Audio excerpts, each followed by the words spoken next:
Oh, you can't hear me. Oh, I've been talking. Don't worry about it. Don't worry about it. I've just been talking here. Welcome in, everybody. I hope things are good for you. Let me see if everything's working. Then we'll move over. But in the meantime, how are you? What have you been up to? How's it going?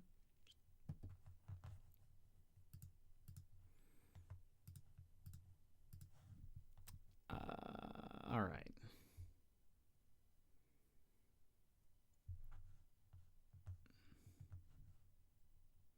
Why is this like this? Why is this like this? Don't worry, I fixed it. All right. I think we're good for now. Anyways, welcoming everybody. How are you today? Magical, you were here first. How are you? How's it going? Yemit, hello. How are you? Mossy, welcome in. How's it going? It's quite early, isn't it? Oh, wait, no. You'd be ahead of Australia. It's still early, but not as early. Emmers, hello. How are you? Mossy, thank you very much for the 3-stream streak. I appreciate it. Thank you for being here. Kendi, hello. How's it going? Okay, I think that's it. I think I've said hello to everyone. It's 10 a.m. Still, yeah, it is still early. I'm just so used to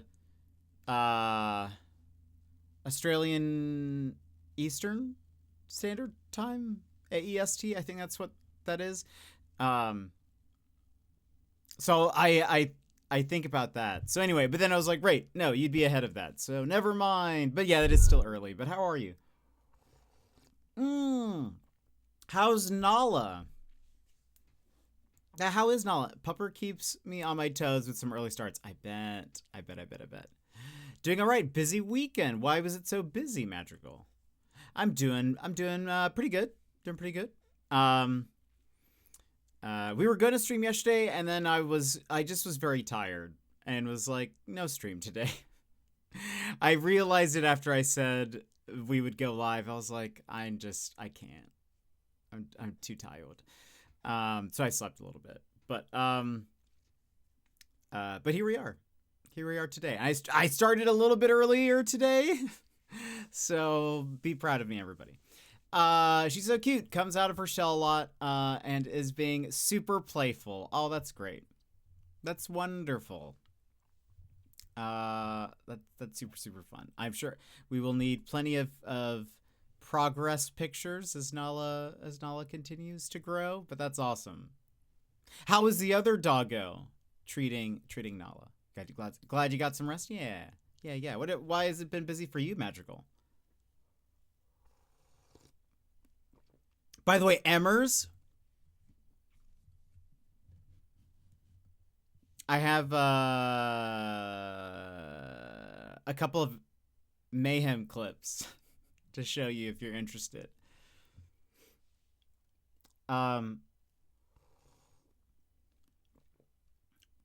Big Doggo's gonna need some time to get used to her, unfortunately. He's a big menace, but should be okay. What kind of dog is the other doggo?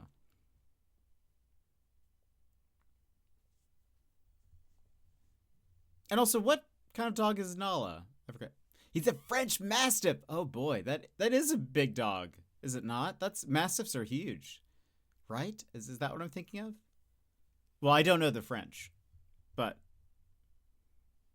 I feel like I've heard Mastiffs are big dogs. Big. Okay, yeah. That's crazy. What kind of dog is Nala?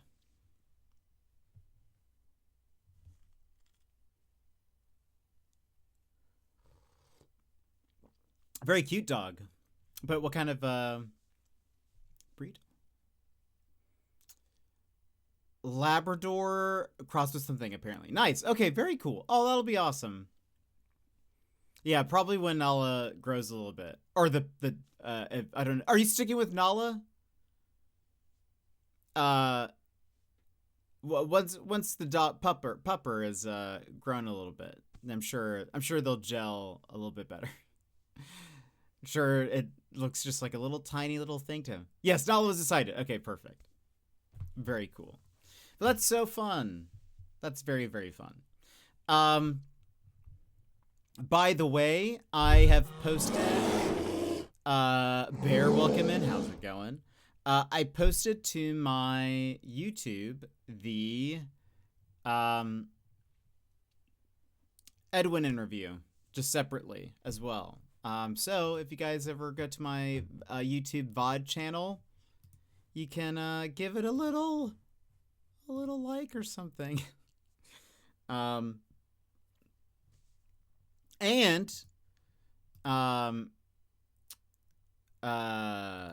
someone commented on it 5 minutes ago. I'll have to check that out.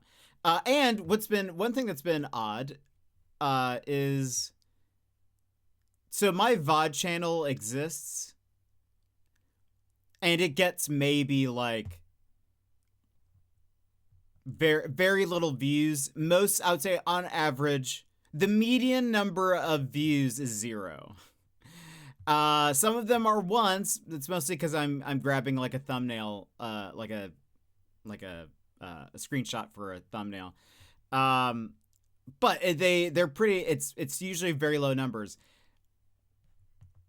The Secret of the Swamp and the 2 previous Mermaid Mask VODs all have more than 30 views, which is, I know, nothing in the grand scheme of things, but is much more than what I normally get. So that's, I find it interesting that people are really watching Grimoire stuff. There's also also because it's a game that I would imagine a lot of people would play for themselves, you know. So it's kind of odd because it's, you know, this game is a very much like a one and done sort of deal. Sassy, welcome in. Bear, welcome in. Classwork, housework, assembled a coat rack and a metal shelving unit. Got all my resin stuff organized on the shelving unit because it where it was stored didn't really survive my move well last year. I just never got around to replacing it. Oh, that's awesome. That does sound very productive and very busy, I bet. That's super cool though.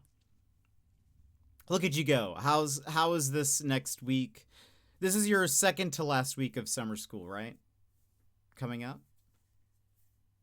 I have it saved. Oh, thank you, Bear. Speaking of Pupper, gotta take her for a walk. Should be back. If not, have the best stream. Mossy, thank you very much. Hope you have a great day. Maybe we'll see you around in YV stream later. But Sassy, welcome in. No, last weekend coming up. Or last week is coming up. Nice. Oh, that's very cool. I got a fourth of the way into the game, and Mr. Pan was watching to where he stayed and finished the game with me. Oh, it was great. Oh, that's so fun. I love that. By the way, we're going to change categories real quick. We are still playing the Mermaid Mask, but I am changing the category to control because there is a badge you can get now. There is a Twitch badge you can get for control. It's the red phone. It's the hotline phone. And I want it. So I don't care if anyone else wants it, but I'm going to be gifting a sub so that I can have a control badge because I would very much like that. Saw it pop up, but I wanted to make a dent on housework. Nice. Very cool. Yeah, I mean, it's the same interview as the one that we had on stream. But I decided I would post it separately in the case people who are interested in just the interview could just find it without having to like sort through my like, you know, just chatting and then the interview and then there's gameplay. So like I just thought to make it easier. Thursday at 12:45 I officially get to start summer break. Oh, that's excellent. It's very exciting. Also, while I'm waiting for this to refresh, I posted in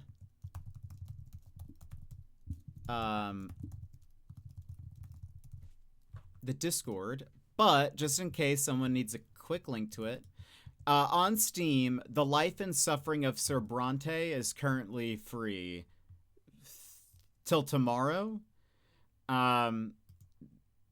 we played the demo for the life and suffering of Prince Jerian. I think that's right. Yeah. And that's coming out like soonish. But I knew a few of you thought that demo seemed interesting. So if you would like to add the life and suffering of Sir Bronte into your library, you can. Right there. Now let me check. Has it...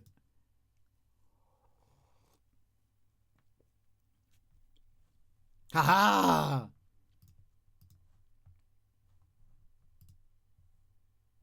Must gift sub. Must gift sub.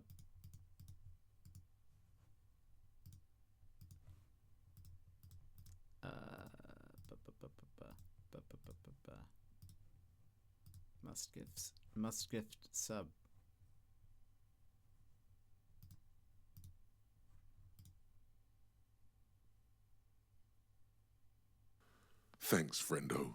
Yes. Yes. Jetpackpaul just gifted 1 subs. Thanks, friendo. Oh, and Anonymous. Thank you for gifting a sub as well. Anonymous just gifted 1 subs. I appreciate it. Enjoy your phone. Where can I quickly change this? How can I do this?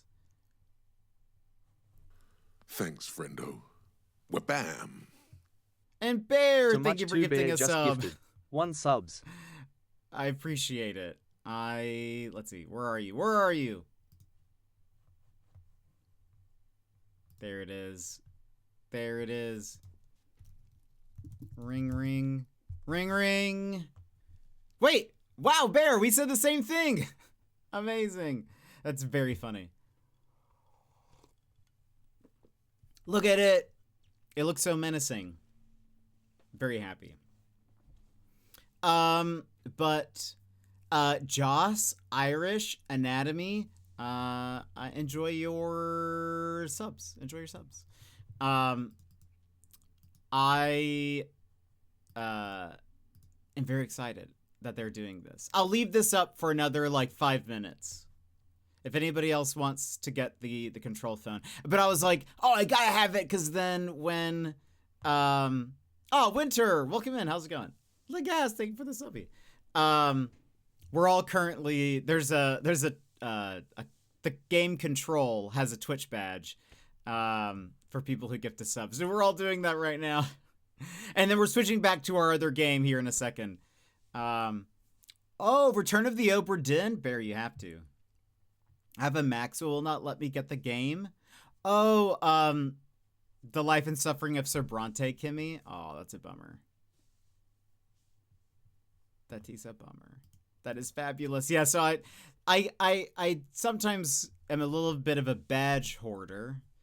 It's weird that it won't let you...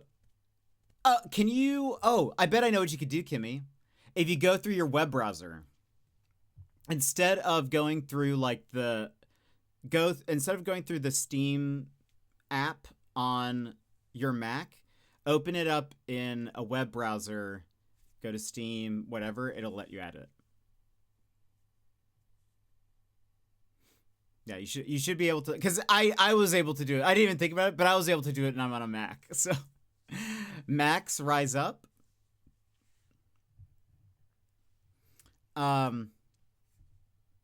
It didn't even occur to me that, like, when you said that, my initial thought was, oh, that's a bummer, but then completely forgot. I'm staring at my iMac right now. Just didn't even faze me. Obra Dinn is incredible. It's very, very good.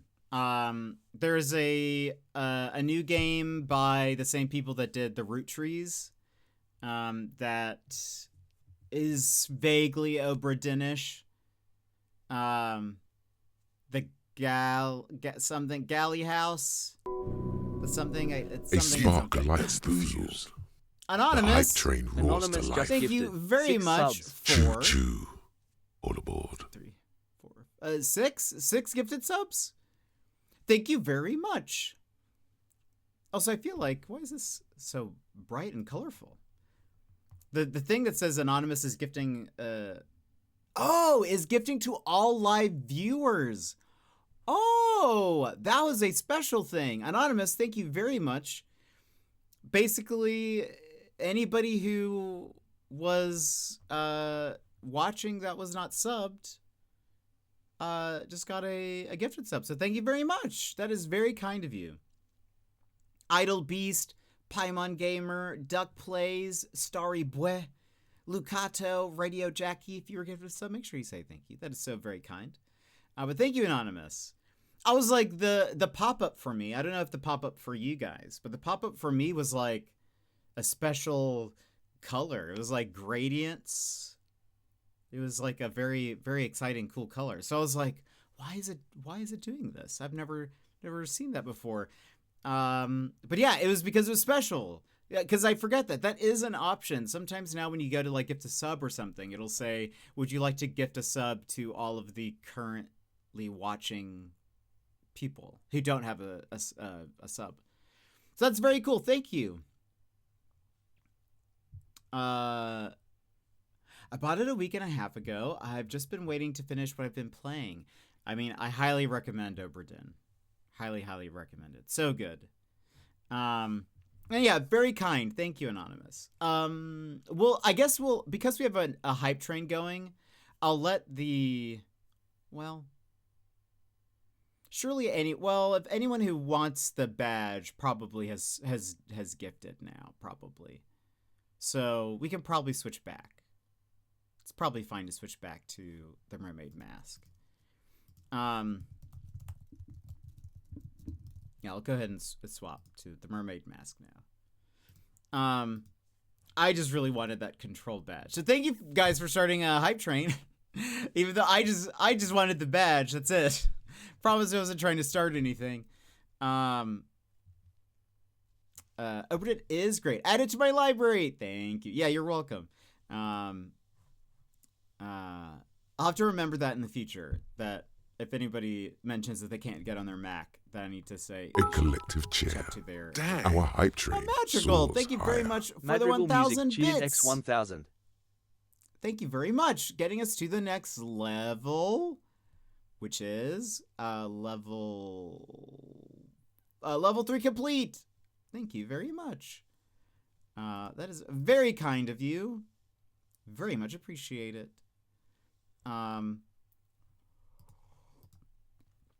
Oberdin is great. It is great, Sassy. I very much enjoyed it. Yeah, the other game is the something at Galley House. Galley House. The Incident at Galley House just came out. Supposedly, it's good. It's from what I've heard. I've heard good things about it. I need to buy a Windows computer? Nah. I have a Steam Deck. So I've got my Mac and a Steam Deck, and that's all I need. You know? I have that on my wish list for when I have spare funds. Nice, yeah. Dex Bonus has been playing it. And she says it's very fun.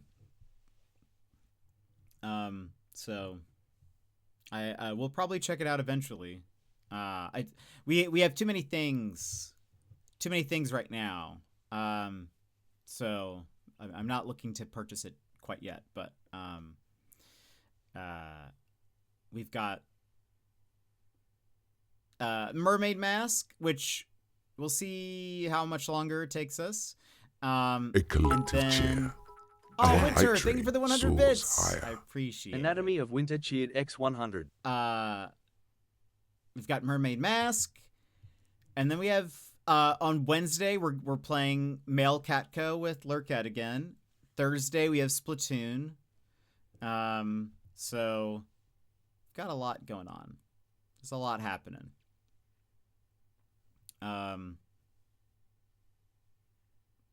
But what else is going on? Oh, remember the other day that I was like, there's something that I was going to tell you guys and I've completely forgotten. And then I remembered the next stream and I was like, oh, but I'm going to wait until our next stream to tell you. I remember what it is now. And it really is only fun for me. It's not like a exciting thing really. it's fun for me. You guys know that I like the show Portlandia.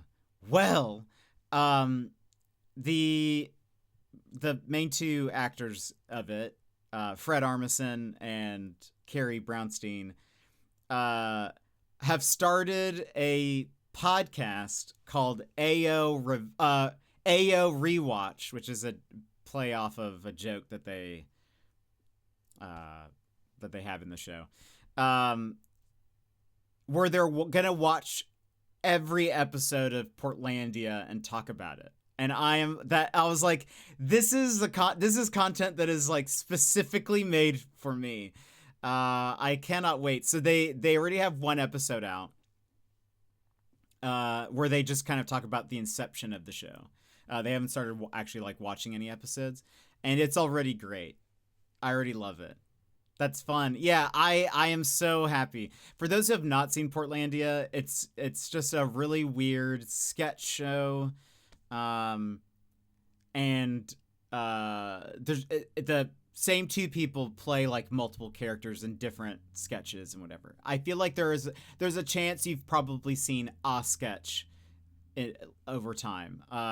Probably one of the most famous ones was Put a Bird on It, right around that time, where it felt like any other, like if you go to like Target or any kind of retail store, it was like the way to make anything kind of cute and quirky was just to put a like, you know, minimalist bird on anything, and it's just this like amazing thing. So they're like that.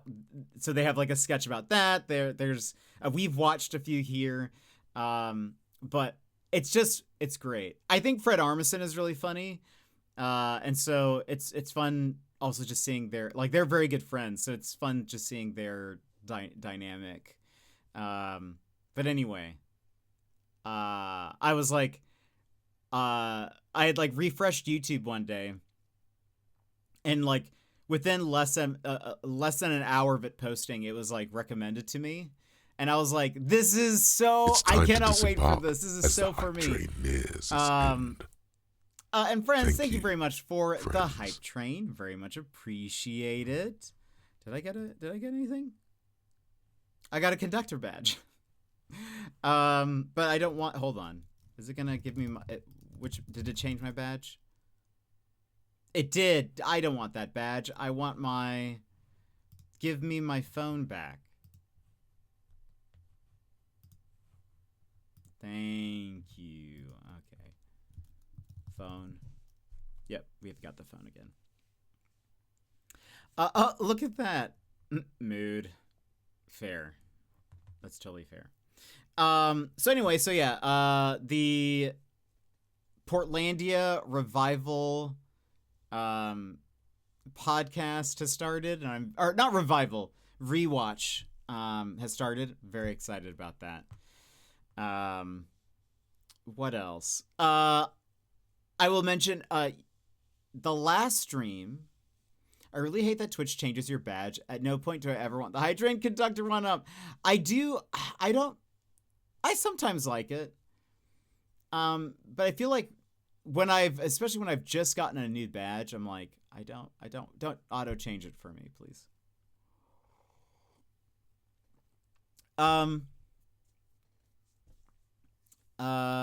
The other day we were talking about we're talking about AI and stuff, and I mentioned that there was that article about I think it came from the UK, and it was saying that there's a lot of like 12, 13, 14-year-old boys starting relationships with AI girlfriends or whatever. Well, I saw that China has actually banned AI girlfriend and boyfriends with the language of like something like AI chatbots or whatever cannot be used in, hold on, maybe I can find the wording. I thought it was interesting.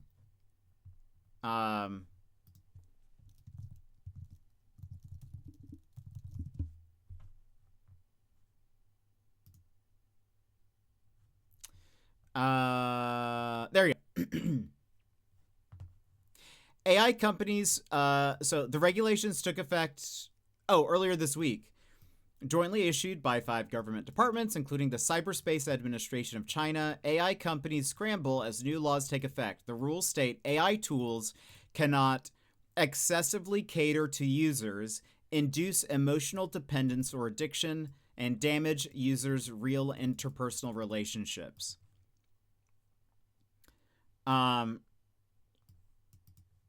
Companies must now build in instant exit options, regular reminders the AI is not real, and limits on long-term emotional memory. Study and work tools are exempt. That's interesting. I wonder, like... maybe the long-term memory thing is where that... like, maybe with study and work, maybe that's the thing. Especially, and not that I've ever done this, but it changes your badge even if you started the hype. Yeah, which is, yeah, it does.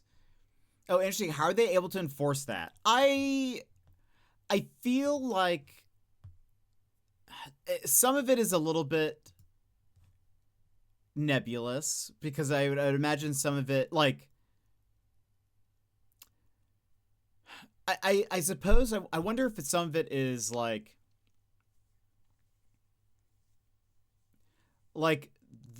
you know, chatbots and stuff. The goal for those companies isn't to make you feel better or like make you feel loved. Their goal is to make you addicted, so you keep giving them money. You know? So I wonder if there's like, if because it does say like excessively cater to users. So that is, I mean, like, what is excessive, etc. But induce emotional dependence or addiction. I wonder if there is something like we were talking about the other day. I was watching a YouTube video where somebody ends up seeing an ad for like an AI girlfriend. And they were like showing the ad in their video, and like showed them interacting with it. And in it, this AI girlfriend is like, you can tell me anything. I will always listen to you. I can, tell me everything that's bothering you, whatever. And it even says like something like, I can show you what unconditional love is like, or something like that. Or like, I can show you what real unconditional love is. And that's like incredibly manipulative for people who probably are like vulnerable to being preyed upon for something like that. Oh goodness. Yeah, it was like honestly kind of terrifying. I would imagine like most people who are chronically online, well, I don't know, maybe that's not true. Most people who are probably tech savvy would understand this is just an AI, like it's coded to say this. It doesn't actually feel anything or whatever. But like vulnerable people, the elderly, very young people, like they could be, they might not be able to really like parse what's real and not. So, I don't know. So I find that very, so watching that, I was like, oh, that's really disturbing in a way that it's like saying, it has the capacity to show you unconditional love. Anyway, so it says companies must now build an instant exit option. I wonder if that means like canceling your subscription. I don't really know what that means. Regular reminders the AI is not real. So I think that's also something. So like if it is like a character or something, it must remind you, or there must be some kind of thing that pops up or that reminds you that AI is not real. and it limits long-term emotional memory. I would imagine that would also take people out of it, because that is like the AI girlfriend thing was like, you know, remembering things that you told it, and it would, you know, bring it up or whatever. So like if it was constantly forgetting things that it told you, I imagine that is like an emotional disconnect maybe for you know. I imagine it frustrate people who were then just looking for love, you know, if they were like, you don't remember, you know, anything about me or whatever. Even someone in their fully right mind on a bad day when they really need connection could fall into that trap. Yeah, especially, yeah. There's also just like, you know, yeah. That's why I feel like vulnerable is probably a good word, like, because you never know. It could just also be like weakened mental states and whatnot. But the teacher in me wonders how traffickers will use AI to harm even more people. I mean, I'm sure it's already happening.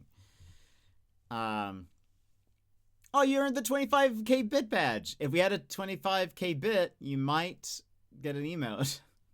We would unsure yet. That's awesome. That's good to know. But this continues. It says ByteDance. So ByteDance is the company that owned TikTok, but ByteDance is TikTok in China. Alibaba and Tencent chose to suspend their AI companion features entirely rather than comply, according to The Independent. The crackdown is linked to China's falling marriage and birth rates, with regulators worried AI relationships are replacing real intimacy, though experts say deeper issues like economic pressure play a bigger role. A comment on this is, for anyone doubting whether or not this is good, remember that companionship is not the prime purpose of these apps. Extracting money out of these people with the lure of companionship is. And I thought that was very well worded.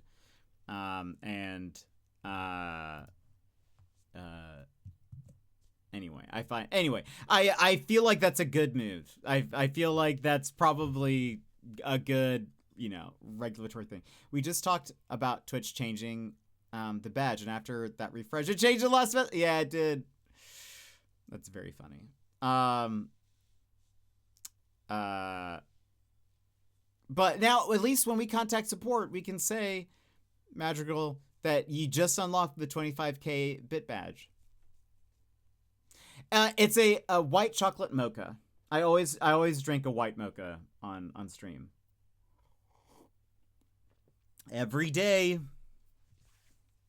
It's straight on coffee is just too bitter for me. When I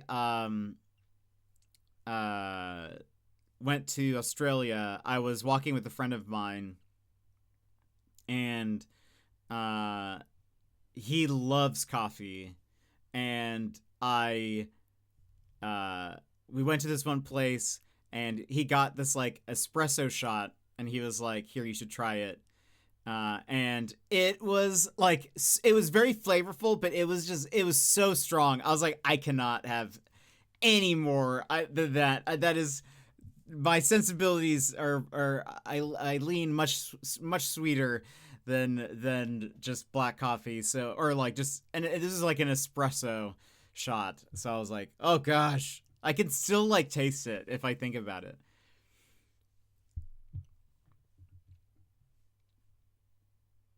It's okay, Madrigal and Bear. I am serious about, I will be posting in the Discord what you guys need to send to them.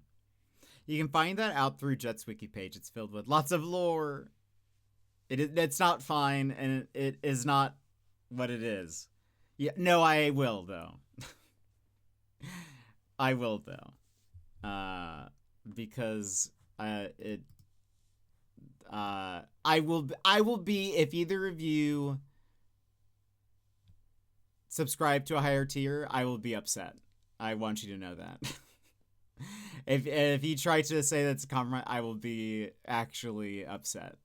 So until it is not a compromise, I will actually be upset. So we will get this fixed, or so help me. Anyway. What else? What else has gone on?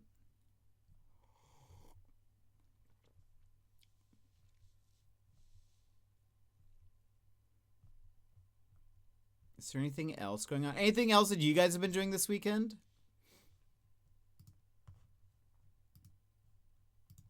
Anything you're looking forward to for this week? I'm looking forward to Splatoon. That'll be fun.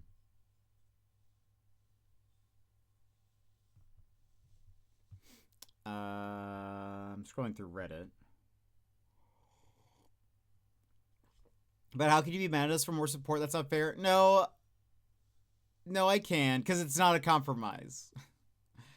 You started packing for a beach. Oh, you're going to the beach? When are you going? And what beach?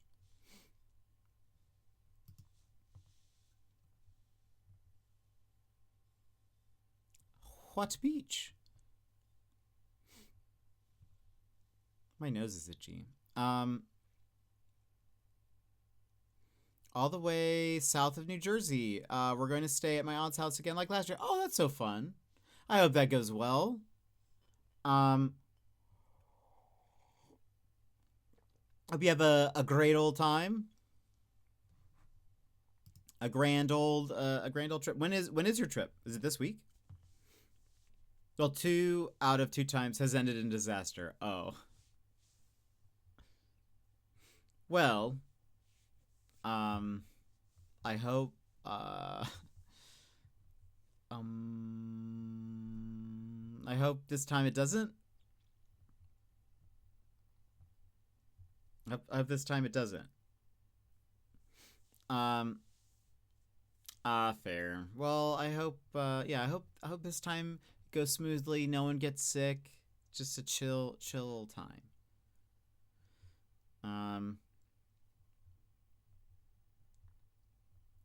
Let me see. I am excited to get into more of the Mermaid Mask.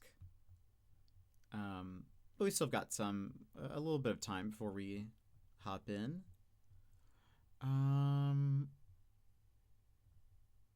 lurk now. Still addicted to Breath of the Wild. I hope you're enjoying it. You'll have to tell us about where you're at and what you've been enjoying, fun moments. I'm just excited for summer school to be over. It's been a lot of fun, but then I can relax and focus on finishing my 2 classes. Oh, right, yeah. Because you're doing that as well. Yeah, that'll be nice. That'll be very nice. Oh, by the way. So at the beginning, I'm on my 4th trial. Oh, so fun. I love the trials. So very fun.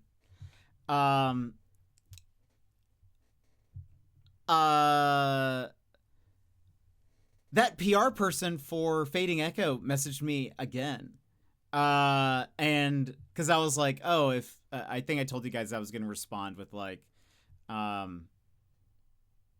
if like I'd be more than happy to amend my statements of, my comment on you guys using AI to make your game. If you make a statement or like make a public statement then saying that you guys didn't use generative AI. And okay, hold on. Let me see. Let me just read this out to you.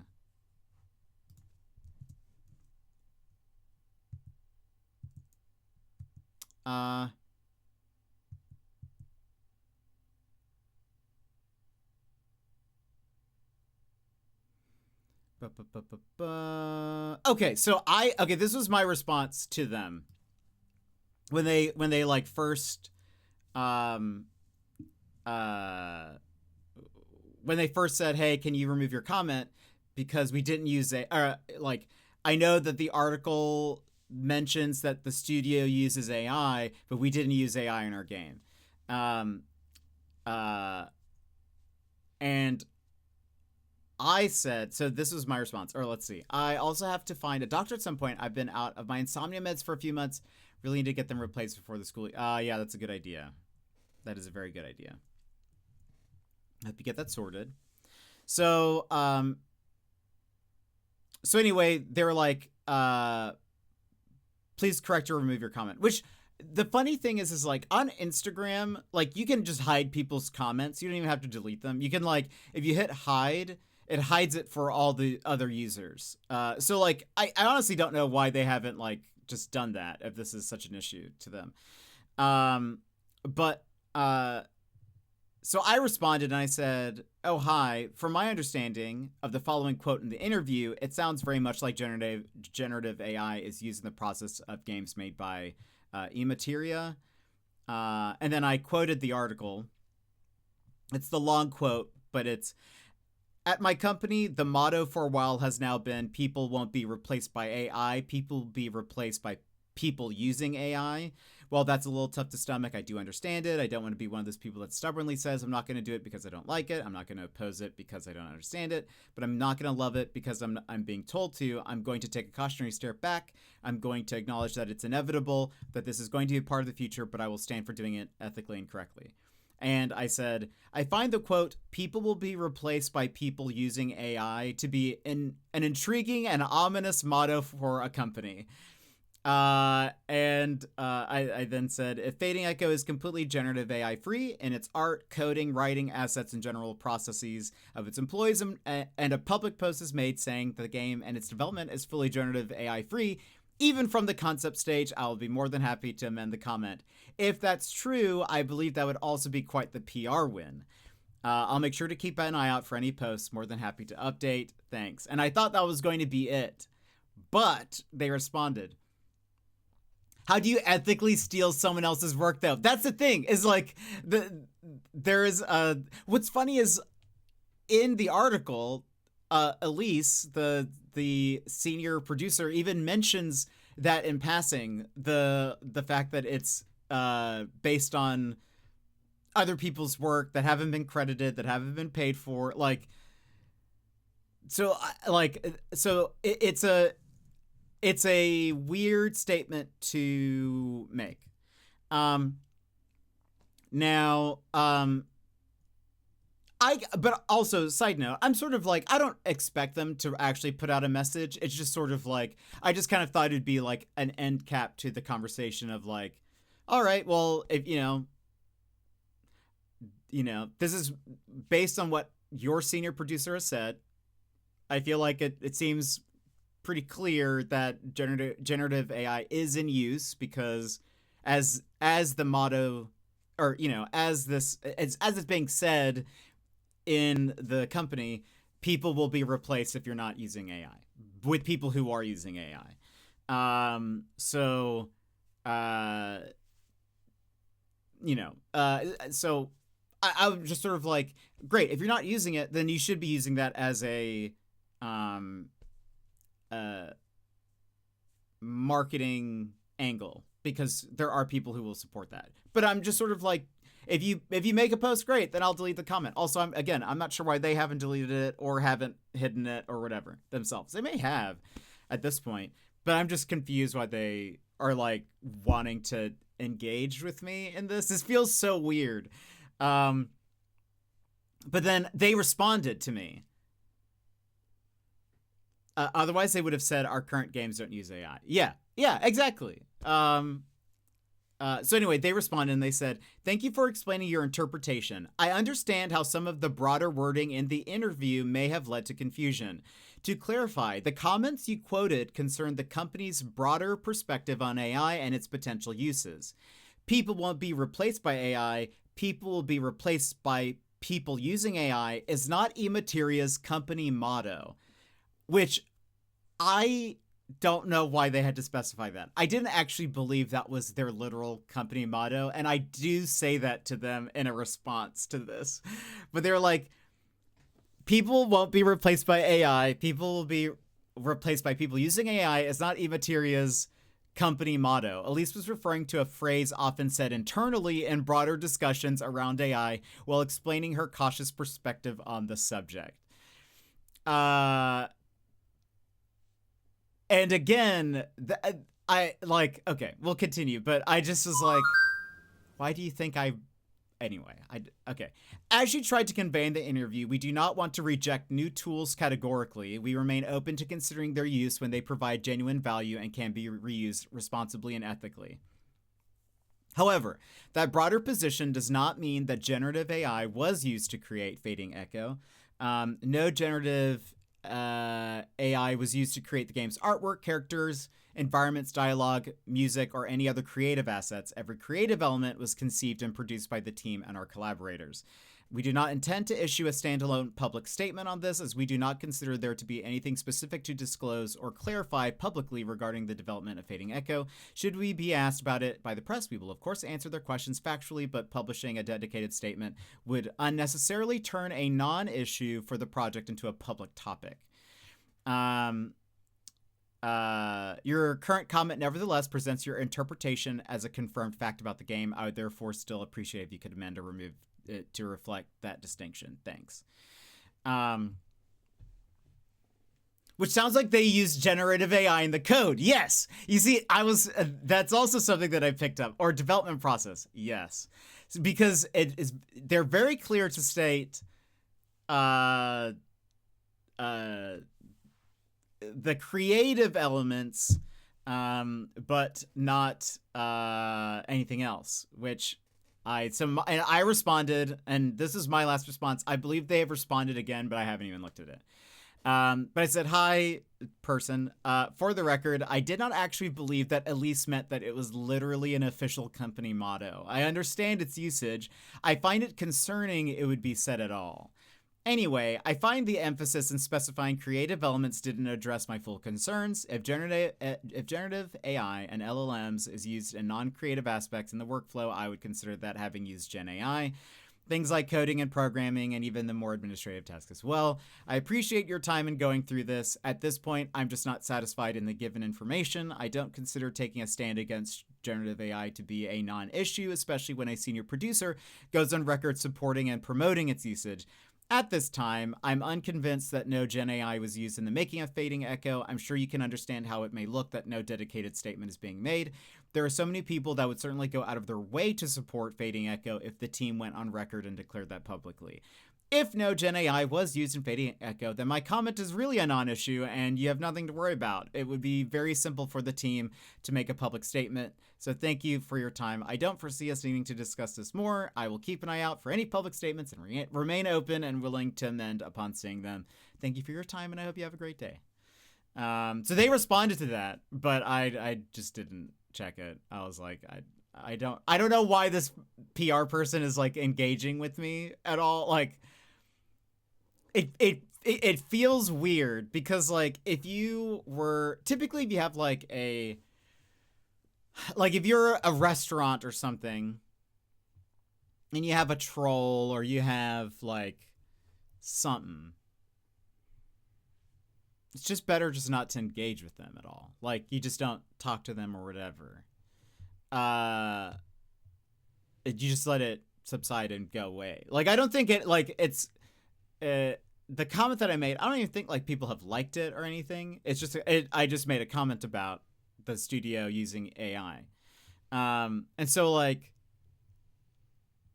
it feels weird that they're like really wanting to like get into this, and it makes it almost more suspicious in a way to me that they're like really trying to get me to delete it. I wonder if like I think I can't remember what I said, but it was something like, it's a shame that generative AI was used in this game and that the studio promotes AI and whatever.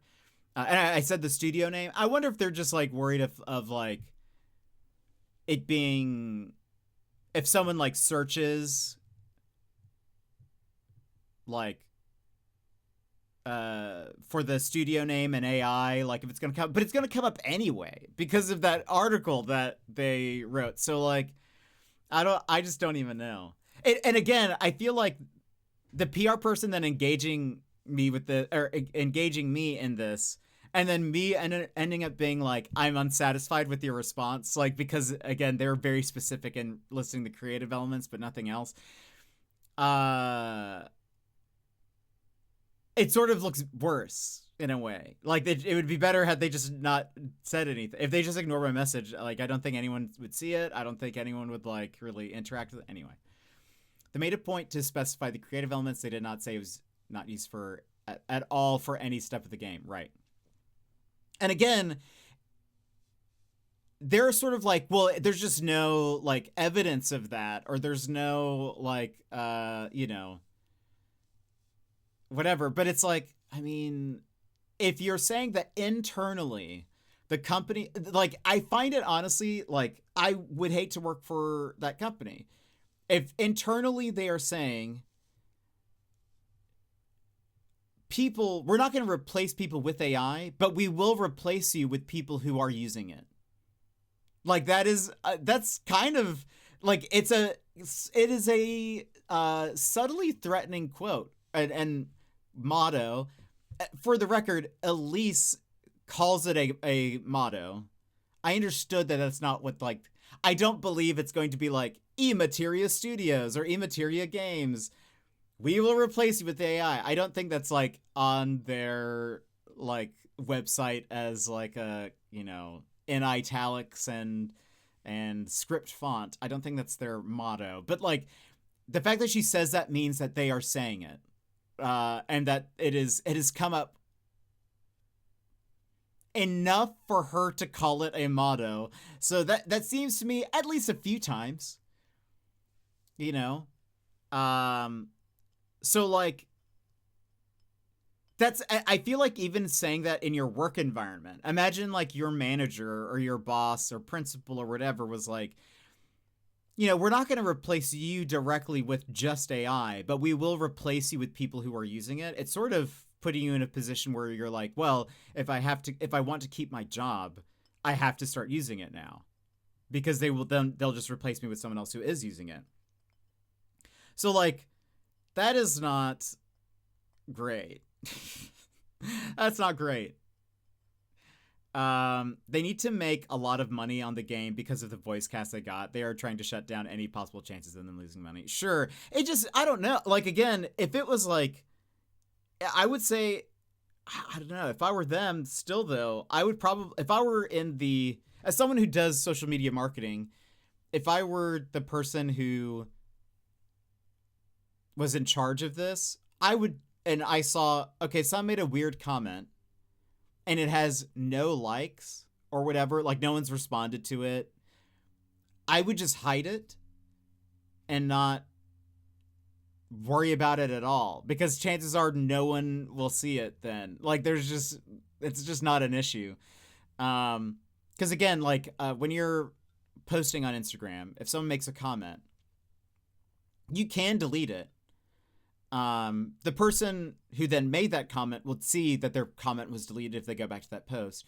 But they also give you the option to hide a comment, and it doesn't just hide it from you. What it does is it hides it for everyone. So like, but if I were to go back to that comment or back to that post, it would still show for me. It would still show me that that comment was there. So like, it's just an odd thing, because it's not like that comment got any sort of traction or whatever. So it feels like this one PR person is really trying to convince one person. And it's just like, it's not like I'm making YouTube videos or something saying, look at this game they're making AI, like, or, you know, they've used, it was an Instagram comment. So it's just, I don't know. It's just odd. But whether they used it for Fading Echoes or not, doesn't really matter. The studio still supports using it. You'll just be giving their money to make games using Gen AI. Yeah, and that's like, that's why whether or not they used it really at this point for Fading Echo doesn't matter to me, because the studio is, I would say, very much supporting it. Because if they were like, oh, the article has been taken out of context, they could make a post about it. That would seem like to be the best thing, is to be like, our senior producer was quoted in this, there's a misunderstanding, or she misspoke, or the journalist's interpretation of this is wrong. But it's like, the thing is just like, it's just an it's written in an interview format where it's just like journalist says this, Elise says this, journalist respond, like it's just like in a it's a lot of that. It's not a lot of it's not the journalist isn't mostly, it's not like the journalist is Elise said this about this topic and then like, you know, parentheses or not parentheses, you know, quotation marks, block quote, and then is adding more to it. It's like, it's just like a transcript format style interview post. So it's like she put her foot in her mouth in that interview, and now PR trying to cover it up. Maybe, but like, I don't know. I don't know. It's weird. It's real weird. Again, the best thing to do in a situation like this, from a PR perspective, for like especially just for like a comment from somebody, like I am nobody, like I am not like a big person in the industry, I'm not like a super influential streamer, something like that, is just to ignore a comment. You don't try to like keep engaging with somebody. The fact that they sought me out and then responded, like, because they're responding to me from, they're not. By the way, this is not on Instagram that they're messaging me. They're messaging me on Keymailer, which is one of the sites that I use to request codes. It's actually one of the ones that I don't use that often because there's so much AI slop in that gets recommended. Like they have a lot of games. They offer codes to games that have a lot of AI slop. Real cheap looking games that are just being pumped out and whatever. But they had offered me a code, and I had said in response to the code, "Thank you, but I saw this article and I have no intention of playing the game. So no thank you for the code." And they were like, "All right, nice." And so then I made that comment on Instagram, and I get a message on Keymailer from the same person who's like, "Hey, we saw your comment, blah blah blah blah blah." So this is where it's like all happening. So that's why I'm like, what? Like this feels wild that they're like trying to engage with me on another platform in a different, like it just doesn't, to me, I'm just like, this is, so they didn't clarify originally. Oh, when they on my when I said I am not interested because of using AI, or like the studio supports that, they just said basically like, we understand your stance, or like, you know, we understand, not an issue. I think they said if that the code would remain open, like if I changed my mind or something like that. It wasn't until you posted on Instagram that they had a problem with it. Yes, that is true. I did think it was weird. Like if I was like, because of this, I'm not going to use the code. I feel like if they were to have, like, it would have been interesting had they said, we didn't use AI, generative AI in Fading Echo as a response initially. That would have been interesting. But they didn't. It wasn't until I made my comment that they then were like really trying to harp on that. But it just feels weird. You'd think they would have responded that when you decline the code. Yes, you do. You would think that, right? Like it feels like that would be a natural response to be like, "Oh, by the way, like that's fine, but by the way, we didn't use any generative AI in the game." Like maybe they could be like, "Oh, you saw the article, that's fine, but by the way, Fading Echo doesn't have any generative AI." You know, so if that's the issue, you know, like if I would have tried to have smoothed things over then. Like if I was that person, the PR person. They'd been like, oh, by the way, you know, these statements were made and this direction was done after development of Fading Echo was done, or whatever, but no. Yeah, it's real suspicious. It's real weird. So yeah, I don't know. It's definitely like, again, I just find it odd. I find it real weird. So I don't know. They're I don't know who's really in charge of their PR, but like if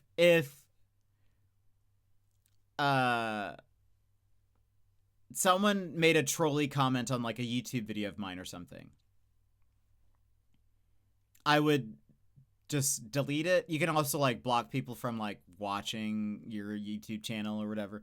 I would like do that if they were like just being real mean or something, or you can hide their comment on YouTube as well.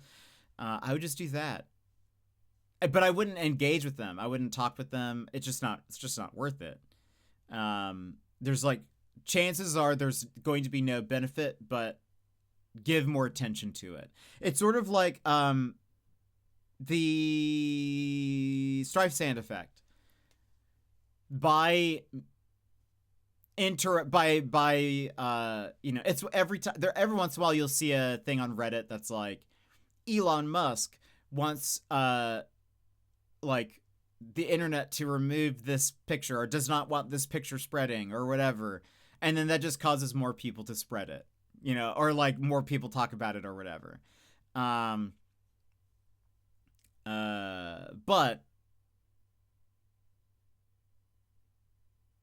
yeah, I don't know. It just that's one of those things where it's like, if you say, oh, I don't want people to, if you start making it a bigger deal, it starts calling more attention to it. So it's just odd.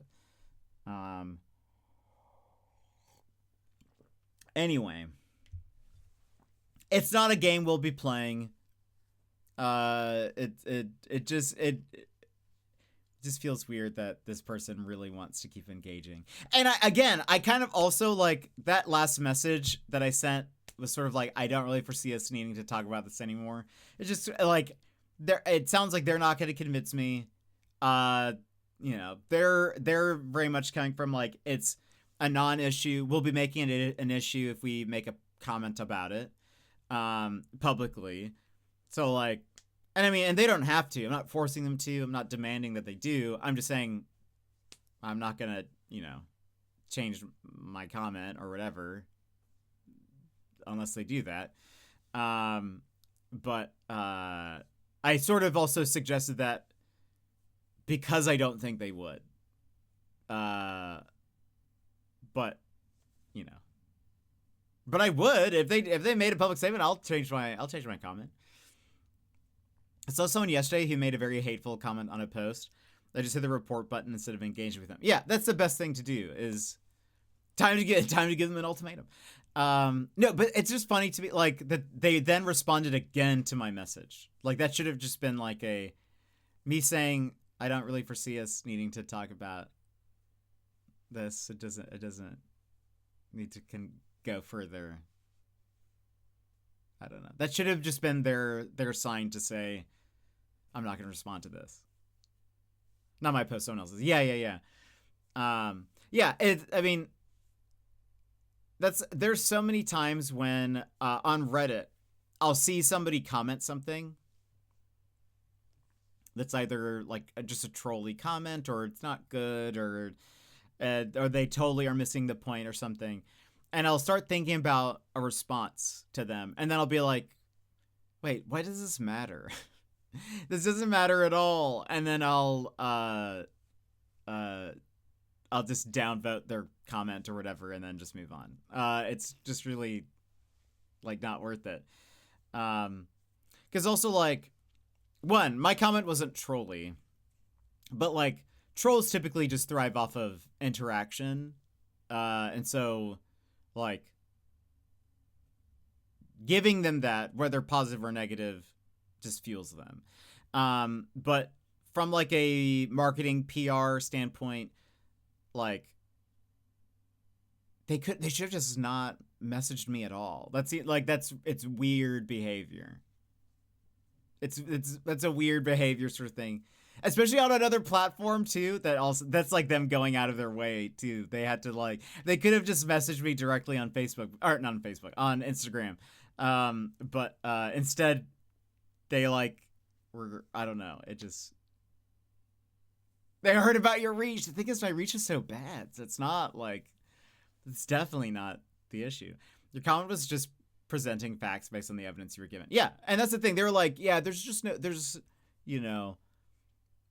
factually untrue, and it's like, there's more saying that there is than there isn't. The fact is that you're the only person who's telling me that there isn't AI used is this PR person, which PR people and people who work in marketing, the goal is to make the product look good. That's their goal. There's, I would say, the senior producer of the game promoting AI in an article, being quoted and saying that their company says that they will replace their employees with people who use AI.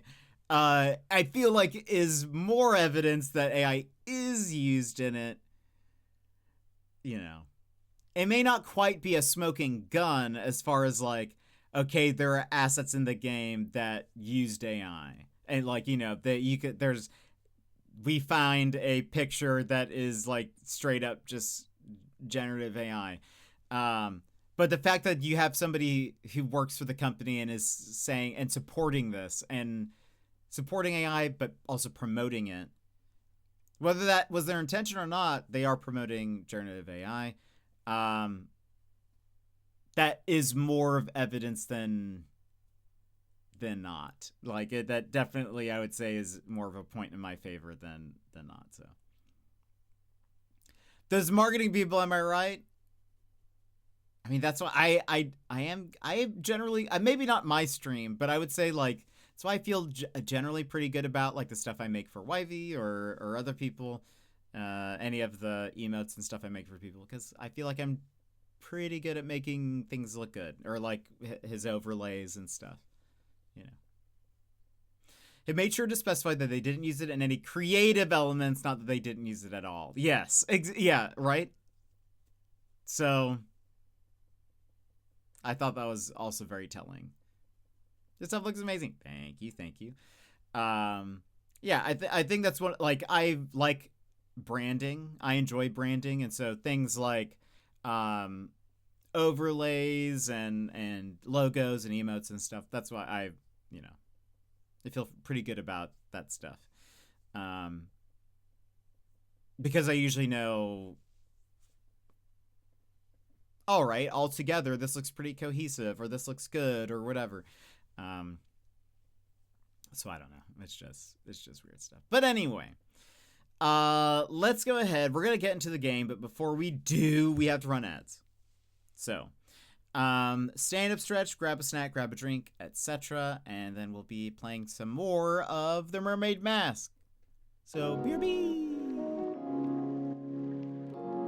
This is your time, Jetpack Gang. Stand up, move around, grab a snack, hydrate. The stream will resume in just a few minutes.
And welcome back, everybody.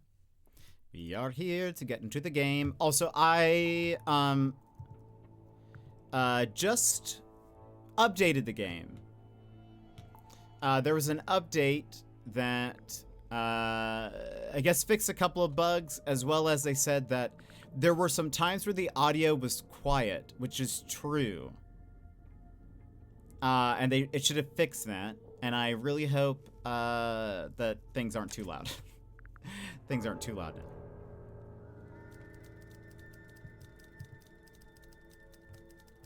now. We may have to adjust the thing or not. Let's just see if I ask him about. Sim tells me she's halfway through reading Helmsman. Is she enjoying it? No idea. She was just asking what research I'd done into hexes and curses, and was rather disappointed when I told her I just made it up. I guess Sim's into that kind of stuff. I thought she was supposed to be an illusionist. Oh yeah, she was asking about that too. What do you mean? She wanted to know what I liked about her old magic show, the one she had in the theater. You saw her old show. Yeah, it was pretty good. And from what I gather, she's been developing a new act and wanted some feedback, to get some direction. I know what it's like. To make a follow-up to something people liked, it can be daunting. I love that. Fourth wall breaking.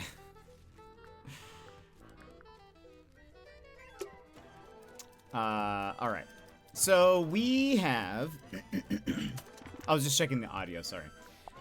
So we have pretty much only talked to these three people. For those who have not seen this, Magnus Mortuga is dead.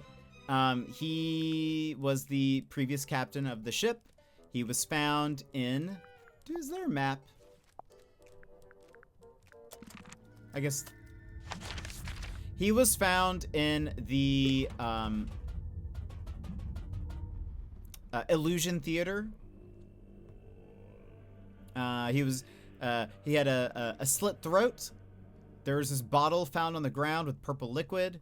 There was this cauldron that has remained closed, as far as everyone knows, is now open. There's scratches on the inside. The person who found him said she also saw a face in the window that then floated away.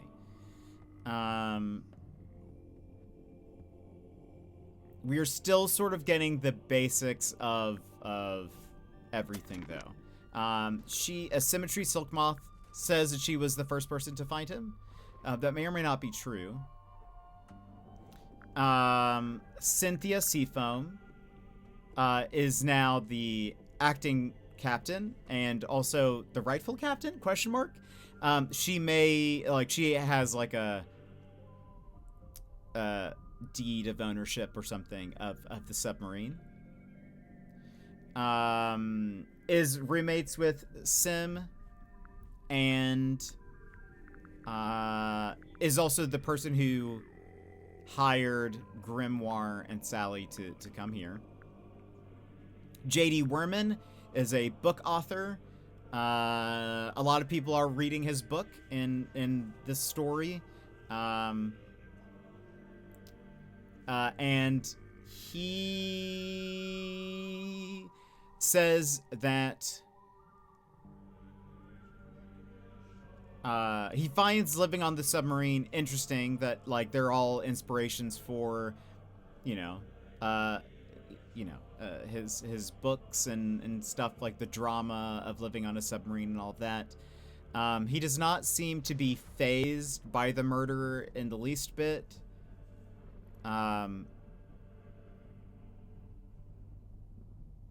He did wake up early or couldn't sleep or something, and was writing in the mess hall, and then some people came up to the mess hall. He left and went back to his room, and then that's sort of where all that kind of happened. But anyway, that's where we are. Also, Madrigal, you said that you ordered your first ever Lego brand set. What set did you buy? I lost power again? No! Are you guys getting storms or something? But we're about to talk to a guy named Dirk. Be back when it's back on. Sounds good, Bear. Enjoy. We're about to talk to a guy named Dirk, who is an actor. And is, what we know about Dirk so far is that he is a actor who has since recently become a little bit more famous. He is one of the stars of a movie based on a book that J.D. Werman has written. And it seems as though he is here to make sure that J.D. continues to like make progress in his book. That's sort of my understanding, but it's a tiger face with some plants. It was on clearance. Oh, that's so fun! When you do it, you'll have to post it in the Discord. All right, let's talk to Dirk. Hey, what's up? How's it going? It's going good, I think. Awesome. Yeah. I'm Dirk, by the way. Who are you guys? I'm Grimoire, and this is Sally. Oh, cool. So you're the detectives? Yeah, we're here to investigate the murder of Magnus Mortuga. Oh, yeah, it's a major bummer, honestly. He was a pretty stand-up guy. I mean, you know, sure, kind of an oddball, but like in a good way, you know? I mean, he was Dirk, you didn't tell us your surname. Oh, right. Sorry. Dirk Dansom, actor. So, yeah, anyway, hi. Sounds like somebody. And what can I do for you folks? He's adorable. Can we keep him? No, you'd forget to feed him. I would, yeah. I would, yeah. He kind of talks like, he reminds me of almost like Paul Rudd in a way. A very like friendly, casual sort of interaction. I don't know. He does, and when I looked it up, well, he wasn't listening. Oh, interesting. Yeah, he kind of reminds me of Paul Rudd. So, Dirk, you're an actor. What kind? Oh, well, so for ages, I just did commercials. And then about a year ago, I finally got cast in a movie. Nice. Anything I've seen? Well, it's called Hex of the Helmsman. I played the helmsman. Marcus Mordoom? Oh, you've seen it? No, but I read the book. Oh, man, the book is gnarly. I mean, I'm not usually one for reading, but I actually finished it. Yeah, the whole thing. Congrats. The author's a stand-up dude, too. J.D. Werman. You know him? Well, yeah, he's sitting right over there. You should go talk to him. Super friendly, loves meeting new people. I bet. Was your movie a success, Dirk? Yeah, man, it's making megabucks. Are you going to make a sequel? Well, you know, they want to move on that ASAP, but, you know, we're not ready to start filming yet. And what? You're taking your vacation on a submarine while you wait? No, I'm just tagging along here with Werman. Yeah, he wanted to take a trip out here, and I figure, you know, the more the merrier.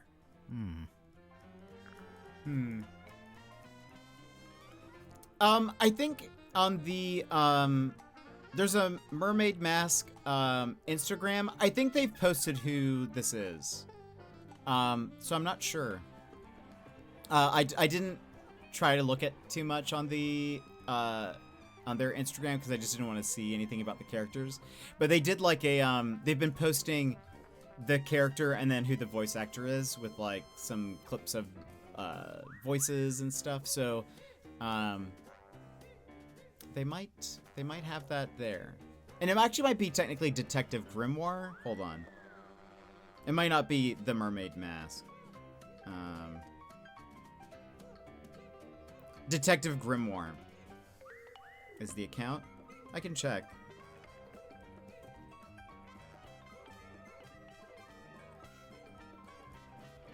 Stephen Kearney. Kearney.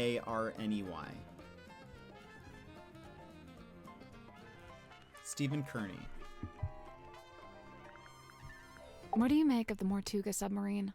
Man, this place is wild. It's like something out of a weird old book. Nobody back home is gonna believe any of it. How do you like living here? Honestly, mixed bag. You know, so I love meeting all the weirdos that ended up down here. You know, all kinds of people I'd normally never rub shoulders with, you know. But man, is it dark. I mean, there's no sun, no day, no night. You barely even feel the time passing. Listen, if you're not careful, it'll get you. No, for real. You seem to be holding out. Ha, well, thanks. You know, so far so good. How long has it been? Worman and I arrived a couple of weeks ago. We're the most recent arrivals, aside from Mariana. It's lucky they still had this room free. You ended up with pretty nice living quarters. I guess. I never really thought about it. Dirk, you're basically just a passenger, am I right? You don't have a job here on the submarine? Well, you know, I set myself personal goals. Like what? Like, well, I was trying to find out everyone's birthday. I got Cynthia's, Grip's, Tadpole's. Oh man, that one took some doing. Yeah, she does not like to share personal info, let me tell you. Mortuga, though? Brick wall, dude. He would not give me the goods. He's very much a himbo, for sure. But great. Alright, let's see. Night of the murder. I got woken up when the submarine did a weird kind of movement, like a sudden tilt. It woke Worman up, too. So yeah, we were both sitting there, awake, not sure what's going on. At some point, I got curious what time it was, so I looked at my watch. But, you know, as I was looking at it, it freaked out. Or the hands moving all over. And like they were trying to point in all directions at once, if that makes any sense. Anyway, I didn't have any more time to think about it since then we heard this scream. Yeah, Worman and I left our room, went through the mess hall and towards the storeroom at the end. It was unlocked. Sim was standing in the doorway. Mortuga was on the floor, totally dead. I tried to help Sim, pull her away. Worman, though, he just stood there, staring. Like, didn't look away once. It was like he was trying to commit it to memory or something. Although, I don't think he noticed the person outside. Sorry, what? Outside the submarine. Yeah, I saw someone swim down past the window. I couldn't tell who it was, though. Okay. What did you do next? I wasn't sure what to do, to be honest. Luckily, Tadpole showed up a short while later, and she kind of took charge. Grip and Cynthia showed up next, then Mariana, then Zephyr. Tadpole wanted to know what had happened, but nobody had any answers for her. It was bad vibes all around. Sim and Cynthia left first, then Worman, then me and Mariana. We left around the same time. So, yeah, I went back to my room. Worman was there already. He'd gone straight back to work. And, that's all I got. Can I stop talking now? Okay. His voice. Yeah, he does have a good voice. He reminds me a lot of... I can hear... Like... I can imagine Paul Rudd saying all of this. Because in interviews with Paul Rudd, he's just so casual and he talks to everyone like they're friends. And this has the exact same vibe, for sure. Okay, let's ask about you. Dirk Dansom, 6'2", blonde, athletic, passionate, adaptable, amenable. Okay, you're hired. Please stop. And how long have you been an actor? Oh man, I've been trying to break into it for like forever. But I was getting nowhere until Mr. Vanderpeer said he wanted to hire an unknown for his new project. Hex of the Helmsman. It's kind of a fantasy horror adventure. I play mysterious anti-hero Marcus Mordoom. He's pretty much the main guy. So you went from getting no work to getting the lead in a big movie. Crazy, right? So you're rich and famous now? Well, I mean, yeah, right? I mean, hello. Hello. Hey, what's up? I love that. Crow, welcome in. How's it going? Worman's my good buddy. Yeah, he's like the cranky older brother I never had. How did you become friends? Oh, it was mandated by the film studio. What? Well, I played the lead in the movie version of Worman's book, so the studio figured we needed to be friends. And now he's writing his next book, a sequel. Yeah, dude. Hex of the Helmsman 2, The Revenge Unleashed, or whatever. I don't think he actually has a title for it yet, or a story outline, or actually anything. I kind of feel bad for him, honestly. It's a lot of pressure, you know? Dirk, your work and Worman's work, they're kind of intertwined, aren't they? How do you mean? You can't make your next movie until Worman's written his next book. Oh, sure. I mean, that's true, I guess. Interesting. Listen, I heard the dude died because of a curse. Is that true? No, there's no evidence of a curse. Oh, still. Did you get to know Mortuga before he died? Man, I tried. Dude was not much for conversation. You know, I tried explaining how I'm an actor playing a character that's kind of similar to him. Figured he'd be stoked. Let me guess. He was not, in fact, stoked. Actually, I tell a lie. There was one thing Mortuga wanted to talk to me about. Oh, yeah? He was super curious about contracts. Like the legal documents. Yeah, he wanted to know how they work. Like, how they can be used to make people do stuff or not do stuff. Weird. Okay. I heard Cynthia's captain now just because of some contract she signed. What's the problem? Huh. You can't always trust a contract. No, and I doubt she had it reviewed by an independent third party. I mean, she seems to want to be captain. I don't think she's being forced into it. No, it's not always as simple as all that. I mean, Cynthia's still so young. Who's looking out for her best interests? She's an adult, isn't she? She's only 18. She should be, I don't know, outside in the sun, picking berries, having picnics, that kind of stuff. What an idyllic little picture you've painted for us there, Dirk. I'm serious. What do you know about Sim? Well, she left the theater she used to work at to come onto the submarine, you know. Then for a while, she worked with Dr. Zephyr in his lab. But not anymore. Nope, she's working on something by herself now, in that room that looks like an old-timey kid's bedroom. Do you know what it is she's working on? Not exactly, but get this. One time I looked into that room, and there were 2 of them. What? 2 symmetry silk moths.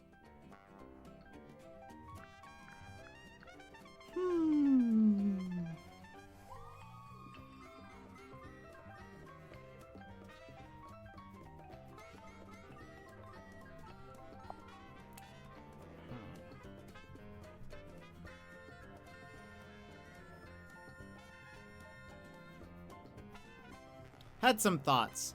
So I know that they see a face both Symmetry and Dirk have said they saw a face in the window. Could be either, because we don't know how Symmetry does this like double act. Could be a twin, could be a doll. I wonder if the face in the window is either the doll or if by any chance, if it's the wooden buoy, even though a buoy,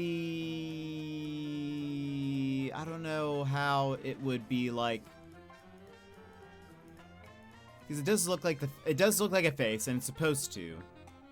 It's been remarked upon before, but I wonder if there's like if something's there. There's an idea there. Oh, also I forgot to do this before I forget, just in case anyone comes in. Into the void with you. Right, I need to do. I need to make my own because we don't have a void emote. Just as a reminder for anybody watching, please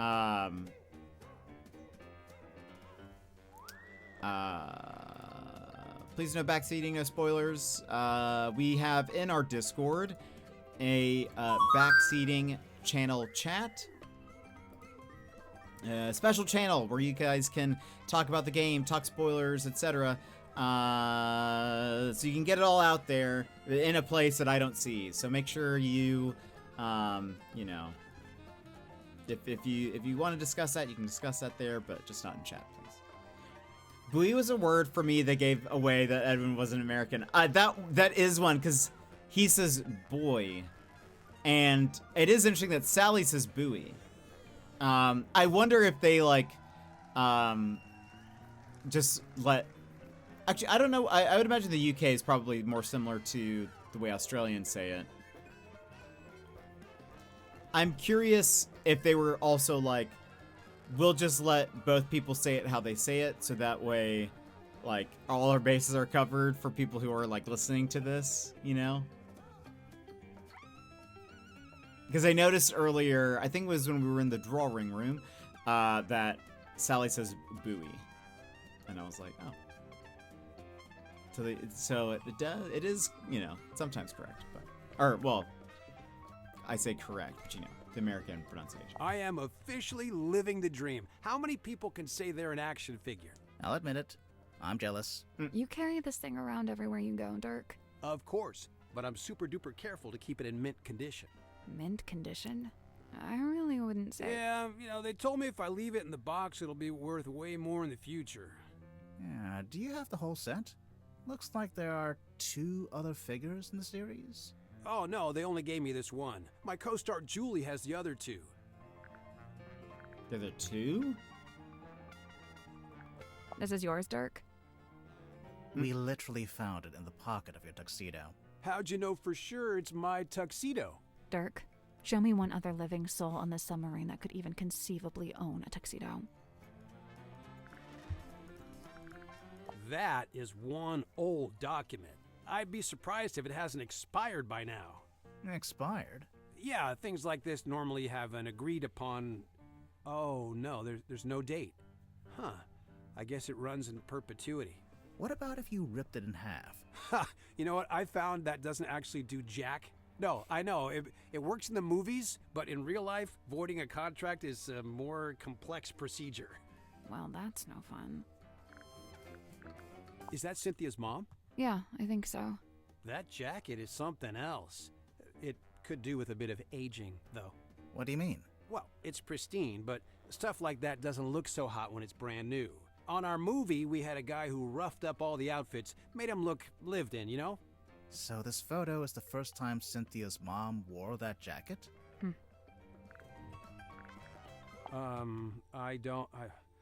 I don't know what that is. It's making me nervous, though. Can we talk about something else? Looking good, Julie. I assume this is yours, Dirk. Yeah, I let the kids borrow it since there weren't a lot of other magazines on board. I noticed on the back there's an advert for your movie. Yep, that's me on the left, all dolled up as Marcus Mordoom, the titular helmsman. Right, you're the title character, but there's only one name at the top. Oh, you noticed. Julie was already a big name, so, you know, she got her name on the poster. Seems unfair. Oh, well, I'm sure when they make the sequel, Dirk's name will be front and center. Right. Now, you're featured in the interview, though. Right at the end? And they spelled your name wrong. Are we done looking at the magazine? Ruh-roh. Hey, it's Sim's necklace locket thing. Any idea what she keeps in there? It's not really my business. Unless you decide it's related to the murder, then you'd be all over it, I bet. Dang, called out. Whoa, wait, this is the contract Cynthia signed to become captain? Seems that way. What's the problem? No, I don't like this at all. She shouldn't have signed it. Why not? You think she misread it? No, it's not that. Or what? Mortuga forced her to sign it? I don't really see the problem. Cynthia wanted to be captain, and now she's captain. I guess. What does he not like about it? Let him speak! Oh yeah, I've seen that in the control room. I thought maybe Cynthia was gonna wear it, like after she became captain. I think it might be too big for her. Huh, that's kind of weird. What? He doesn't have a signature, Mortuga.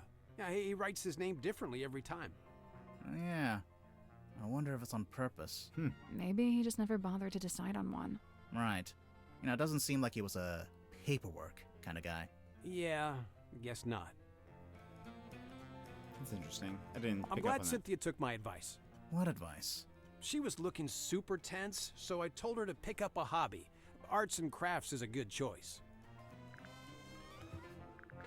I got to steer a big wheel like this in my movie. Mine didn't have that red metal bit, though.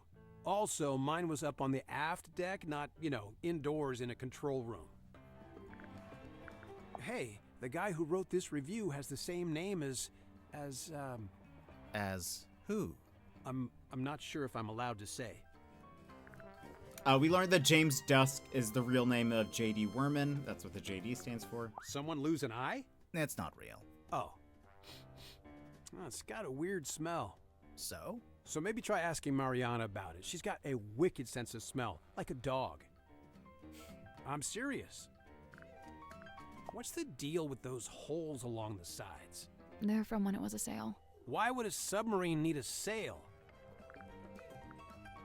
Huh. Who's that little Grim Reaper guy in the drawing?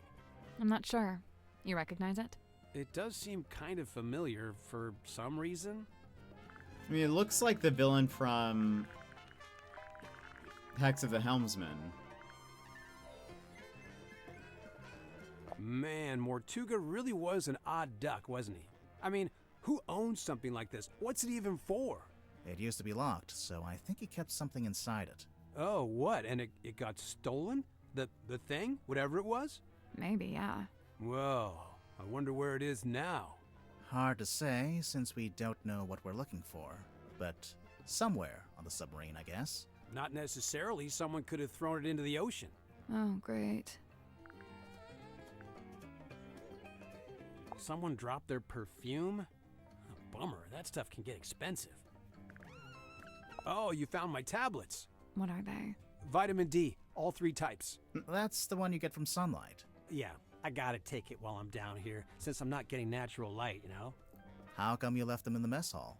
I figured the others might benefit from them. Not sure I had any takers, though. What do you mean, all 3 types? Her. Deliberately vague title. Love it. I've seen this chained up on the foredeck. It's kind of intimidating, huh?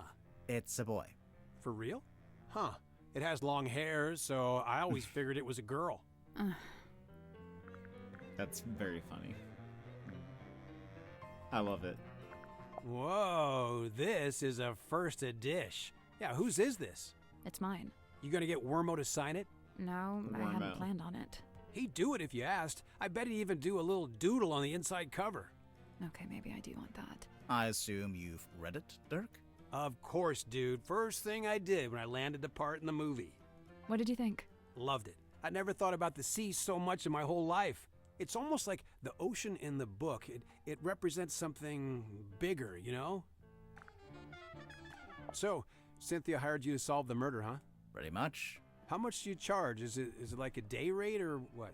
Oh, it depends. Just ballpark it. How much did you make from the last case you solved? Good question. Grimoire, how much did we make from the Tangle Tower case? Well, you know, extenuating circumstances, being what they were. You never secured the payment, huh? What? That's no bueno. Okay. So we've exhausted that. I'm pretty sure when we were here, we went through everything here. There's a sink here with its own little mirror. Looks like someone's been using it to shave. Okay. Let's go this room.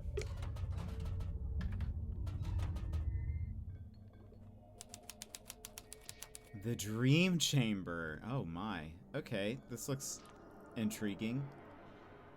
That guy is staring at us. He sure is. I think we'd better talk to him before we touch any of his stuff. Fine. Okay, I like clicking around though. Okay. Fine. Hello, sir? 2 strangers, emissaries from the world above. Yeah, hi. I'm Detective Grimoire, and this is Sally. State your business, and speak only the truth. Well, we're here on the request of the captain. Impossible. The captain is dead. Unless you received a missive from beyond the veil. I should have foreseen this. But now that I'm faced with it, it seems inevitable. No, sorry, she meant the new captain. Captain Sifo. Cynthia. She's asked us to investigate the murder of Magnus Mortuga. We have to talk to all the suspects. Speaking of, can I ask your name? Zacharias Zephyr, the Dream Doctor. A dream doctor? I don't think I've met one of those before. That is correct. You have not. I alone hold the title. Because you made it up? That is correct. Does that mean they left hair in the sink if Grimar can tell they were shaving? Maybe. I would imagine so. I like he has a gold glove or something on his other hand. I wonder if that's gonna be his pointer hand. Is the gold glove. That's my guess. So, Dr. Zephyr, what does a dream doctor do exactly? He studies the parapsychological qualities of dreams. Parapsychological? Yeah, that's like psychics and telepathy and stuff, isn't it? How does that relate to dreams? Dreams are transmissions comprised of spirit energy from another dimension. Oh, sure. I mean, that's common knowledge. What kind of other dimension? Spirit energy originates in the spirit realm, of course. Like the afterlife? That is but one of many names. So, have you made any kind of discoveries or breakthroughs? Nothing I can meaningfully explain to you in your current state. What about all the stuff in here? What does it all do? Specialist instruments, most of them too complex or too subtle for you to comprehend. I don't know. It mostly looks like a bunch of old junk. It is an unrivaled collection of rare artifacts. All right. What's the rarest thing you've got? My rarest items are not for the viewing public. Okay, now I have to see what they are. The pull of the unknown. I realized I should have lied and showed you something of middling rarity to throw you off the scent. Lesson learned, huh? I love Zephyr's voice. His voice is very nice. I like it. I like his design too. It's pretty cool. I wonder what's under his little hat. If there is anything under his little hat, but I would keep something under my little hat if I had one. I like that also his eyebrows and mustache are like the same. It's very fun looking. How come there's a room like this in the submarine anyway? When I arrived, it was but a simple infirmary. After I set up my equipment, we renamed it the Dream Chamber. And how long have you been here? I was the first person to be invited on board. I joined Magnus here shortly before the submarine's maiden voyage. So, presumably, you know why Mortuga became a submarine captain? Why? Yeah, like, where was he going? What was he doing? He simply told me he'd acquired a submarine and would be living in it for an undisclosed amount of time. That's all he told you? Yet surely there was more to it. I don't doubt it. He was a man of secrets, every bit as much as I. So when you started off, it was just the two of you. But now it's, what, 8 people? We were 9 souls, now 8. I'm not counting either of you. Yeah, I figured. Why did Mortuga want so many people on the submarine? Only a few of them were invited on board by Magnus like I was. The others crossed paths with him merely by the winds of fortune. All right, tell me about the murder. Last dream before waking. A single phase. Non-lucid. Focus is soft but heavy. All is dark. The endless void. A low voice speaking a forbidden language. Emerging from the beshroudal of the night black sea. A face. Larger than I had known a face could be. I wake. The room is bathed in green light. A green light? Like from the wooden boy? Not dissimilar, but 1,000 times more potent. I leave my chambers, heading for the airlock in which I have some business. I meet Cynthia in the parlor as she emerges from the control room. I notice she is clutching the ship's compass. She also appears visibly upset. Like me, Cynthia is on her way to the lowest deck. She departs and I follow behind. I wait as Cynthia converses with Madame Tadpole at the base of the second ladder. Madame Tadpole ascends the ladder. She is moving with haste and purpose. She requests that I go immediately to the storeroom at the end of the corridor. Did you go? As soon as I'd concluded my business. Which was? Nothing of great import, merely something I needed to collect from the airlock. So you went to the airlock, and then you went to the storeroom? I did. Right after I stopped off at my chambers. You understand I first needed to return certain items to their designated storage locations, after which I truly did do as Madame Tadpole had requested. I did ultimately regret my dallying. As it transpired, she had wished to inform me of Magnus Mortuga's death, and there his body lay, in the shadow of his stone cauldron, his blood pooling beneath him. A potent unease was already germinating amongst the group. Doubts were beginning to be sown, and fingers were beginning to point. Magnus Mortuga was a man of great will and great strength. It is hard, still, to accept that he has left us. Amy, welcome in. How's it going? So he was the last guy there. And he was there, then went up to the airlock and then his room.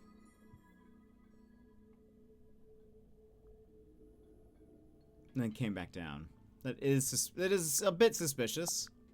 I noticed Mr. Dansom was quite determined to hold conversation with Magnus. What did Dirk want to talk to Mortuga about? Nothing. It was the act of conversation itself he was after. First-hand experience of Mortuga's mannerisms, affectations, and vocabulary. When I inquired as to why Mr. Dansom held fascination for such things, he said simply, research. So, Dr. Zephyr, I'm guessing you don't have an actual doctorate. Correct. I walk not the path of formal academic recognition, not for lack of trying, you understand. 8 separate institutions turned me away, asserting that my ideas were, quote, incompatible with our modern world. They forget, of course, that the modern world is a fleeting and ever-changing thing. Indeed, all of history's greatest scientists battled with such short-sighted stubbornness. So, you want to be one of history's greatest scientists and fundamentally change how we view the world? Is that so much to ask? I mean, yeah, it might be. So then how did you end up studying dreams? It was the result of acquiring a particular specimen. It opened up new ways to study the subconscious mind. A specimen? Like what? An animal? Yeah, I'm picturing like a lizard floating in a jar of formaldehyde. Something like that. So, what are you working on now? Here in your dream chamber? I'm studying subconscious spirit transmissions, analyzing their meaning, their intention. Do you need to be in a submarine to do that? Of course not. However, positioning myself here affords me other opportunities. Like what? The possibility of studying the most important specimen of all. If her transmission could be analyzed, interpreted, it would be an unparalleled discovery. Her? She is all that stirs in the minds of men that they shall never know. A being known only as the Mermaid. A person? I've told you all I know. Then apparently you don't know much at all. Correct. Mysterious. I'm glad that Grimoire also felt the same way of, wait a minute. I need you to go, her who? Who, her? Love it. The writing in this game is so good. I have a curious observation about Mr. Werman. Unfortunately, I haven't had the time to perform an analysis, let alone propose a hypothesis. That's okay. Just tell us anyway. I observed that he did not seem at all saddened or sorrowed by the death of Magnus Mortuga. You can't know that. Some people don't always show emotion on the surface. Of course, quite true. However, Mr. Werman did display an emotion. Relief. Relief? Gazing upon the crime scene, much of the tension coiled up in Mr. Werman's body visibly dissipated, and thereafter he seemed energized, galvanized. Galvanize. I feel like that is going to be that he is inspired. Like Mortuga's death is inspiring a story beat in his next book or something. This game is a perfect example of why we don't need Gen AI. I agree. I'm here for it. How did you meet Mortuga? It was on my first visit to Silkworm many years ago. I was merely passing through, so I stayed at the inn where Magnus was working at the time. So Mortuga was just an innkeeper at this point? Not even. The innkeeper was a woman named Felicia Stonetop. Magnus merely worked under her charge. The two of them split their time between running the inn and running a small sailing ship. Sounds like quite a nice life. You You're saying, makes me feel like it wasn't. It is no mark against Cynthia's character. She is a sharp young woman and capable engineer. But I was wholly surprised to learn that she had become captain. Did she never say she wanted to be captain? On the contrary, I was aware she'd held such aspirations, initially. But I was under the impression that her campaign had ended in failure. Meaning? That Miss Seafoam had made her ambitions known to Magnus, but he had shut them down. I first learned about Symmetry from a newspaper article detailing her residency at the Fortuna Hall Theater. On the surface, it was merely a review of a magic show, but I felt something behind it, something of great interest. To me, it spoke of someone with a close connection to the ethereal plane. Taking an excursion from the submarine, I attended the performance. Afterward, I requested an audience with Miss Silkmoth herself. And speaking with her for a scant few minutes, I learned two things. First, and most importantly, my instincts had been correct. She was indeed fascinated with the great unanswered questions of metaphysicality. She held a yearning to understand that which could not ordinarily be understood. A woman after my own heart. What was the other thing? You said you learned two things. That she was thoroughly unhappy with her lot at Fortuna Hall. The theater owner was a heartless woman who, among other indiscretions, did not compensate Symmetry for her work. But she had no family, nor any other connections. She had nowhere else to go. So you invited her to come live on the submarine? To put it simply, Did she bring all her props and stuff with her? everything she could carry. Why? Was she going to keep working as an illusionist on the submarine? No, Miss Silkmoth would be working with me here in the Dream Chamber. I notice she's not here anymore. Her tenure with me has come to an end. She has moved on to pastures anew. Again, I think I said this yesterday. I do love that both Grimoire and Sally go, every once in a while. Because I feel like they typically say it when I'm like, that's an interesting thing to mention. Or there's definitely more to uncover here. Also, I was going to point out, I did notice this in both the interview with Edwin and in this game, that his accent is on Grimoire, which is also a very Australian thing. When he introduces himself, he always says Grimoire, which I feel like, I don't know if this is true across the board, but I feel like the American pronunciation is grimoire, where the emphasis is on the first syllable. Grimoire versus grimoire. I would say grimoire sounds more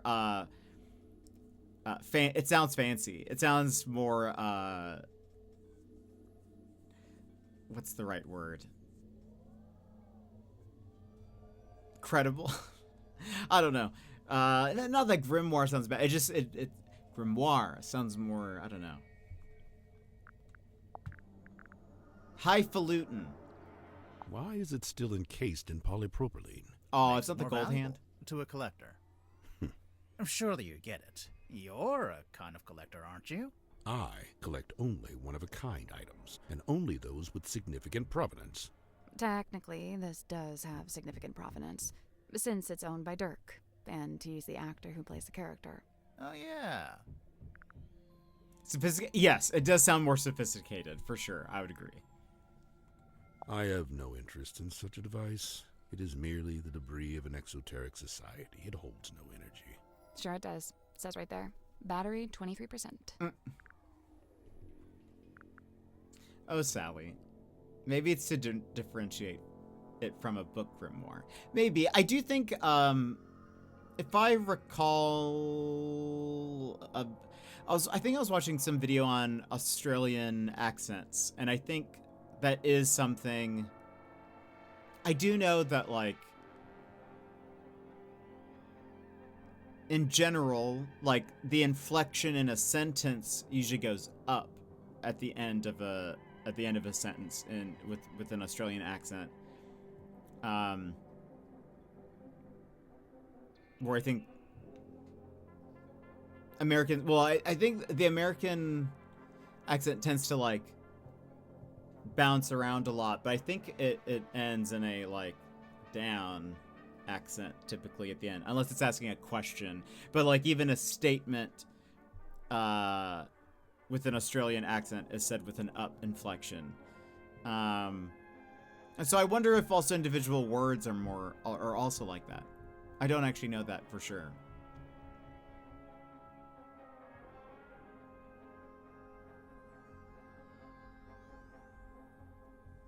I need to listen to my Aussies talk and just like pay attention to the syllables they say. I'm sure it won't unnerve them. I stayed at the Stone Top Inn myself. Back then it was under the care of a woman named Felicia, but it seems to have passed on to Magnus sometime later. I find this strange, for he was not a member of a Stone Top family. This seems to be a personal item of Cynthia's. As such, it is not my place to make a comment. The face from the ether. It must be. What's that? Tell me, where did you find this? It was locked in a safe. Was it now? Would you mind if I took it off your hands? It's not ours to give. No, of course. It's interesting that he had a dream about that. I find that either suspicious or... because there's no corroboration that he had a dream about that, because it's just his dream. But, I don't know. You gotta learn from when you move there. It's research. Yeah, exactly. This magazine emanates a peculiar energy. Jealousy, frustration, even greed. Now this is a talisman, surely. On the surface, it appears so. However, in this instance, I think the concept has been inverted. A reverse talisman.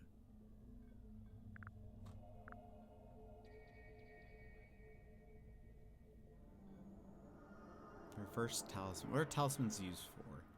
It rather Protection? seems that Cynthia is using the contract as a talisman. A talisman? Like, as protection? What? I did notice she taped it to the back of the chair in the control room, so it's like you can't go in there unless you acknowledge it. Correct. The contract is a shield behind which Cynthia hides. That was amazing. Thank you for answering that, writers. Because I needed that clarification, and we got the answer to that immediately. I was actually about to Google talismans and what the purpose is. But no, thank you. That solved that. It's a fine garment, is it not? Has it been in the control room the whole time? From the moment I first entered the submarine. But it doesn't belong to Mortuga. It does not. Hold on. I need to listen to that again. I feel like I wasn't even paying attention. It's a fine garment, is it not? Has it been in the control room the whole time? From the moment I first entered the submarine. But it doesn't belong to Mortuga. It does not. Magnus was fairly averse to record keeping. He can't have been that against it if he bothered to write in the captain's log. However, standard protocol would be for the captain to keep a record of every single day, whereas Magnus only filed a handful of these log cards in his entire tenure. You know, Magnus never liked the name Mortuga Submarine. Surely he was the one who chose that name. I believe it was something that just happened. He didn't have a willing hand in it. All told, Magnus was rather dismissive of the notion that the submarine should bear his moniker. But it was his submarine. He was dismissive of that notion, too. He was dismissive of that? That's interesting. Zephyr definitely makes the list of people who I would willingly listen to them. Read an instruction manual, for sure. Yeah, he has a very nice voice to listen to. I would agree. Has the wheel always looked like that? Like what? With one side broken off and replaced with a different material. It's never been my job to steer the ship, so I've never really taken any notice. He has a very everything he says has a sense of gravitas. I feel like it always just sounds very important. This is where I first learned about Miss Silkmoth and her residence at the Fortuna Hall Theater. This was after you'd started living in the submarine. Correct. So Mortuga had the newspaper on board with him. Only this solitary page. That belonged to Magnus Mortuga, but I suppose it should pass along to Cynthia. Cynthia doesn't get all of Mortuga's stuff just because she took over as captain, surely? Of course not. However, I imagine at some point Cynthia may wish to unlock the captain's cabin. She'd need a glass eyeball to do that? Naturally. While it holds the pretense of being an eyeball, in truth, it is a key. Eyeball key! Yep. It's the cloth that Magnus used to cover the cauldron. Why would he need to keep it covered? Either to keep it away from prying eyes, or perhaps he concealed it for his own benefit. As good as they were, it was not Miss Silkmoth's politricks that interested me. Rather, I was interested in the base mindset they were a symptom of. In particular, her ruminations upon the great unknowns of life and death. There are clues to it, right here. Look at the choice of words. Unfathomable, inconceivable. And on the reverse, you need only look at the chosen subject matter for her newest work. It's a Grim Reaper. Before we left port on the submarine's maiden voyage, Magnus asked a favor of me. He wished for me to venture into the Stonetop Inn, collect this cauldron, and bring it on board. Why couldn't he do it himself? He'd have been strong enough, surely. I'm not sure exactly. I was already preparing to bring a large amount of heavy equipment on board. I suppose Magnus considered it logical to fold the cauldron into that set. Was it shut and locked? Shut, locked, and covered with the sailcloth. Magnus never told me what he kept inside it, if that's what you're asking. Currently, that list includes Lenville Brown, Carrie Payton, and Liam O'Brien. All great voices. Dr. Zephyr, I is agree. this yours? I don't immediately recognize it. You sure? It really looks like something that had belonged to you. Of course, I do concede that I have many similar bottles here in my dream chamber, so it's wholly possible that it originated in my collection. Nice answer. Totally non-committal. Could be, but I don't think so. Bottled sunlight. It appears somebody's looking to protect themselves from vampires. There's no vampire on board, is there? Of course not. What about Mortuga? I'll admit, it was a rumor for a time. How? What? I believe this to be a depiction of a being known as the Mermaid. However, I've nothing to compare it with, as it's the only depiction I know of. It doesn't look much like a mermaid. It doesn't look much like anything, really. Except for the fact it's got a face. At least, I think that's a face. Stories alluding to such a being were the reason I traveled to Silkworm in the first place. However, I was disappointed to discover that nobody in town seemed to know what I was talking about. It seems to be a secret held by only a very select few. It's also very serpentish. How long has this been chained to the foredeck? Do you know? Since the conception of the submarine, as far as I know. The conception of its current incarnation, I should say. The wider history of the vessel reaches back a good deal further, of course. A bit of light reading, It's a book about a hex. So I see, a charming pulp adventure by the looks of it. It seems our collective fate hangs on the outcome of your investigation. I guess. This is a good thing. It is high time for a shifting of the tides. What do you mean? There are too many souls aboard this ship, many of them seeking things they shall not find. I wish we could ask you what you mean by that, and what you think they're seeking. I also wonder if he's like... Has he used this to, like, observe the people on board, like, their dreams? Very curious. Before we click around this room, we have to run ads. We'll be back after ads and a BRB, so stand up, stretch, grab a snack, grab a drink. We'll be back here after a few minutes. So, BRB.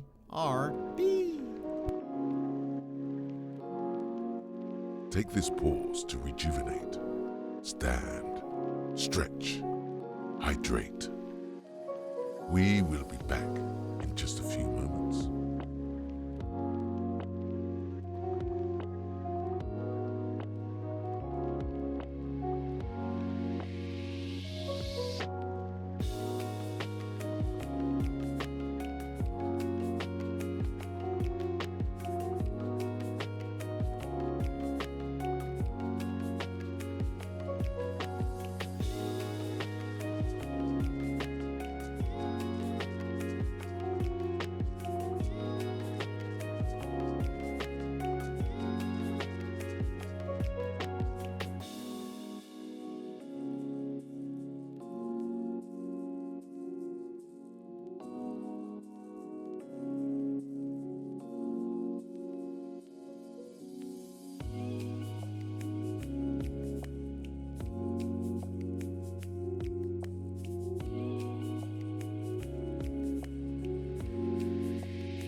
And welcome back, everybody.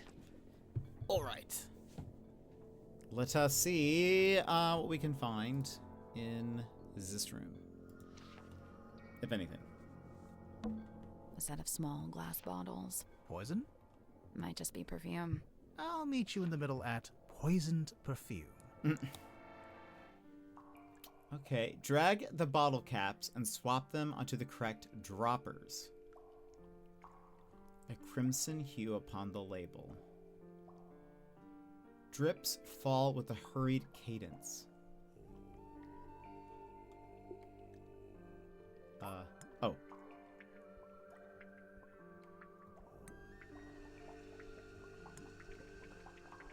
That's pretty hurried. Oh. It's stuck.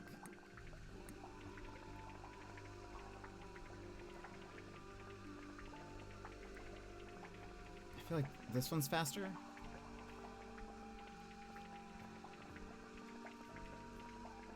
They seem almost about the same, actually. For where they're hitting the water. Okay. So it's either this one or this one. Let's put you here for now. Aerated with effervescence. I'd assume that means that. A glutinous viscosity is going to be this guy. So we know that's for sure. A conspicuous X on the label.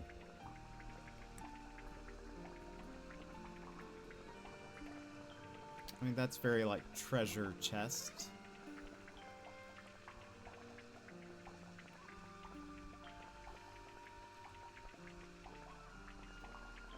Exhales a curious vapor.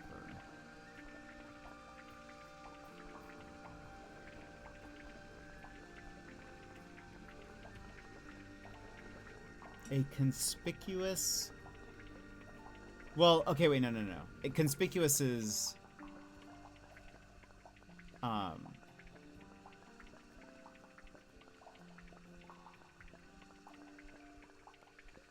Would be like hidden. Because inconspicuous would be when something is like very obvious or something. So maybe this is a conspicuous X because it's technically there is an X in here.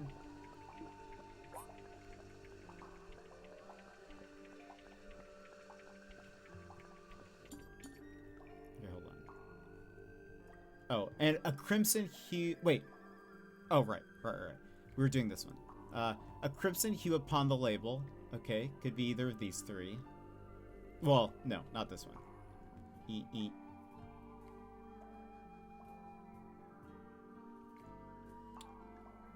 Aerated with effervescence. Well, effervescence would be bubbly. So actually maybe I was basing it on that, but that actually could be wrong. So this one should be with one with bubbles. Exhales a curious vapor. Drips fall with a hurried cadence.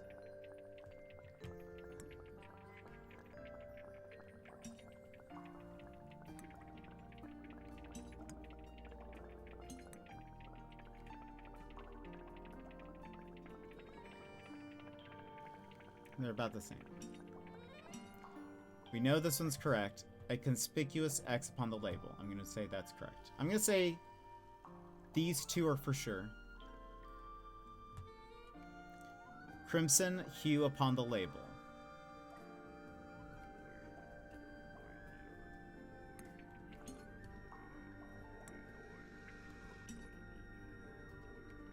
Exhales a curious vapor is either going to be these two. This is for sure wrong.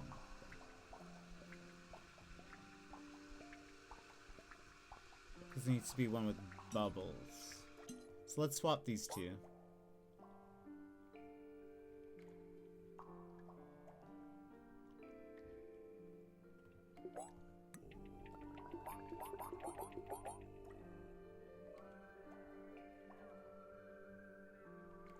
This one needs to have red on the label.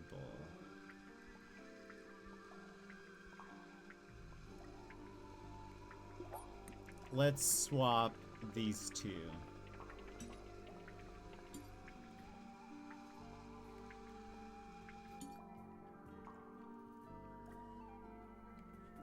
Crimson hue, effervescence, vapor, hurried cadence, viscosity, a conspicuous X on the label. Nope. No? 6 bottles, each with a dropper and a cap on top of that dropper. I guess each bottle has a specific cap that matches it.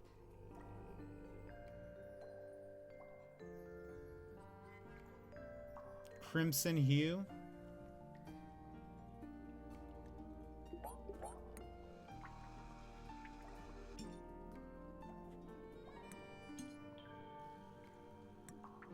I really feel like this is the conspicuous X. Or wait, do I have that confused? Conspicuous. No. Oh, I do have that wrong. Conspicuous is easily noticeable. Okay. Right. Right. Okay, so then let's swap these two. Because this does have bubbles, and this does have a very, maybe that's the noticeable X. There we go. Okay. My lack of understanding was the problem. Nice. Is anything going to happen? Thank you. Oh. The glass moved. Let's take a closer look at that bookshelf. The 7 secrets of Onirology?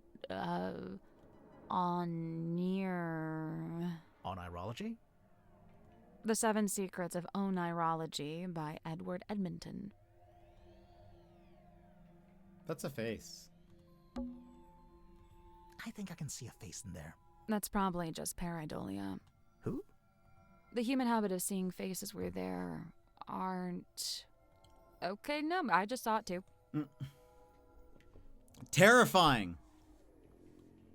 This one's not really a book. Looks more like a magazine. A small booklet found in the bookcase in the Dream Chamber. Caretaker's Collective Quarterly Journal, listings and inquiries. What's on the back? Okay. Picture of an old man.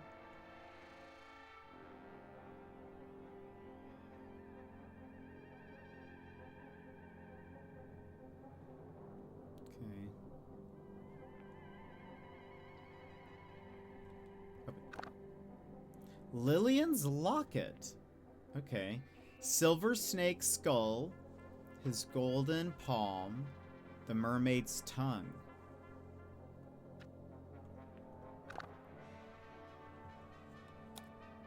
Lillian's locket. Lillian Lucian was a witch of some infamy before her untimely end at the hands of a curse.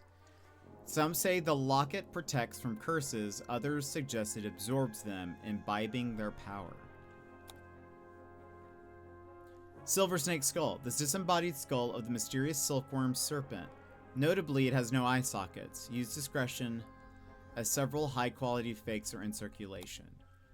His golden palm. Made from an unknown material 90% similar to gold, the hand is said to be able to touch ghosts. Is that what he's wearing? The mermaid's tongue. Said to facilitate communication with she who lies beyond the veil. Requires a special key to operate. Both the key and the mermaid's tongue itself are rumored to be lost at sea. Name your price. Interesting. Lost at sea. We're in the sea submarine. Mermaid. Her. Again? That's probably the human. Okay, no, I just saw it too. A Ghost Rises Before Me by Joseph Jenkins. The Magician of the Soul by Annabelle August.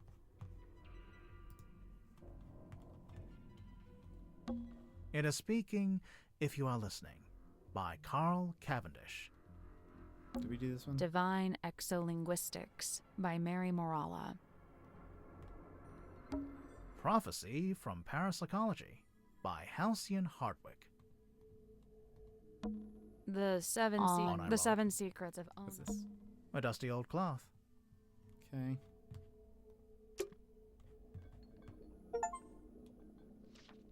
Who's there? Yeah, who is there? What's on those wall charts? Sacred geometry. Is that a heavy metal band? I mean, probably. I'll just take a look in this cabinet. Watch out for spiders. Yeah, I don't think there are any spiders. We're on a submarine, remember? I do seem to need constant reminding. I can't see anything important on these shelves. Good, because I couldn't reach the stuff at the top if I wanted to. The Dream Chamber? Looks more like an apothecary. The what? An old-timey potion shop. Thank you. Big glass bell jars with creepy things inside. If I had a penny for every time we go somewhere and there's big glass bell jars with creepy things inside. I wish Hex of the Helmsman was an actual book. I'd read it. That would be interesting. Maybe they could explore the story in a game or something. And it's a weird metal helmet. It is the dream helmet. Of course it is.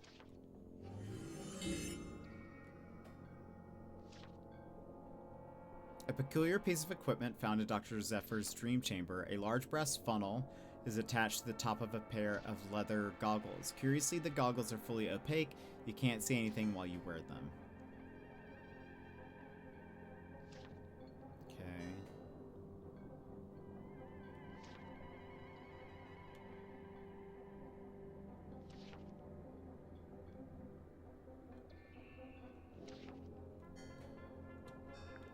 Dream helmet. It's a weird crystal orb, It is the fog ball. if you say so. A strange glass ball found in the dream chamber. Something is swirling around the inside of it. Ooh. What is that? Just a battery? Wait, that's just... Is that just taped on?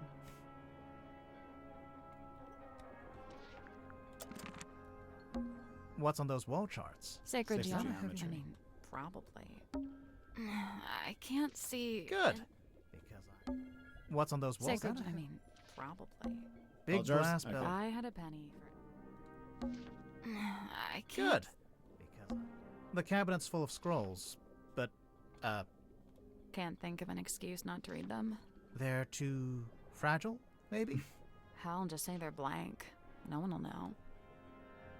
These scrolls? The here? cabinet's full Can't of think there. hell, just say they're What's blank. this? It's a weird glass bottle. It is the hex bottle. Yeah, I knew that. Oh. Hello. Shake? Hold on, I just want to see this first. A glass bottle with a strange object floating inside. It was found in the dream chamber. A subtle floral smell is gently emanating from within the bottle.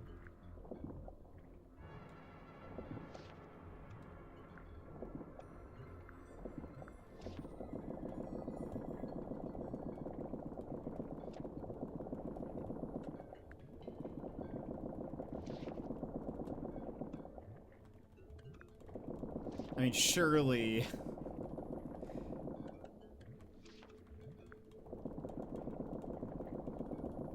Surely there's a reason for this. Do I get an achievement for shaking this bottle a lot? Is this like a... I like how the devs knew people would want to shake it, but like... Do I get anything for shaking it?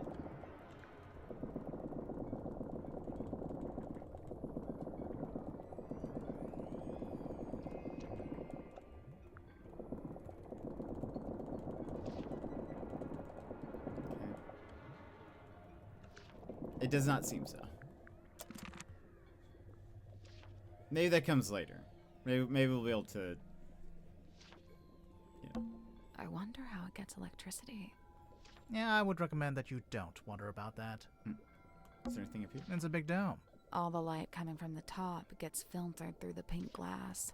It gives the whole room a really weird vibe.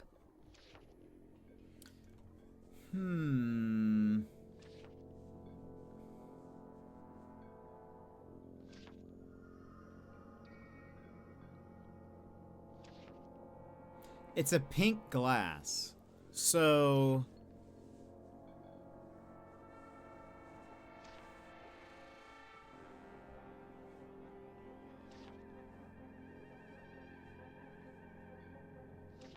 would a specific color light need to go through pink in order to give us green? Because he said that the room was green, but if it's coming through a pink glass, that is either such a bright green light that it, like, it's so concentrated, or, I mean, green is made of blue and yellow. But is there like a, I don't know. I wonder if there's a certain type of light or frequency of light that would equal a green or something. I don't know. That's interesting. Tired? I worry if I slept in that thing, I'd get transformed into a monster or something. I worry that sleeping at a 45-degree angle would be bad for my back. You are old. Unk. He's Unk. He's like us, for real, for real. Let's start here. What is this, anyway? It is what it says it is, a quarterly journal of listings and inquiries. I noticed the prices are listed as ounces, and that's gold, I'm pretty sure. These numbers are merely a way to ascribe a universal value. Most transactions take the form of a trade, exchanging items of equivalent worth. Oh, wait, so are these things that people have and they want to sell? Or is it stuff people want to buy? Both. What about that last one? The mermaid's tongue. Likely the most contentious item ever to be listed in the journal. Desperately coveted by those who believe, and disdained by those who don't. Those who believe what? That such a thing could even exist. How come the goggles are blacked out? It is a weighted sleeping mask. To induce REM sleep? Correct. What's REM sleep? That's the kind of sleep where you dream. Aha. So what's the big funnel on top? It is an energy filter. So it filters the dreams as they come out of your head? The opposite. It filters the dreams on their way into your head? Correct. Oh yeah, dreams are transmissions from another dimension. I forgot. But what's the point of filtering them? What does it do? To study the transmission, it is first necessary to change the format of the energy signature. Oh, like when you change a WAV to an MP3. This is a syntax with which I am not familiar. WAV? I would definitely say wave. Is that not right? It's a dot wave, no? How do people say that? More importantly, how does the creator of the .wav say it? That's what I want to know. Where do you get this from? It is on loan from Miss Silkmoth. So it's for some kind of magic trick. I thought it was a crystal ball, like a fortune teller would use. Indeed, it is a divining orb of a sort. However, I am not using it to see into the future, for such a pursuit is naught but folly and nonsense.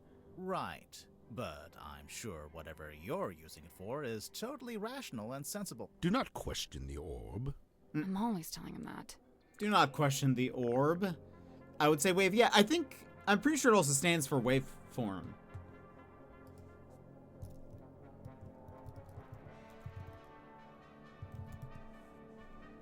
Waveform audio file format.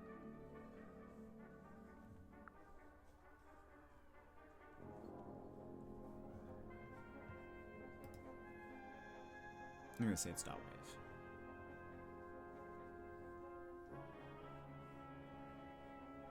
Though apparently some people say WAV, I think is also how it's shown on the Wikipedia. This looks like either, but come on, it's short for waveform. Who made it? Let's email him. Created by who? Well, all it says is IBM and Microsoft. Sally is at least right about Bowie, yeah.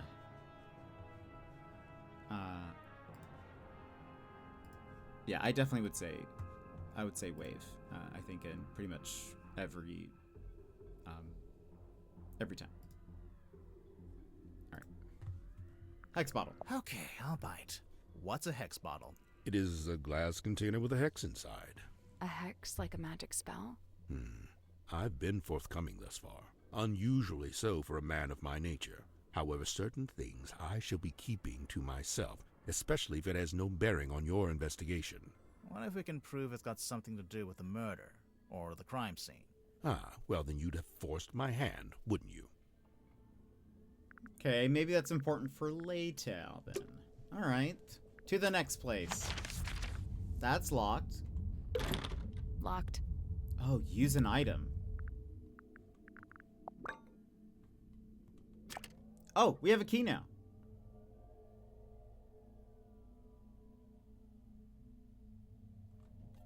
That's the one.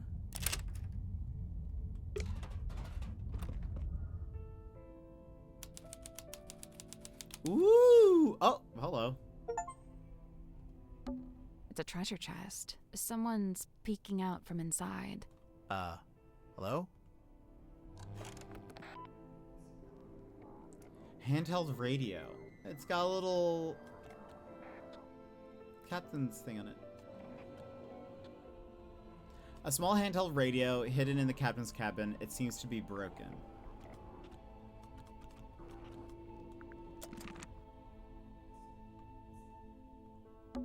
What's that on the wall? No idea. It's written in a language I don't recognize.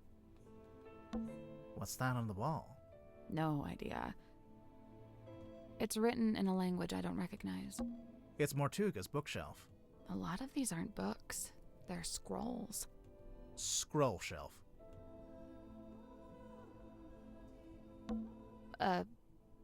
Is that a bell? I think so. Why is it hanging over the desk? Iron bell. A heavy iron bell hanging above Mortuga's desk. In the captain's cabin. Wait, look at... Doesn't that look like the... Wait. Well, hold on. Let's look at this. Moon. We have that symbol. Another moon. That symbol. Oh, the sun, probably. Moon, sun. Oh, hold on. Oh, there's also... Is that... What that? What this? Is that supposed to be her? An egg.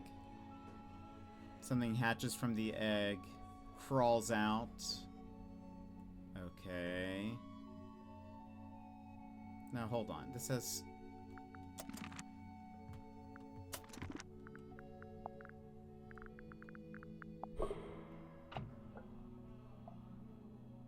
It has the same... Is this supposed to fit on top of... Does the bell fit onto... Is that... Why is it hanging over the desk? I kind of feel like it fits onto the thing. Interesting. There's a globe. With all 7 seas. What's that saying? If walls had eyes? Something like that. These do. It's a ship in a bottle. Really? What ship is it? Ship in a bottle. A wooden model ship in a glass bottle. It was on Mortuga's desk in the captain's cabin. Oh. Interesting. A purple liquid.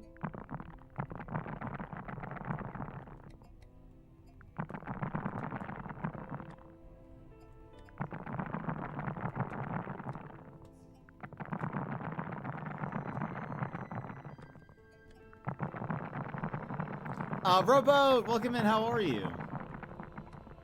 This game, it is pretty cute. We are solving a murder. But yes, overall though, I would say yes, it is pretty cute though. Visually, it is cute. How are you today? I'm doing pretty good. Doing pretty good. Yeah, not too much going on today. What have you been up to this weekend? Oh, well then I read that wrong. I mean, we are... would you not shake it like that? You're gonna break it. I think it already is broken. Listen. Something got loose on the inside. Maybe there's something on the inside. Can we do anything with it? No, okay. Maybe we'll be able to do something later with that. Yeah, so we are Detective Grimoire and Sally, and we are on a submarine where we are sort of questioning these people because this guy in the middle, Magnus Mortuga, was murdered. All the characters, though, are very funny and very unique and cool, and I have really enjoyed this so far. This is a part of a series of games. The one before this was called Tangle Tower, and it's also very, very good. So I've been very excited about this. That's one impressive chair. Fit for a captain.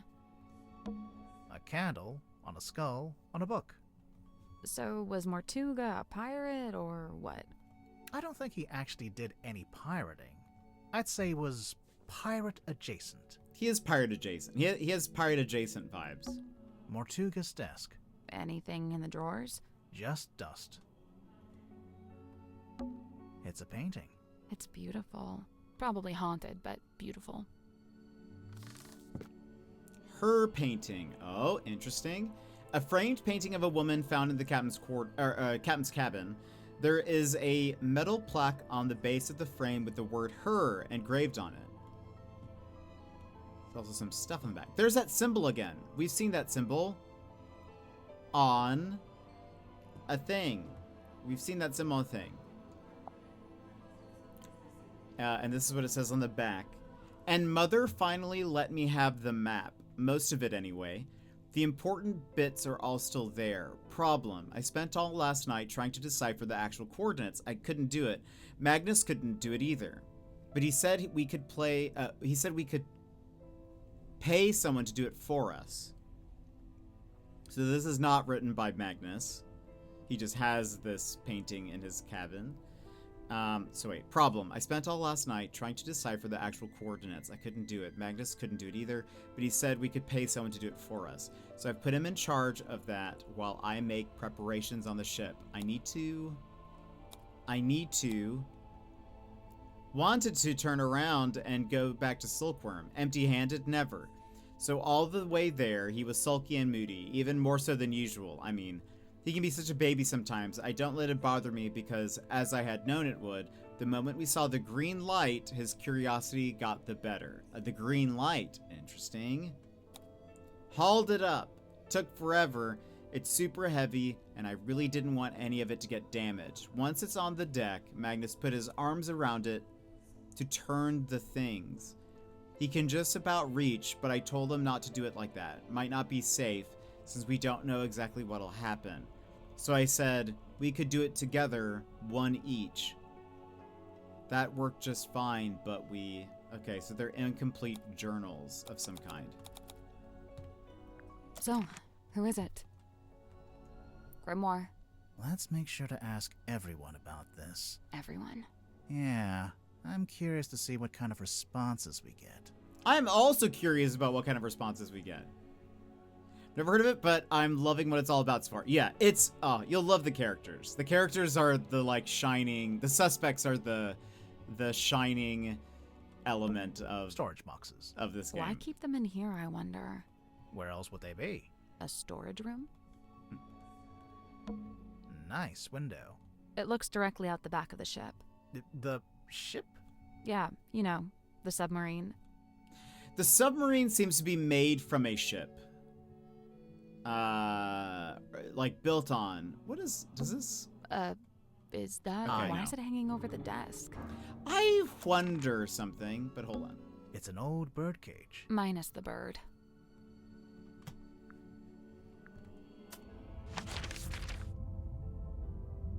It is interesting that this room is directly above the place he was murdered. And that it could potentially, I mean, if we look at this, that flooring, let's see, can we? It's an old rug. It's old, but it's not quite as dusty as the rest of the room. Oh, snap. They move the rug and the thing drops down because it kind of looks like there's rope here. It almost looks like a pulley system or something. I assume that's going to be part of the connection to the cauldron, because as we can see, it looks like the bell has this symbol or like this shape on it. And wait. Where's the cauldron?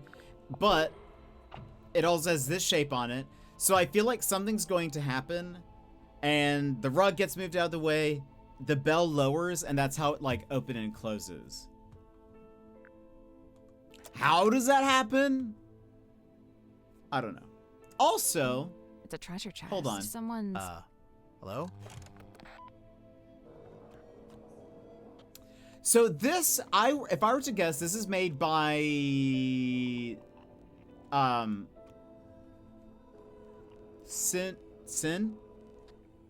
Sinclair, right? Because it kind of looks like her mom.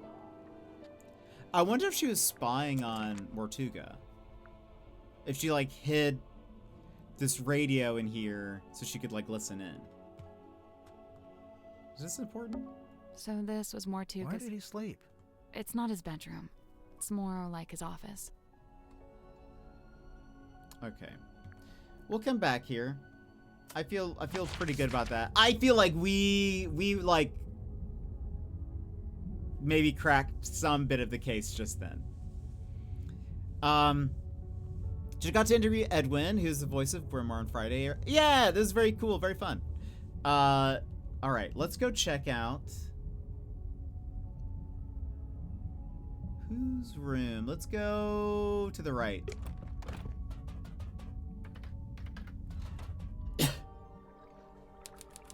The airlock. Okay. This is Tadpole.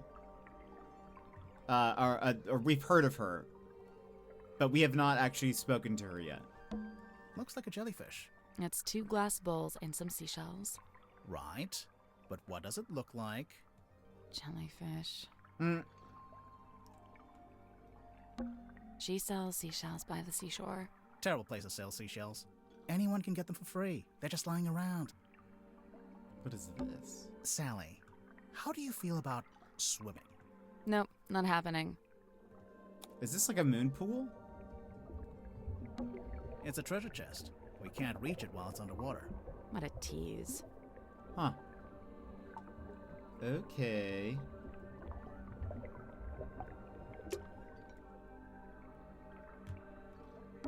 Old glass bottles. Looks like they've all been salvaged from the ocean. Hey, this one has a message inside. Curse in the Cauldron. A glass bottle messily sealed with wax. A sheet of paper is rolled up inside. Curse in the Cauldron. What a cool font.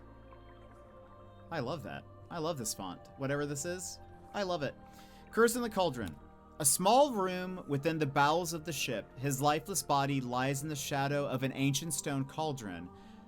The cauldron's heavy iron lid has never been unlocked. It has never been opened. Okay, it's currently telling the story of what has happened. For all his strength, he ultimately proved powerless against the lure of the unknown. On this morning, the cauldron has been unlocked. On this morning, it is wide open. And then it has like a picture of the cauldron open, the window, and him lying there. That's interesting and weird. And we will have to ask about that. Old glass. Looks like they've all been Hey, this one has a message Okay, inside. so it only has the... You can click on all of them, but it's the same thing. What about this? It's a diving helmet. One of those old, heavy ones. You think it's a safe? Nah, looks pretty dangerous. A safe. Oh. Look closer. All right. Oh boy, okay.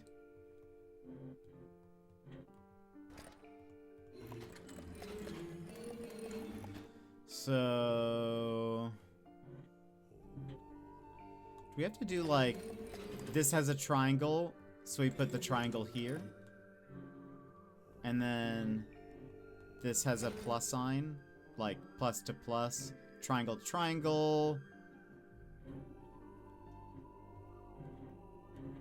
Oh, that doesn't have a circle though. This does have a plus sign. That doesn't though. Maybe it's this U shape. So this would be a diamond. This would be plus. Dot. This goes up here. Triangle. From here, filled in triangle. Do that. That looks like a water droplet to water droplet. Is that all of them? I kind of lost track.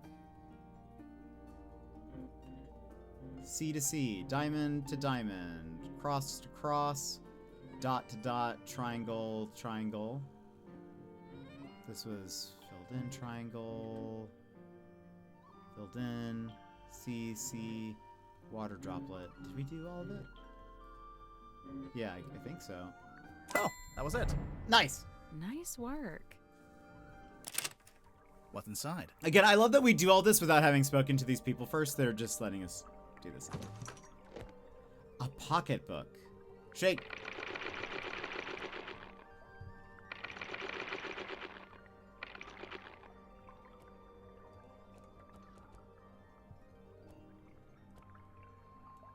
MM? Or EE? Well.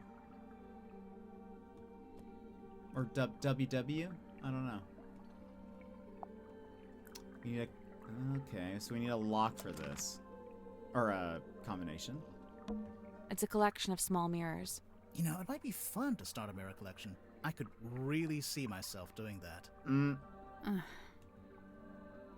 Hello. Well, this mirror. That's a big mirror. It's the kind of mirror you'd walk through to get to Mirror World. You've been to Mirror World? What's it like? On reflection, it's not that great. It's a ladder. It doesn't go anywhere, though. I imagine it's for lowering into the hole so you can climb down. Oh. Or, you know, you could use it to display your collection of rusty jewelry. Alright, let's talk to her now. Hey, it's me, Madam Tadpole. Yep, that's my name. First question. Go. Are you a mermaid, or what's the deal? Great question. Half mermaid. The top half, obviously. From the waist up, all mermaid. And as you can see, I have the legs of an ordinary human woman. An ordinary human woman? Who happens to be an Olympic-level swimmer. Second question. Go. It did sound like Tic Tacs, didn't it? My only complaint about the game, I want the little ding if it's right without having to press the check. Yeah, that's also true. There were a few times I forgot to press it and thought I did the puzzle wrong. I think I often wait for something to tell me that I did the puzzle right, but no, you have to like just place things and then hit the button. Yeah. I kind of forgot about that until we started playing this again. So, Madam Tadpole, you're a professional swimmer? Or a professional mermaid? I'm not a professional anything, not anymore. I'm done with all that. Do you have gills? Nope, it's a tattoo. Sorry to disappoint. Oh. It's cool. Why'd you get it? I've always been real good at holding my breath underwater, like scary good. The other kids used to call me Fish Girl. Ah, kids can be mean. I'd say they had it right. How come you're here on the submarine? Okay, so I like to go diving. In the sea, deep. Oh, like with an oxygen tank and a mask? No. I don't use any of that stuff. Anyway, so one time I went too deep. I wasn't going to come back up. I was pretty much done for. Somehow Magnus found me, pulled me into his submarine. He brought me back. I owe him my life. Wait, so are you from Silkworm? Were you living in the town? Nope, I'm from far away. Then how come you were diving into this bit of ocean? Oh, well, yeah, I was visiting the town. For work. What kind of work? Performance art. Kinda. Like I said, I'm done with all that. So, Mortuga saved you from drowning, and you just decided to stay? It's where I belong. The ocean. I had my fill of living on land. I've got no interest in going back. So is this also a tattoo on her nose, on her bridge? Just knows that she only that everyone only has 4 fingers. Oh. I definitely thought she was some sort of fish person. Right, Rowboat? Isn't it so good? I love because one of the things that's fun is like each character has little like poses that they do whenever they're like answering something or talking, and I love looking to see what each character does because they're all very unique, and I feel like they all tend to have, I don't know, insightful. There's an actor on board, and like one of his poses, he just has like sunglasses on, and it's very funny to me. I don't know. There's just a lot. They're just very. I love it. I love this. I love this game so much, and this series of games. Tangle Tower is excellent. Highly recommend. Yeah, I think you're right. I think they might all have 4 fingers. Looks like you've made yourself pretty comfortable down here. Magnus offered me one of the bunk rooms, but I turned him down. And yeah, over time I turned the airlock into a nice little home for myself. Where did you get all this stuff? The mirrors, the bottles. Shipwrecks, shipping containers, you name it. If it falls into the ocean, I consider it fair game. You go swimming out in the actual ocean. Course. Isn't it cold? And what about the water pressure? What about him? That's for other people to worry about. So, how do you get out into the sea? Or do you just go from up on deck? See that hole in the middle of the room? Leads down into a big old water tank with a door that leads outside. I go out into the ocean every single day. Jeez, I'm impressed. Like I said, this is where I belong. How long have you been living here? I stopped worrying about times and dates. It doesn't mean much down here. But I know I arrived after Sim and before Dirk. Do you get on with the other suspects? Oh, sure. It's a nice group. I was closest with Magnus, though. He was one of a kind. Okay. So Magnus, again, was the one who died. Now, okay, she's going to tell us now her point of view of the events of the night of the murder. I remember the sub did a weird kind of tilt. Don't know what it was, but anyway, it woke me up. So yeah, I'm trying to go back to sleep, but I can't because now there's all these footsteps outside my room. I get up and check outside. Nothing.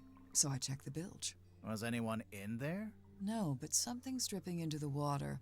I get a closer look, and it's blood coming through the drain that connects to the room above. So I head up there to check. The door's locked. I open it up. You unlocked it? How? By turning the wheel. So, okay, I guess it's not really locked. More like shut. Could anyone turn that wheel? Probably not. It takes some upper body strength. I go inside, and that's when I find him. Dead. Killed, looks like. I get angry. I'm out for revenge. I gotta find the guy who did it. So I run to the mess hall. Nobody. Climb up to the parlor. Nobody. Then I notice the hatch up to the foredeck was left open. Someone's making an escape, I think. Cowardly. I go up on deck. Nobody. I look across to the aft deck. Let me guess. Nobody. Nah, there was a demon. Yep. Glowing eyes, single horn coming out of the head, like an antler, kind of. Was it a person? I don't know, maybe. It was dark. I could only really make out the eyes, and it wasn't looking at me. It was looking out to the side, at the ocean, I guess? Then it starts talking. What did it say? No idea. Alien language. What? Okay, even I'm making notes now. This is the best statement we ever got. Oh yeah, there was this big green light. Not sure where it was coming from, though. It can't be anything good, I figure. Better put a stop to it. So I took one of the oars off the old rowing boat and threw it. Hard. Direct hit. Its head came off, pretty sure. I saw it fall into the ocean.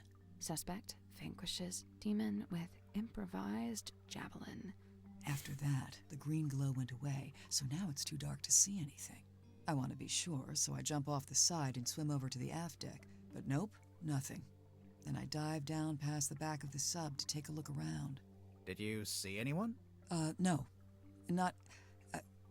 No. How should I put this?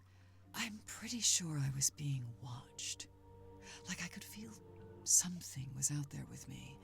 I don't know. Sorry.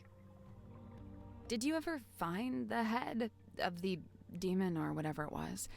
You said it fell into the ocean. Oh, yeah. I did, actually. It was right there, floating in the water. Turns out it was this leather mask kind of thing. A mask? Like a full head mask, you know, kind of like a balaclava. Do you still have it? Nope. I took it back inside the submarine, left it right here in the airlock, and, it's gone. I think it got stolen. That's, disappointing. Tadpole, you didn't finish your statement. Right. I left the airlock, told Cynthia to gather up the others and come up to the storeroom. Zephyr was in the mess hall. I told him to come too. So I go to the storeroom. Dirk's there with Werman and Sim. Everyone else shows up shortly after. So, you all gathered at the crime scene. What happened? Nobody wanted to admit to murder, so it was a bit of a stalemate. Most of the others made excuses and scurried off. Zephyr, Grip, and I stayed behind. I guess we were the ones who knew Magnus best. That's it. Story's over. Get out of here. Interesting. Okay, there was a lot of information on that. It's a Heartless. It does look like a Heartless, doesn't it?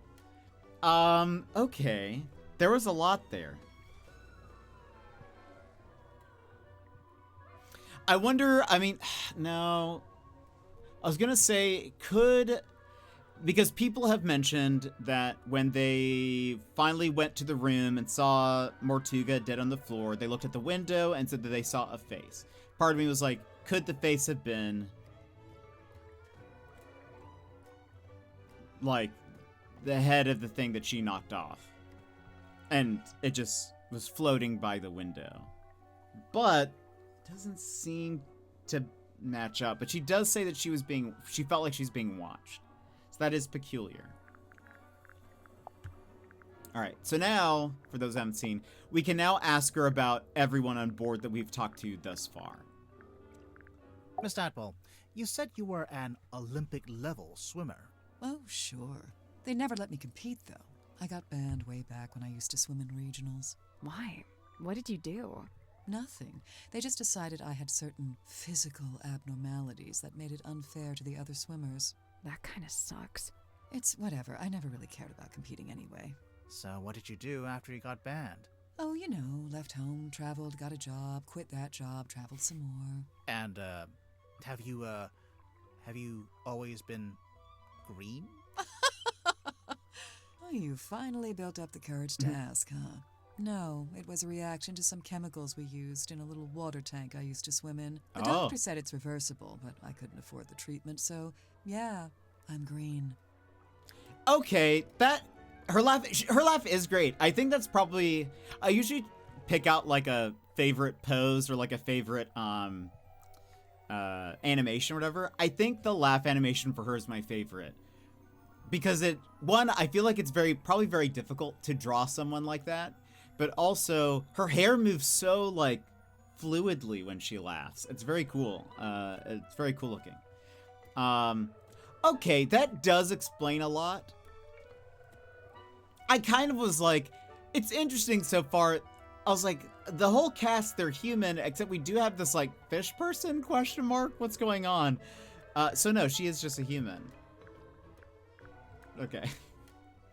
Clear. I was trying to think back. I was like, in any of the other games, has there been anyone that was not a human? And I don't think so. But anyway. Dirk's got a little crush on me, pretty sure. I like her voice. He's a good egg, but he's not my type. I don't go in for the Boy Scout look. Now, if he grew a beard, then I'd be open for negotiation. Sure, I could see that. Sorry, could we maybe talk about something more relevant? Yeah, Zephyr and I had a little falling out. Over what? Something to do with his experiments? In theory, I really don't care what he does in his lab. I just didn't like that he dragged Sim into it. What do you mean? When I first got here, Sim was working for Zephyr in the Dream Chamber. What were they working on? Researching dreams, I guess? Well, sure, that was part of it. They even had Mortuga as a test subject at one point. They were researching Mortuga's dreams? Look, it's not the dreams that were the problem. It's the communicating with spirits from the other world stuff. Oh, like talking with the afterlife. Zephyr's a grown man. If he wants to research that stuff, he's free to do so. But Sim's still young. I didn't want her getting misled, so I put a stop to it. How? I made Zephyr tell Sim he didn't need her anymore. Ouch. It's for the best. Now, when Werman got here, that's when things got interesting. Why? Because he's a famous author? Oh, no, I don't care about that. I don't read pulp literature. Oh, right. Then what's so interesting? Okay, so, Werman's from Silkworm, just like Mortuga. And after he arrived on the submarine, Mortuga spent a lot of time talking with him. Wait, you think they knew each other from before? From when they both lived in the town? No, but I do think they share a connection. Like, maybe they have a mutual friend or something? Something like that. Then it seems like Mortuga would have wanted Werman on the submarine if he had something to gain from it, even if it was just information. What information, though? What was Mortuga trying to find out?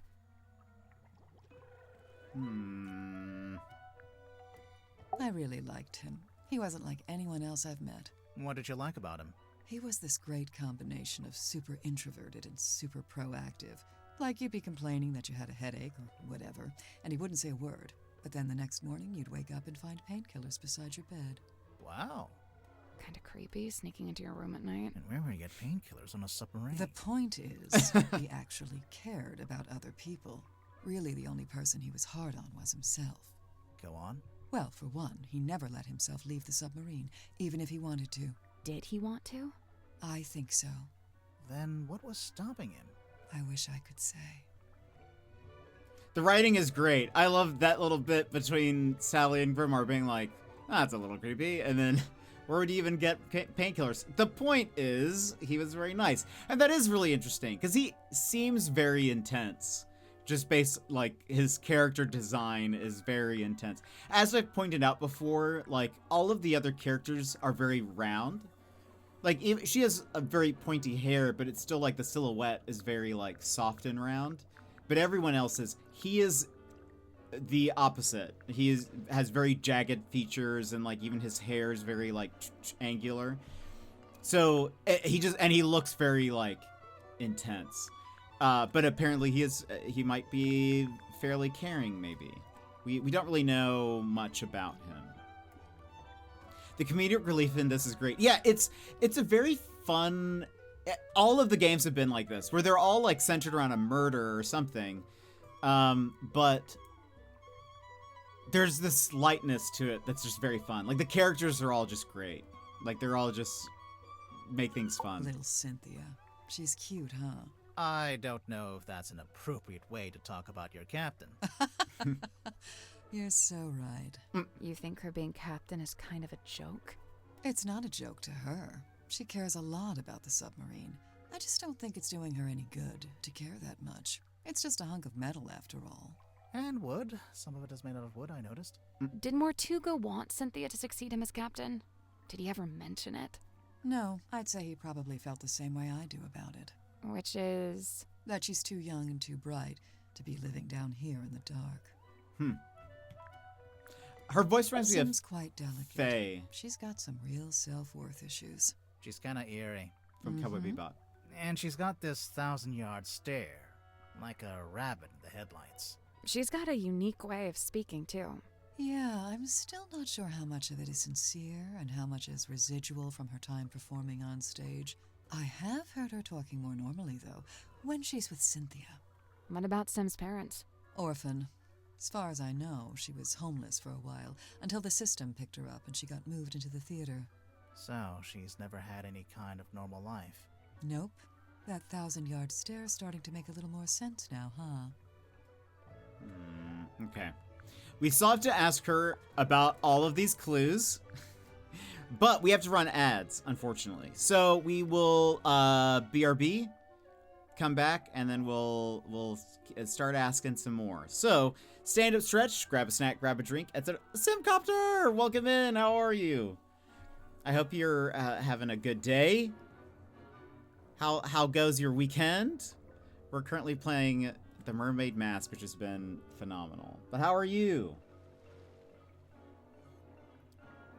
The writing in this, for those who have not seen, is like excellent.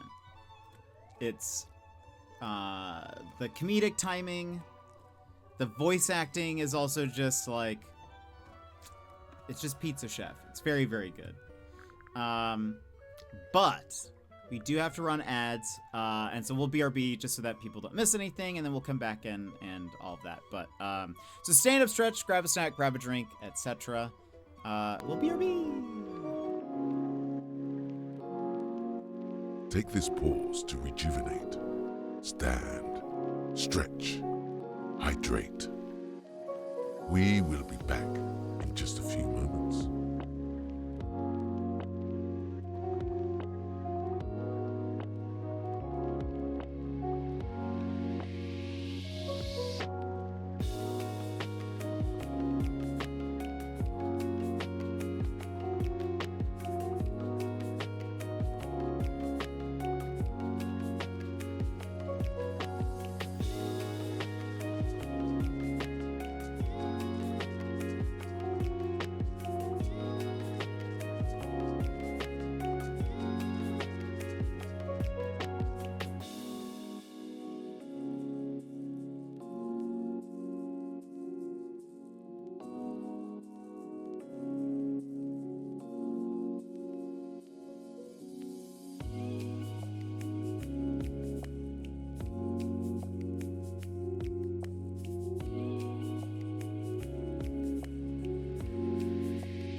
And welcome back. The photo of you and Wivey on the fireplace is adorable. Thank you. It's one of my favorites from my trip. I need to. I still need to go through and edit so much of the trip and whatever. I feel like I'm in a good place now. There was a time where looking at the photos of the trip just kind of made me sad. Because I was just like, I'm not there anymore, and I'm sad that I'm not with these people. But I think I can continue editing them now. I think enough time has passed that I'm sort of like, all right, I can just look and enjoy these and not be sad anymore. but that was from my last day there. I had gotten plenty of pictures with YV at that point, but I was like, on the last day, I'm gonna need like just to go. Let's take some pics together and whatever. So we went to like a nearby park, and we just I set up a tripod, started taking photos, used a little remote or whatever, and so that was one of the photos from it. But it was great. It was great. So I have a bunch of photos from that, and but yeah, I need to continue doing that. I have a Patreon that I'm going to be posting. I've posted one part of the trip thus far, like the first few days that I was there, but I'm making like those posts that are all about my Australia trip are all just like free. Like you don't have to be subscribed to view them. But you can join the Patreon as like a free follower or something like that. And so those posts, the Australia posts, are just going to be free for everyone. How long did you manage to get out there for? I was there for just over 3 weeks, I think. I have a hard time with nostalgia too. Sometimes it's difficult to look back on memories. True, yeah, and I think for me, I'm very nostalgic, and I think also this trip. So I went last October through November. It was about half and half. I went to Australia, and I think I knew going into it that, or at least my attitude going into it was, I don't know if I'll ever be able to do this again. This to me is potentially a once in a lifetime trip. I may or may not ever see these people ever again. And so I want to, I think it's fine to have that. I know that's maybe a like a, it's not negative, but it's not maybe the most like hopeful of things, but I at least was like, I think it's fine because I would like to make sure I take advantage of every moment on this trip. So I'm going to treat everything like this could be the last time. Right. And so I think I think I did my best to take advantage of that. But I also took a ton of photos and videos, and yeah, I think some of it is like wonderful. Like I think a lot of it I look back and I'm like, oh, this is such a great memory, and I'm glad I can look back at these pictures and the videos as well. But I think there's also part of me that's like, you know, it's also it's bittersweet in a way, because it's like I'm glad I got to experience this. I'm glad I got to see my Twitch friends. This is actually the first people I've ever met from Twitch. This is, again, I've been now streaming for over 6 years. But last October was the first time I've met anyone from Twitch. Being in Alaska is a bit isolating. Anyway, this is the first time. So lots of firsts and memories and really cool experiences. But it was definitely a, I don't know. Yeah, just, it was wonderful. I felt, very much like, you know, it was just great to have, these friends and being able to, I don't know, for a bit, it was wonderful because I felt like things felt normal, if that makes sense. Like, you know, there's, as much as it was a lot of new stuff, like I've never been to Australia before, there's a lot of new things I was eating and trying and going to go see that I'd never seen before, animals and all that stuff. It was also very like, there was a sense of it that was just like, and it's sort of by design, I wanted to just spend daily time with people, and I got to spend a lot of time with Yv. And just have, like, normal days. So there were times where I would hang out with him. Like, there were a couple days he was working from home. And so I just hung out with him while he did that. And, you know, got to just, like, while he worked, I was just seated next to him at his desk. And then for lunch, we would go out and go grab something. And then, you know, just sit on the couch and eat and watch something. And I'm not necessarily someone who has to be doing something big and planned. I'm not somebody who has to be like, we have to go out and be doing all this. It's that sit down time and just sort of doing life next to somebody that I really also wanted to experience there. And it was just those times were some of my favorites, I think. So things just also felt very normal, and I loved it. But I also very much miss it, you know, when I think about it.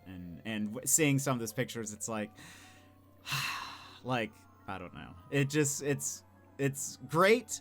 I know I can be a little bit of a sad boy sometimes, but I feel like it was all very good.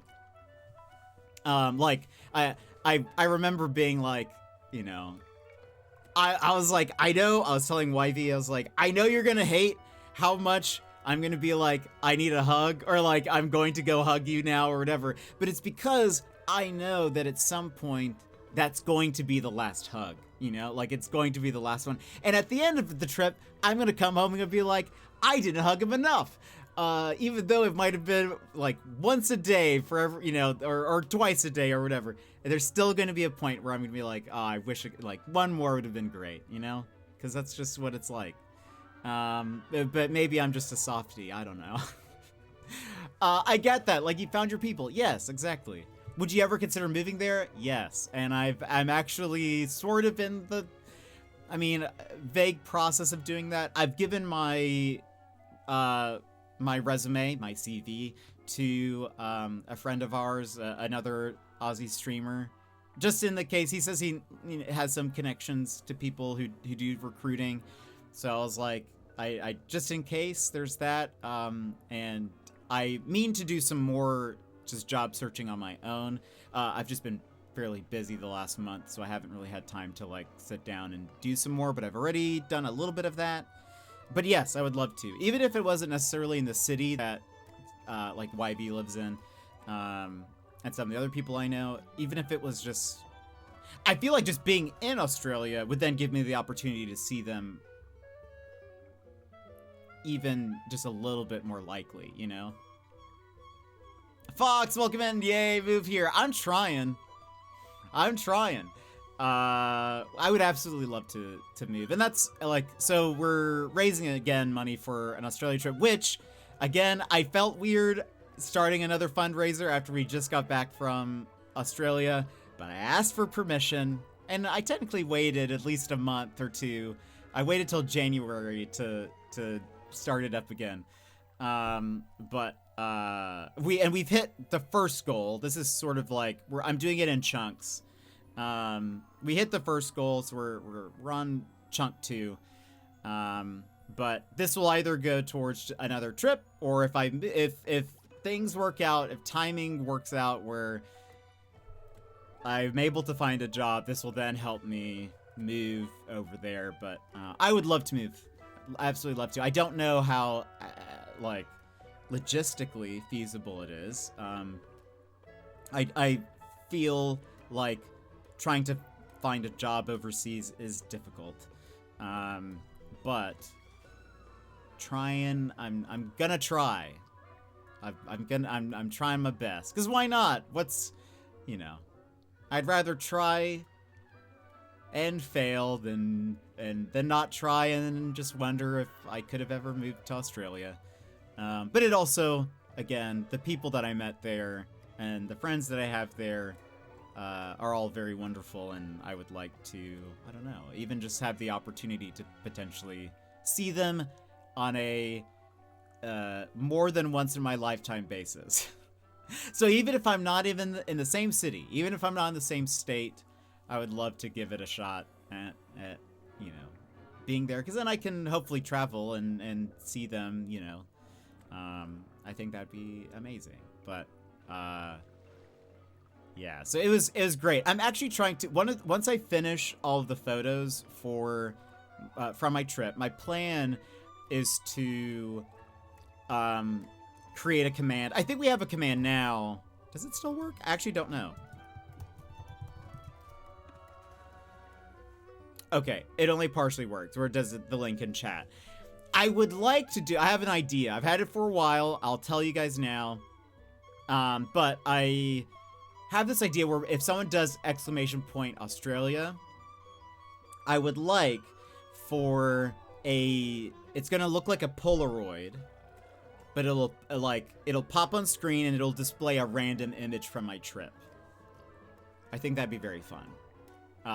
So it'll be like a set of images, and then when someone does that, it'll pop up with the link in chat for people to donate if they would like to, but then it'll also pop up with like like one of my favorite photos from the trip. I think that would be like a cool little thing. And I think since do I have this photo? I should. Since you mentioned it, Rowboat. Ah, there it is. Oh, it's a huge photo. Hold on. Edit, transform. Fit to screen. There it is. There's our photo. I love that. Don't know unless you try, right. And so I'm okay to be like, you know, I can acknowledge that the difficulties of moving overseas are expensive, and the finding a job difficult, visas, all of that. But I would like to, you know, might as well try, you know, might as well try, and because if not, what's, you know, I'd hate just to eventually be like, oh, like, maybe I should have tried harder, or maybe what if I could have moved there? That would be great. But it was just such a wonderful time. I just loved, I don't know, being able to, you know, YV is a very good friend, and we have other Aussie friends that are you know, have walked into my life as well, and more so I've walked in their lives and just been like, we're friends now. That is mostly how this has worked, but it's just been, you know, it just good wonderful times. Fit to screen, boop. Good wonderful times that I would like to experience again, and I don't know, hopefully hug Wivey again. That would be a wonderful thing. It's nice to get to know you better. Yeah. It's probably, you know, I'm sure it's very odd because, you know, I feel like I've watched you a bunch, so I vaguely know more about you. But yeah, this is I'm a bit of a softie. I cried at the drop of a hat. It is honestly amazing that I haven't cried yet. Just talking about the trip, but yeah, it's you know, I feel very lucky to have been able to go at all to Australia. Again, it felt very much like a trip. And Shady, welcome in. How are you? Oh, thank you, Ro. Once in a lifetime experience. Got to see and do so many wonderful things. Look, here's me with a kangaroo. Well, that's just me. Look, that's me with a kangaroo. But anyway, also that's really this, by the way, this is how tan I should be. This is, I just don't go out into the sun at all, so I'm much paler, but that's actually how tan I should be generally. It's crazy how you got back home and your tan just, it's lasted quite a long time. I still have a slight farmer's tan, a very slight one, but I keep a tan for a long time. But it's mostly gone now. You can definitely tell the first few streams that I was back that I was much darker. But I got to experience a lot. And thank you everyone for the check-ins. Got to do and see so much, and again, I'm glad that I was able to be there for 3-ish weeks. But it was honestly so much fun just being, like, in a way, feeling fairly normal, I guess. I don't know. I felt like just being there, getting to do daily life stuff with friends and stuff. It was just very fun. It felt it was a very sweet feeling, and one that I hope that I get to experience again. But it was just very cool, and I feel Wivey was very accommodating to some of my whims, and I am not a very when I go on a trip, I don't overplan things. I prefer to have a lot of downtime. There were a few things that I said that I was like, I would love to go do this, and this, or whatever. So we went on a road trip. We drove from Brisbane to New South Wales, but we spent a day in Sydney. But we were in some smaller towns, and while we were in one of the smaller towns, I was like, can we go to see the sunrise? I would love to see the sunrise at some point. And so we did, and this is us. That's us. Sunrise. He's I woke him up early to go see the sunrise, and he didn't have to, but he did. So so thank you, Wivey, for accommodating me. What do kangaroos feel like? Are they soft or are they more wiry? The fur was so soft. They were so very, very soft. It was wonderful. I was honestly surprised. It felt like a plushie or something, like a microfiber plushie. Having your white chocolate mochas. I did get to have them, even though they were more rare over there. And I also had to say maca, because that's how they say it, which is, when I say it that way, I feel like I am imitating them, or mocking them. Not to get confused because I'm saying maca, but but so every time I'd be like, can I have a white chocolate? And then in that moment, I'm thinking to myself, do I say it the way I normally say it? Do I say it like an Australian? Mocha? Maca?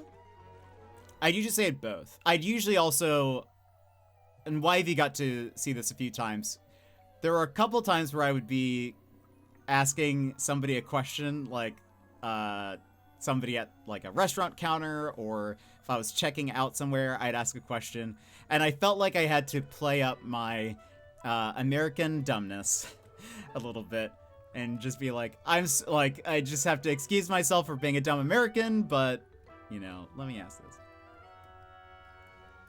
Smiling at that early in the morning is impressive. I was pretty hyped. What are we pronouncing? Like a mocha, to drink. Apparently you guys say it maca. We say it mocha. How romantic. I don't know if he felt that way, but I only sleep in kangaroo PJs. Imagine. I never would have guessed they were soft. Yeah, they were so soft. I loved it. You didn't have to play up on that? Are you saying that I am dumb? What are you trying to say, Bear? I feel like that is... I didn't have to play... What? What are you trying to say? But no, you're probably right. I always... Really? That's interesting. Everyone that I know, all the Aussies I know say Maka. Not like that. It definitely sounds like that. You don't have to play up on that. It sounds like you're saying I'm dumb. It sounds like you're saying I'm dumb, Bear. But it's okay. It's fine. The truth comes out. It's Maka, like Aker. Or Aka or what? I would never. It seems like you are. It seems like you are. What else do I have? This is us in front of the Sydney Opera House. I pooped in there, everybody. Like right. Oh. Well, it's also in.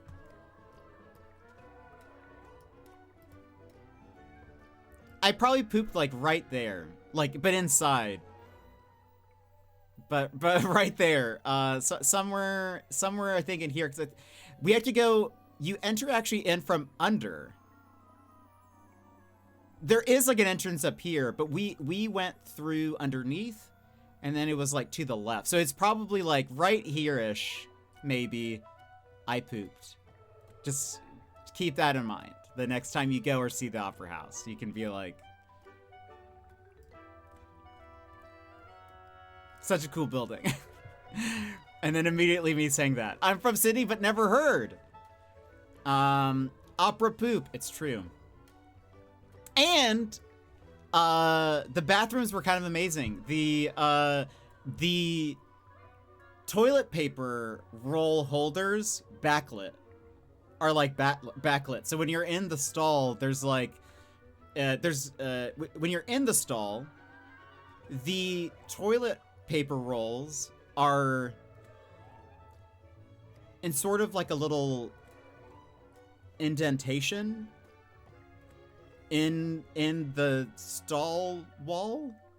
Like it's set in. And then there are toilet paper rolls. But the thing that it's set in is backlit. So it's just like glowing toilet paper. It's kind of amazing.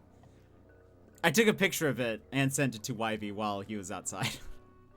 I was like, look at this. This is amazing. And he's like, why am I getting a picture from Jet while he's in the bathroom? But he had to see it. Did get a cool shirt from here. Also, YV and I ran up the steps. We raced up the steps of the Sydney Opera House. He definitely won, without question. But we still did it just for fun. I challenged him and was like, do you want to race up the steps? And he was like, why? Why would we do that? And I was like, oh, I mean, I guess if you think he'd lose, I knew I was going to lose, but I figured this would be a good way to get him to race up the steps. So I was like, I mean, I guess if you're like, you're gonna lose, then that's, I mean, I guess that's, you know. And then we raced up the steps. I lost terribly, but we did it, and that's a fun memory. So I raced up the steps and pooped. I love that. I mean, not like back to back or like at the same time or like in the same place, but in the same like 30-ish minutes, I would say. Pooped and ran up the steps.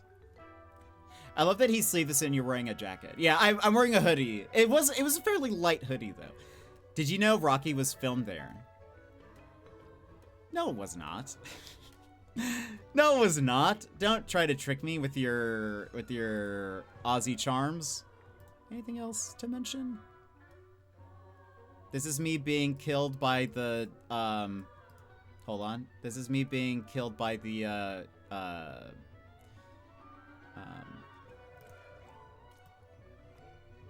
Squid Games girl. I lost. I moved. I moved doing red light, green light. That's OTR on the right. Old-timey radio.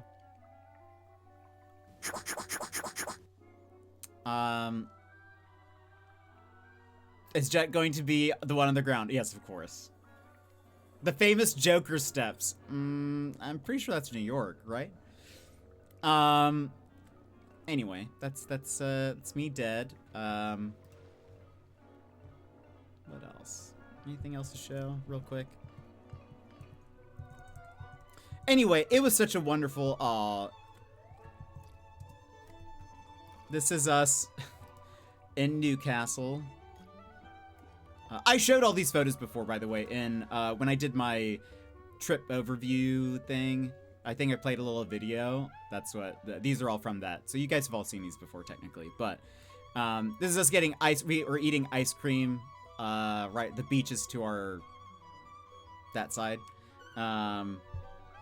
But just I tried to grab just even little moments of that. I was just so happy. It was just fun being there. But just spending, again, I'm glad I got to see so much and I got to do so much.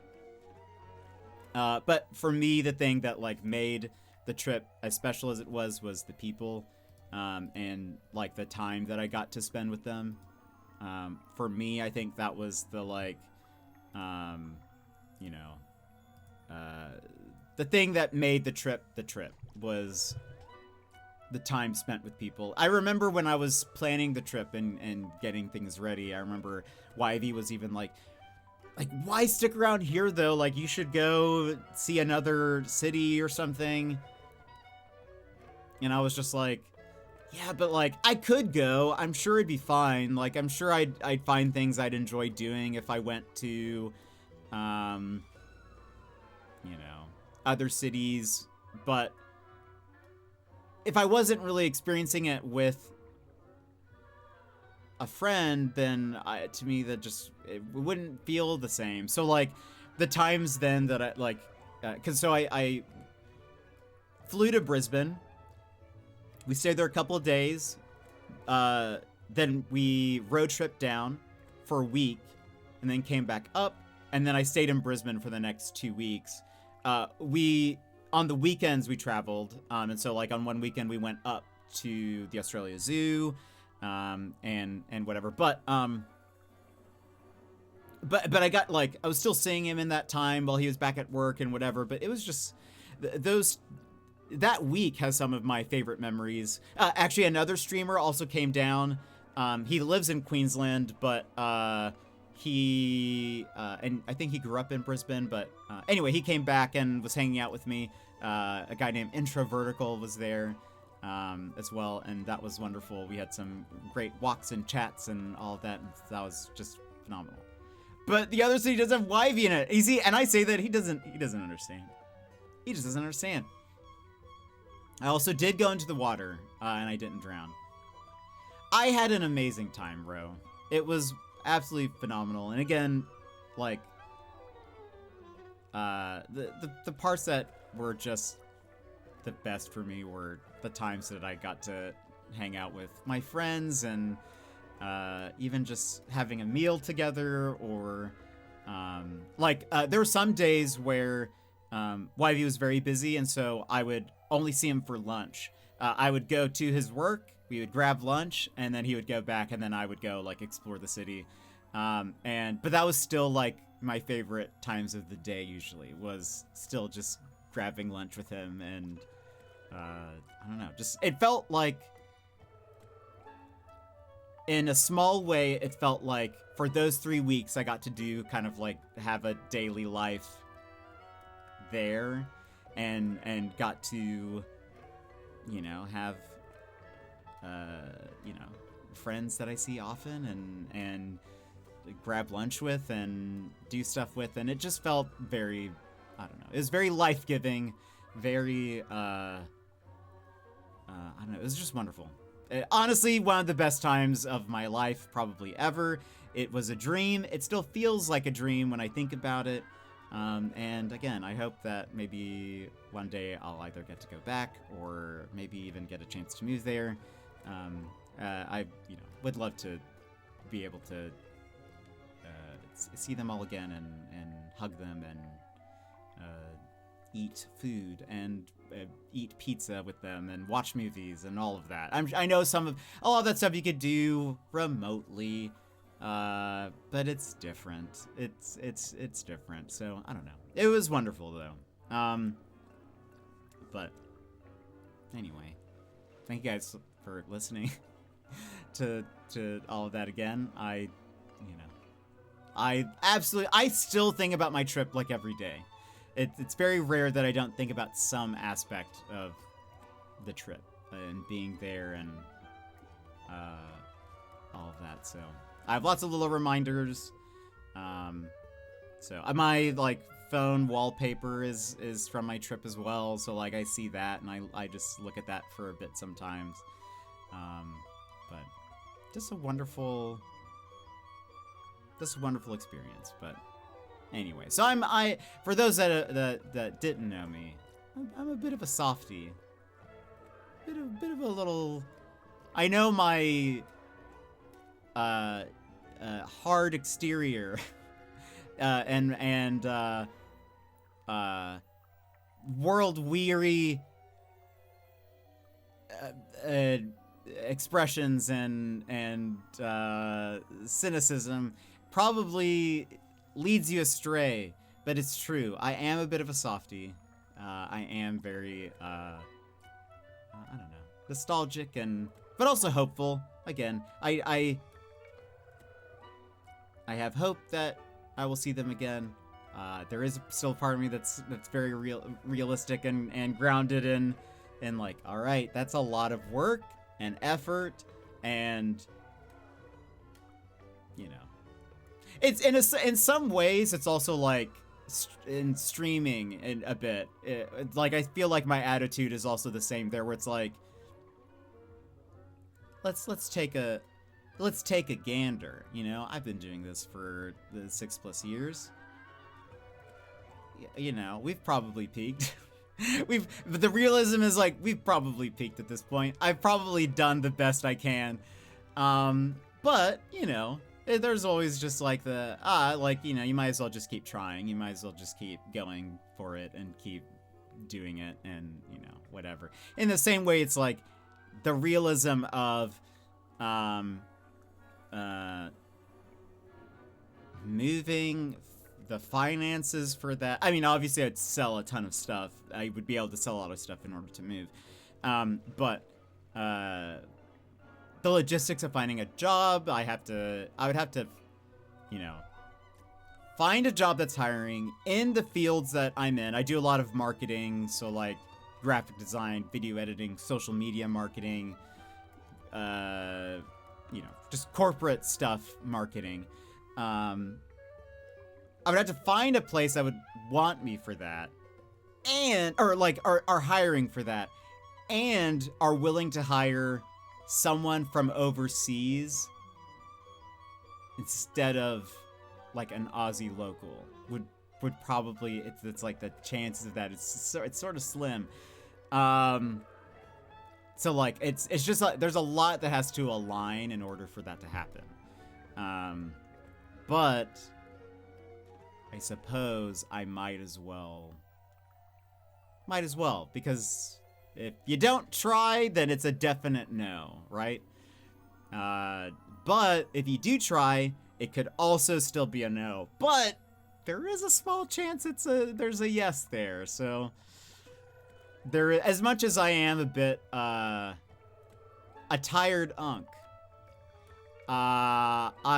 there is a bit of me that's like an idealist who's like, it could happen. There is the miracle cure. There is this or that. Like you might as well hope for that. So I don't know. We'll see. We'll see what happens. We're just gonna continue living my life, but also maybe trying to see if I can live my life in Australia. That'd be wonderful. And then I could have all sorts of Aussie friends and probably a pet koala, and I think that's allowed. I'm sure it is, right? It has to be. I could have a pet koala, and I could like start surfing. I would have to learn how to swim first. I could start surfing, and then what if I'm just like a surf streamer? And then I'm like, surely that's a thing. And then I'll just be like, yo, it's me, Jet, from my surfboard. Catch a wave, and then like, if someone drops 5 subs, I'll I'm gonna ride this wave, and then like I ride through the tunnel, like the surf tunnel thing that you see in movies a lot of times, and then I do a 360 and everyone claps. You know, that'd be kind of cool. That could be the new me. It's the new me. You've got to shoot for the life you want because no one else will do it for you. That's also true. I feel that, you know, there's no harm. I oftentimes am like, there's no harm in asking for things. There's no harm in trying for things because again, yeah, no one's gonna do it otherwise. What would you call your koala? That is a good question. I wonder. So, on my trip, Yvy gifted to me a plush of a koala. And it is now my koala. I have slept with it every night since my trip. I took it on the plane with me. But the koala is named Stocky, which is short for Stockton, which is a reference to Stockton Beach, which Yvy and I went to Stockton Beach and we drove on the beach, which was very fun. I didn't drive, but he did. He took his ute, his truck, out on the beach, and that was like super cool. Windows down, listening to the Beach Boys, and that was just a very fun key memory of that trip. And so I named, I said something like, "Oh, what about Stockton?" And he was like, "Oh, Stocky," which of course like an Aussie shortening something, you know, even shorter and giving it a fun nickname. So I feel like I wonder if I would name a real koala Stocky. I feel like that'd be kind of fun to have also then like a real koala named Stocky. That'd be very cool. I got to pet a koala on my trip. It was at the zoo. It wasn't just a wild koala, FYI. But they were also soft. They were also quite soft. They were very specific though. They were like, you can't, they are soft, magical. They said you could not pet it with like hand palm towards them. You could only use the back of your hand. I wonder why that is. Maybe the oils from your fingertip, maybe? Or maybe there's like, maybe it's to prevent people from like grabbing. I wonder if that's why. Like, back of the palm, or back of your hand. I don't know. I could imagine if you have like stuff on your fingers, maybe that's also why. Like, you could have like, I don't know, lotion, soaps, etc. Like maybe there's just like sunscreen. Like maybe less likely to like be coming off of the back of your hand versus like your fingertips, where that's where like all the oils be. I don't know. Could be pressure. Maybe, yeah. Because they were like, you had to be really gentle and only use like the back of your hand. So yeah, it would be harder to like apply pressure with the back of your hand as well. So yeah, maybe.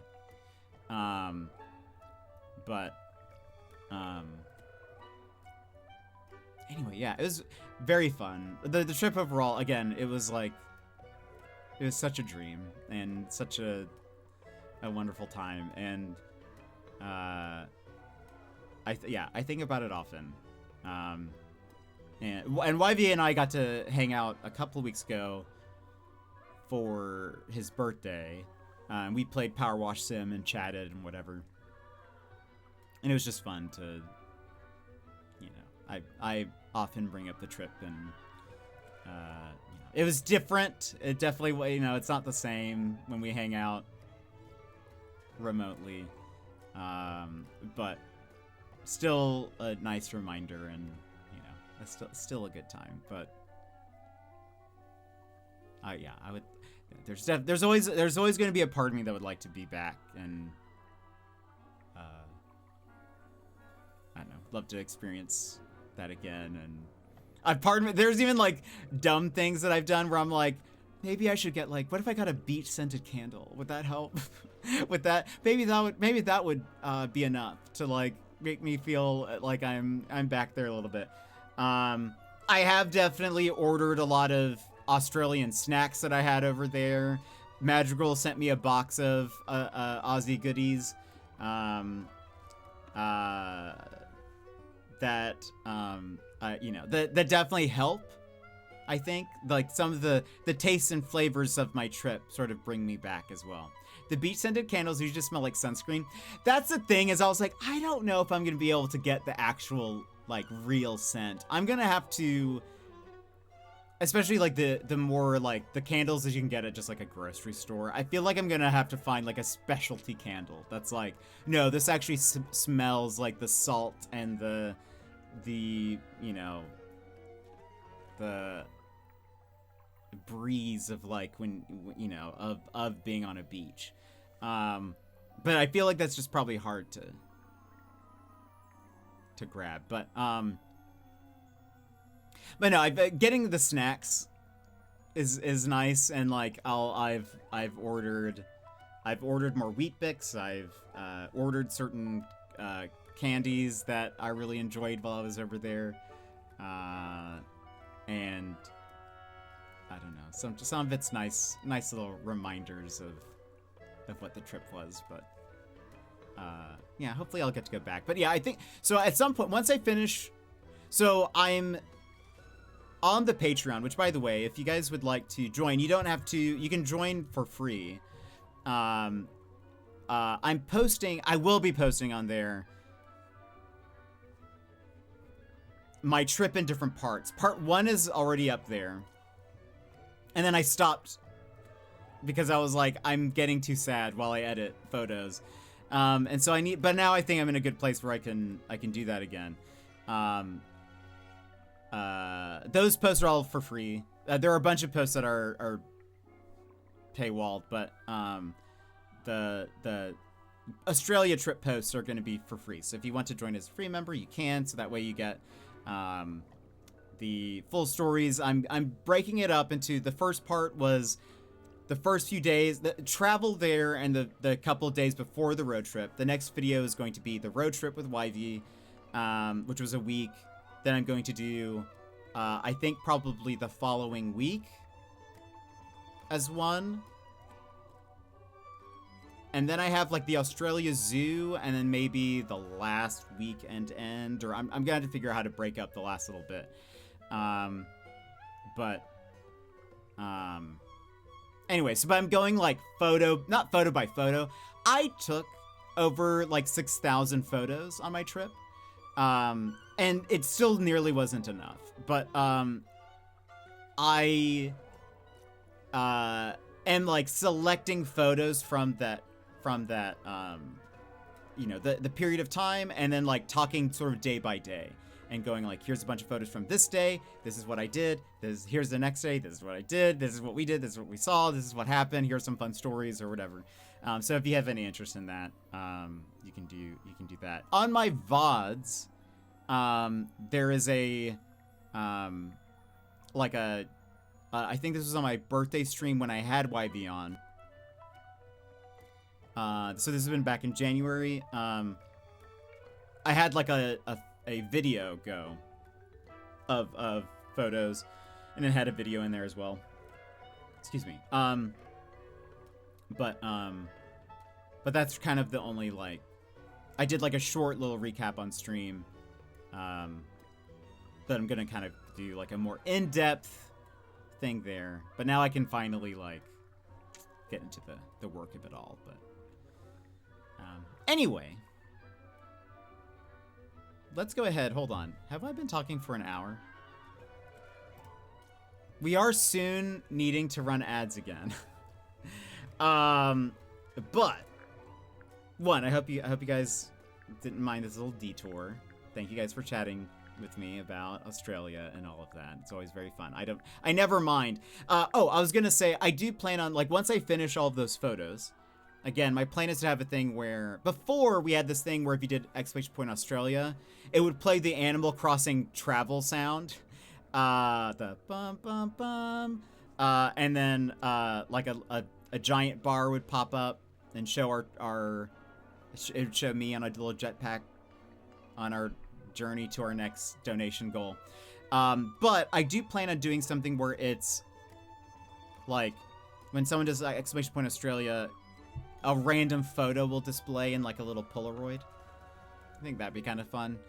I think that'd be a cool little way to commemorate the trip, as well as like, I don't know, it sort of shows like I'm never like when we were fundraising for the trip, it was definitely, you know, as much as I'm like, yes, I will be like going to see Australia and like experience some things, but the majority of it is like, let me see my friends. Like, you know, I'd love to see, like, the point is seeing my friends.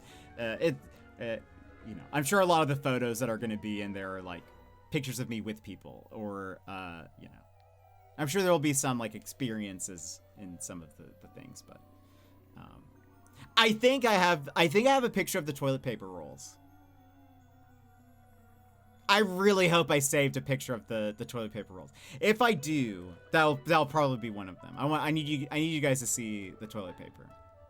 So it's very, very importante that you guys see the Opera House toilet paper. Anyway, but I'll have to. That's after I finish all the photos. But okay, let's go ahead. Let's see how many of these we can get through, and then we'll run ads again and go BRB and stuff. Let's see. Hands off. It's mine. What's this symbol on the front? Looks like someone scratched it in with a claw or something. None of your business. How do you get it open? You don't. You don't know the code? Oh, I know it. But you don't. Is it your phone number? Your birthday? Name of your childhood pet. Oh! Sally, it's a number. Oh, yeah. It's her birthday. And Dirk was like, I've been going around and I've been asking people's birthdays. Tadpole was very difficult. Like, she really didn't want to give me her birthday, but he said she eventually did. It's probably because it's the code to her pocketbook. We're gonna have to ask Dirk about it. Where did you get this bottle from? I found it in the ocean, like everything else in here. When? Recently? Yeah, this morning. Was it near the submarine? Of course, I never go too far out. Are you gonna open it up? No way, it's a message in a bottle. If I opened it, it'd just be a message and a bottle. Not nearly as interesting.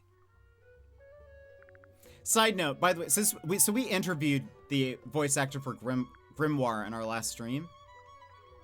Luckily, he's been like a part of our community since I played Tangle Tower, and I uploaded the interview is still in the original VOD, but I separated the interview and I put it just on YouTube. But part of me is like, I would love to interview the rest of the voice actors. It'd be so fun. I wonder how many of them I could convince, or if they'd just be like, please stop messaging me. I don't know who you are. It'd be fun. I'd be like, hey, Grimoire was on my stream. Maybe you can trust me. You can watch his video and see that I'm legitimate, or something. Legitimate adjacent. Legitimate. You know, I think this painting is the answer. To what? Everything. Magnus Mortuga, what he was doing, what he was thinking, even maybe how and why he died. I swear, there's always a painting with a secret in it. I'm pretty sure Magnus carved this himself. No idea how he got it into the bottle, though. Trick of the trade, I guess. I know one way you could get it out of the bottle. That's a last resort. I am curious. There's something inside of it. Surely. Oh, this thing weighs a ton. Reckon you could pick it up? You're pretty strong, right? I could maybe get my arms around it, just about. What about Mortuga? Probably, but he had real big arms, like me. But for anyone else, it'd be a two-person job. Yeah, I think so. But I think I feel like we cracked the Iron Bell. I think we figured out the Iron Bell and how it works. That it lowers. It's not going to be a thing that people have to carry. It's a radio, dressed up like a little doll. Do you know who it's supposed to be? Is it not Cynthia? I don't think so. It might be Cynthia's ma'am. Any idea what Zephyr's keeping in this bottle? Whatever it is, he dumps it into the ocean every single night. What? What do you mean? Every evening, he comes by the airlock and empties the bottle into the water tank below. And the water tank leads out into the ocean. Yeah, and then each morning he comes by with the empty bottle and fills it back up again. Why? What's he doing? I've never managed to work it out. That's weird. That belongs to Sim, I'm pretty sure. It's something to do with her old magic act. You might be right, but we found it in Zephyr's dream chamber. Still? I told him to give all her stuff back. I'll have to have a word with him. Oh boy. This pattern looks a bit like a dream catcher. What's a dream catcher? It's something you hang in your bedroom window when you're a teenage girl. Bingo. I see. Do you recognize any of these objects? The mermaid's tongue, rumored to be lost at sea. You've heard of it? Tadpole? Oh, no, not by name. Maybe Zephyr was trying to get hold of it. Yeah, maybe he was. Sally, I think, would be very fun to ask her questions about it. She has such amazing line delivery. I love her dry deadpan kind of jokes that she does. You know, I think I'd make a pretty good action figure. Maybe a bath toy with little legs that kick when you wind me up. I'd buy it. I'd buy any action figures that they would. I kind of wish Dirk hadn't brought that onto the submarine. Why? Feels like it breaks some unspoken rule, having contact with the outside world. I wonder how well it works on... The Stone Top Inn. That's where Magnus lived, back before the submarine. He lived in the inn, but he wasn't part of the Stone Top family, surely. No, I don't think he had any family in the town. There it is, on the left-hand side, in the big tank of water. What is it? Oh, that is a Some tank. kind of sea creature? I think it's the reason they built the submarine. They built a submarine to house a sea creature. Mm-hmm. I don't understand. Where would it live? Wouldn't it need to be in water? Yeah, there's a special area of the submarine that can fill up with seawater. Where? You're standing on top of it right this second.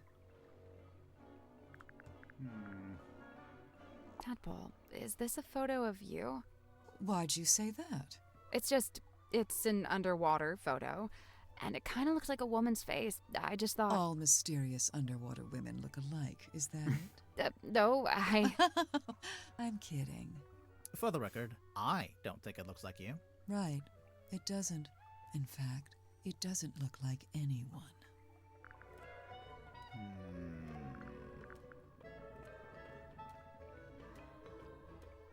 It doesn't look like anyone.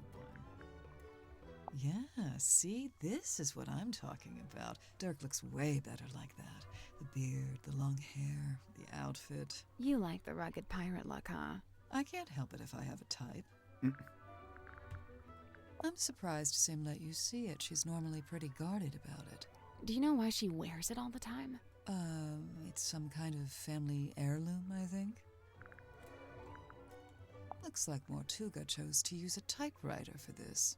To make it more official, maybe? It's more that he didn't like writing by hand. He'd even sometimes ask me to write things for him. Like what? Oh, just little notes, you know.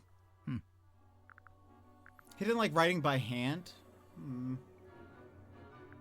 It's custom made. See the S emblem on the epaulets? And on the back? S for what? Seafoam, obviously. So why isn't Cynthia wearing it? I guess she'd rather keep it preserved.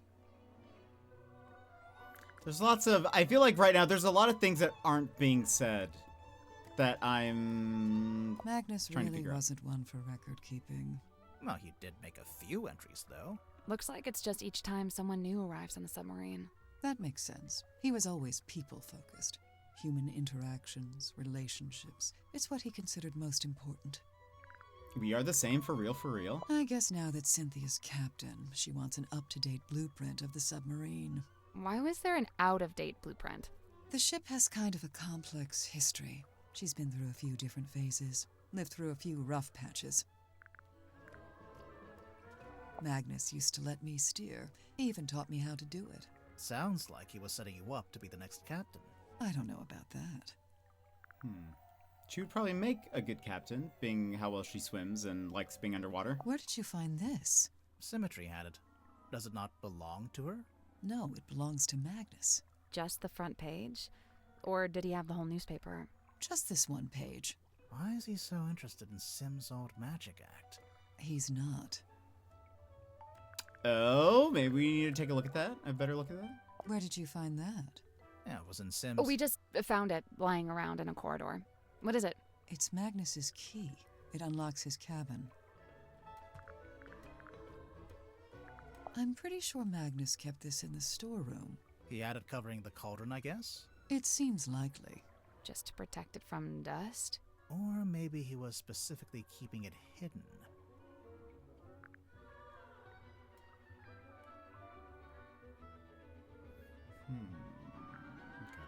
I saw posters just like this up on the walls in Fortuna Hall. You went to see Symmetry's show? No, by the time I came through the town, she'd already left. But her posters were still up. Yeah, the owner was scrambling to find something new. I don't think she wanted to admit she'd lost her star act. The theater owner, that's Baroness Fortuna? That's her. And did she ever find a new show? No. It didn't work out. How does she know? All I can say for sure is that at one time, this cauldron spent several years underwater. Not just underwater, but in the ocean. I can tell by the growth of the barnacles and algae. There's no growth on the inside, though. Or on the lid. Yeah, I noticed that too. We know that he pulled it out of the ocean with somebody. That's a good shout. That the inside is not, doesn't have any barnacles and stuff. So This was on the floor of the crime scene. Do you know what it is? Poison, maybe? We don't know that. We don't know what it is. Doesn't make any sense for it to be poison. Magnus was killed with a blade, something sharp. Right, but there wasn't anything like that at the crime scene. Well, then it must be somewhere else. we have not found anything that either looks like a blade or claws yet. Turk tried to get me to take these. He's convinced we've all got a vitamin D deficiency. He said that's why everyone on the submarine is, in his words, moody and weird.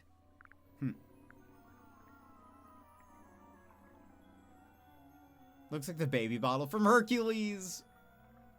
I see that. I wonder... Do we know for sure that these pills are vitamin D? The fact that he was trying to get people to take pills, and there's also multiple kinds of pills in the bottle. He says they're all vitamin D, but... Are you sure about that? Are you sure about that?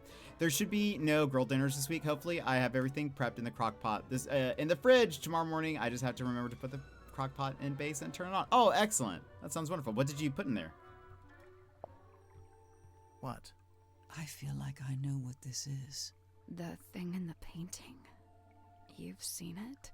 Not seen it. More like felt it. I'm pretty sure it's out there. Maybe even right now. Should we be worried about this? That's up to you. I'm curious how this is going to tie into things. The whole mermaid, her thing. Magnus wouldn't bring this inside the submarine, but he didn't seem to want to get rid of it either. So it must have some kind of purpose. We already know what it does. We saw it on the way in. It shines a big green light so you know where to go to find the submarine. So the main character is inspired by Magnus Mortuga? I think so. But Werman changed his name to Marcus Mordu. Nice. Real subtle. Cynthia had to ask my help in writing this up. She wanted to put Magnus's age, but she didn't know it. How come you did? He and I were friends. I was really trying to get to know him. Sounds like that might have been kind of an uphill struggle. Yeah, he didn't really like to talk about himself. Okay. So we've now asked her about all of these people and everything here. Tadpole didn't give us the code for the pocketbook. I noticed. So what now? Maybe someone else will know it. Sure. Yeah, I doubt it. How about this? If we ask everyone and nobody knows it, we can break it open. Ooh. I knew that would cheer you up. I do kind of want to see what's on that piece of paper. We can read it just fine. But what if there's something on the back? So what, you want to break it open?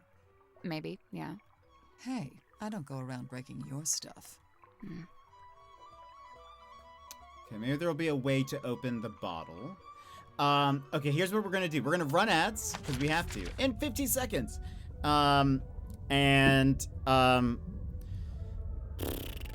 probably go, let's question the other people about the clues that we've gotten and the new people that we haven't asked them about. And then we'll see how much time we have, and then maybe we'll question another person, because we still have a couple of new people that we haven't talked to yet. Chicken, I'm going to make a chicken pasta thing with my garden veggies. Oh, that sounds wonderful. When it's done, you should take pictures of it. Show us in the Discord. But friends, let's BRB, so stand up, stretch, grab a snack, grab a drink, etc. I'll run ads while we're gone, and then we'll come back and play a little bit more. But BRB! Take this pause to rejuvenate. Stand, stretch, hydrate. We will be back in just a few moments.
And welcome back, everybody. I hope you had a nice little break. Chicken. I hope that is going to be so good. The last thing I did in my chicken, I'm sorry, in my crock pot was like a salsa chicken. It was very nom nom. Let's go up here. All right, we have a bunch of questions for you. By the way, this is symmetry. Ooh. Thank you very much, Mossy. Welcome back. So this is Symmetry. She is the illusionist on board. She has a very peculiar way of talking, and is great. I love the way the writing, how they wrote her. He'd dreamt our ship some boisterous boat, where tensions flowed and tempers boil. Alas, upon inspection showed, our home fell plenty short. Still he yearned for storm to swell, for keel to list, for sail to sway. He was waiting for something to happen. Something did happen. The captain was murdered. And crime dark scene, but consequently came the freshest focus for his ever ponderous gaze. James Werman, number 7, The Empty Inkwell. The Empty Inkwell. Evidence of hard work. Is it empty because it's evidence of work? Because of apathy or amorality? This is interesting that, like, it... I find interesting that you,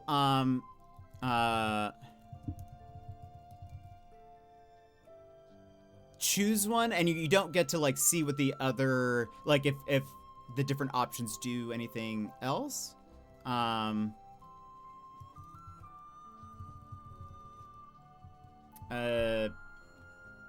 gonna say evidence of hard work is interesting because it's like, oh, it's an empty inkwell. It could also mean someone who doesn't have, like, the creativity or the thing. Like, I mean, he does seem to be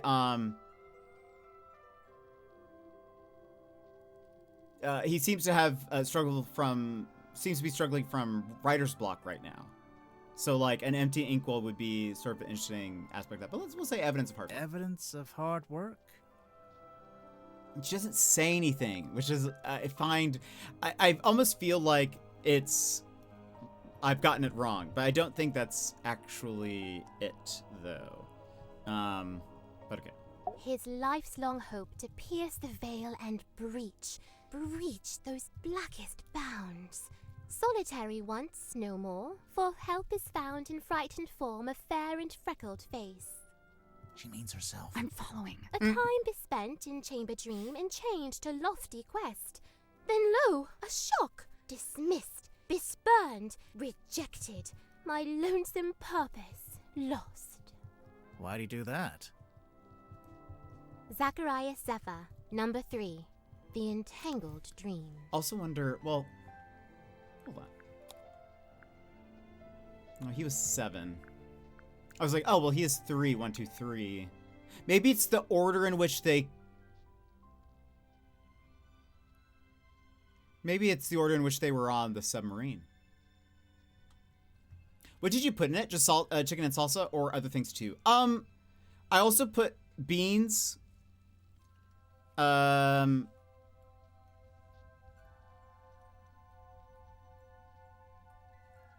What else did I put in it? Beans. Oh, a bag of frozen veggies, like the frozen, like, bell peppers and onions.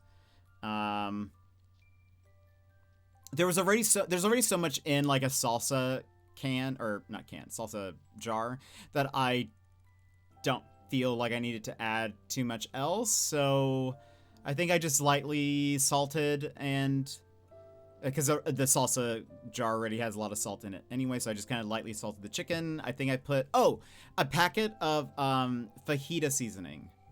I put that on the chicken. So I put the chicken, the fajita seasoning, a little bit of salt, the frozen veggies and stuff, and beans.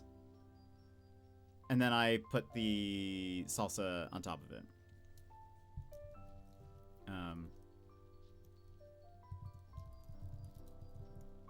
But yeah. So it's a very easy meal to make.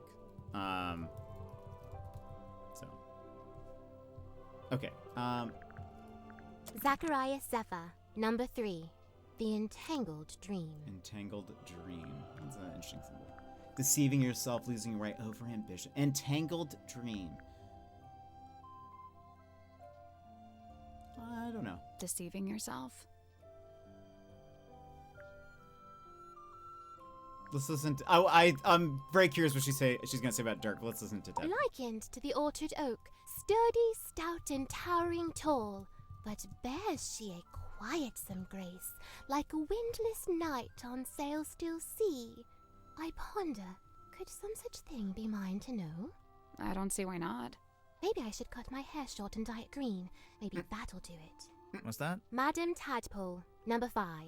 The Still Waters. Maybe what'll do it? Maybe that'll do what? That sounds really good. Yeah, it's super easy. I should have probably added more chicken. I think I only did a half. 1.5 pounds of chicken. It could be a little bit more. There could be a bit more. So I feel like having either 2 pounds of chicken. Is that right? That sounds like a lot. No. I think it's right for a crock pot. I feel like going for 2 would have been smart, or had I just doubled it, that also would have been good. There may have been too much chicken with 3, but I think at the grocery store that I have, they usually just have it set to like it's 1.5 that you can buy. It's like already sized thing, but so I probably could use more. But very good. It is very good, and I have it with rice. So I've made a bunch of rice and just serve it on the side. For today, the last thing I did in the crock pot was stuffed peppers. I feel like that'd be difficult maybe to do stuffed peppers. Does it get fully like cooked on the inside and stuff too? And what do you stuff the peppers with?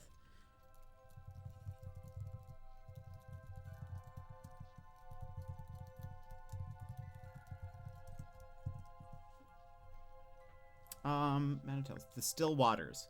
Tranquility, hiding a dangerous secret.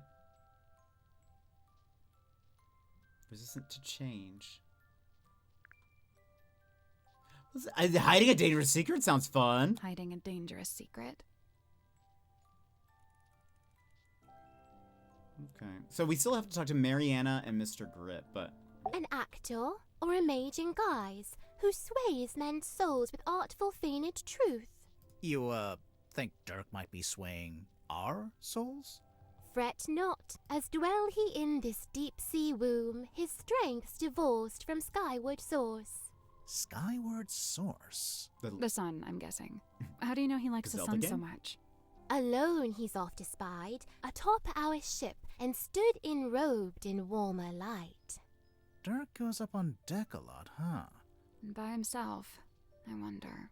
Dirk Dansom, number 8, the shiny penny. Capitalist greed, a fresh start. Capitalist greed?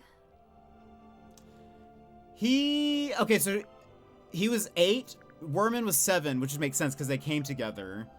And I feel like he's going up to use his cell phone. I think that's why he's going up to the top deck. Employed it be to speak with unseeable souls? Assuming you can get signal. Who'd have thought that Dansom Dirk, of all our kin, is playing host to Hidden Ghost? An effigy of Dansom Dirk, or doth it bear the form of former falling captain? Technically, neither. Lillian's locket. Looks familiar, don't you think? I didn't know it had a name. Kindly close the book. I have no desire to look upon it longer. Oh, sure. Here you go. That face! You know what it is? Mine eye but chanced upon it. Nothing more. Do you know how Zephyr's dream helmet works? His secrets are his own to keep. Okay, but just for the record, you do know his secrets. I am bound to share them not. I love her writing. It's so good. Oh, my fog ball. Your fog ball? As carved and crafted. You made it? What for? Well, thou mayst use it to speak with Gregory. Sorry, Gregory? We never met a Gregory. You wouldn't have. He lives inside the ball. Oh. And he's my uncle. Oh. And he's dead. Oh. And fictitious. Oh. Oh. There's a lot. That was a journey right there. I didn't know what to think. I thought, oh, there's a hidden person, but maybe that's still important somehow. I mean, it definitely has a battery at the bottom of it, so maybe it is just all fake. But do we know that? Ground meat, mostly beef, but sometimes turkey. Rice, veggies, sauce, and cheese. I cook the meat and rice first, then put it in the raw pepper. Oh, okay. I put just a bit of chicken broth on the bottom of the crock pot, and the peppers get very tender. Do you cook the meat in, like, just on a stove first, and then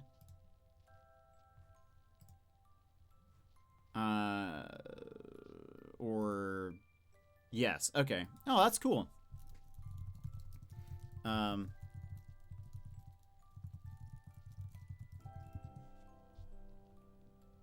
could see that. I could see that working. I think I actually saw on the slow cooking subreddit someone posted pictures of the veggies and stuffed peppers, and I didn't actually look at the recipe, so that probably would have solved my answer. But I was sort of like, I wonder how like it all gets cooked in there.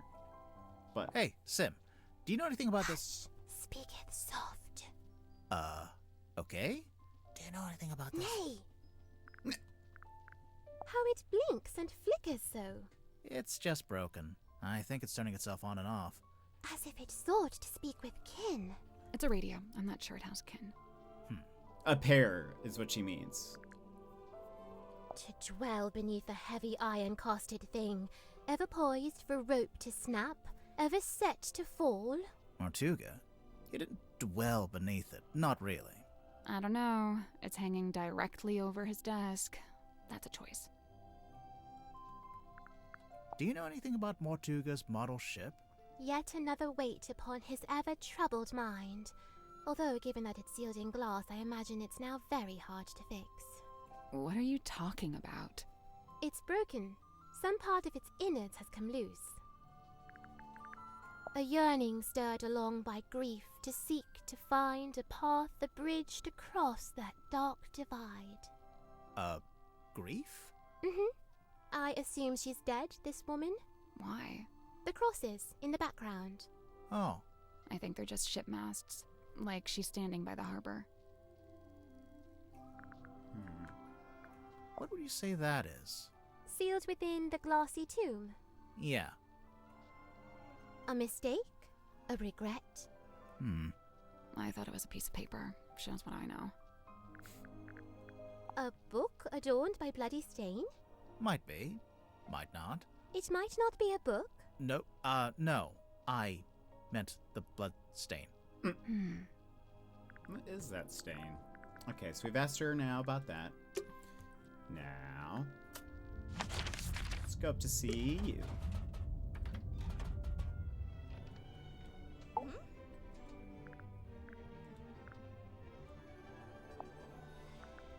Oh, I just realized report. Oh, so that must be like once you have things done, like once you're satisfied with everything? Mr. Warman? I usually just try to stay out of his way. He's kinda grouchy. Did you know him before the submarine? No. He did grow up in Silkworm, but he lived uptown in a big fancy house. And I, didn't. Born with a silver spoon in his mouth, huh? Come to think of it, I don't actually think Warman was born in Silkworm. And, I think he might have mentioned something about disclaiming his inheritance. I guess he wanted to make his own money. Which, by all accounts, is exactly what he did after he left town and wrote that book. So why would he need to come back? He just really wanted to meet him, I guess. Meet who? Who else? Captain Mortuga. I'm probably gonna have to draw up some rules on keeping pets. It's not that I want to ban them, but, you know, maybe a rule about not keeping them secret. And, what's this got to do with Zephyr? Oh, I'm pretty sure he's keeping an animal in there, in his dream chamber. But you've not actually seen it. No, I heard him talking to it, though. A few times. What kind of pet do you think it is? It could be anything. Dr. Zephyr's into some pretty weird stuff. And he's got, like, black market connections. Sim was telling me about it. Black market? Oh, wait. She told me not to tell anyone else. Forget I said that. Sure thing. I can see you writing it down. So he's talking to the blobby thing, then. What does the blobby thing do? Dirk's okay, I guess. I've not got a lot in common with him. He grew up in a big sunny city. I grew up in a little gray fishing town where it literally never stops raining. I guess he's pretty wealthy now, too. From his movie. I don't know. I heard he didn't get paid that much at all. Really? Something about his contract, his agent. I'll get my violin out. I'm sure he's doing just fine. Let's change the subject. I prefer to not speak ill of my crew behind their backs. I think Cynthia just remembered she's supposed to be the captain. Madame Tadpole's so cool. She's super strong and she can swim super fast. I bet. She knows all about the different kinds of fish. Wow.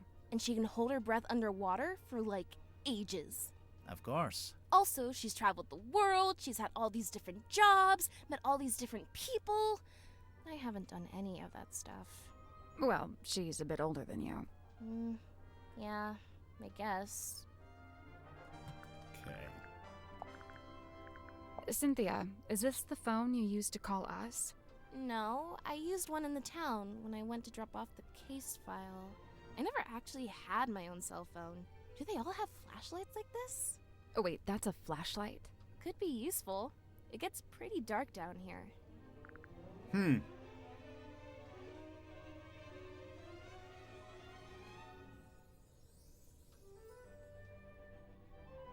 A flashlight.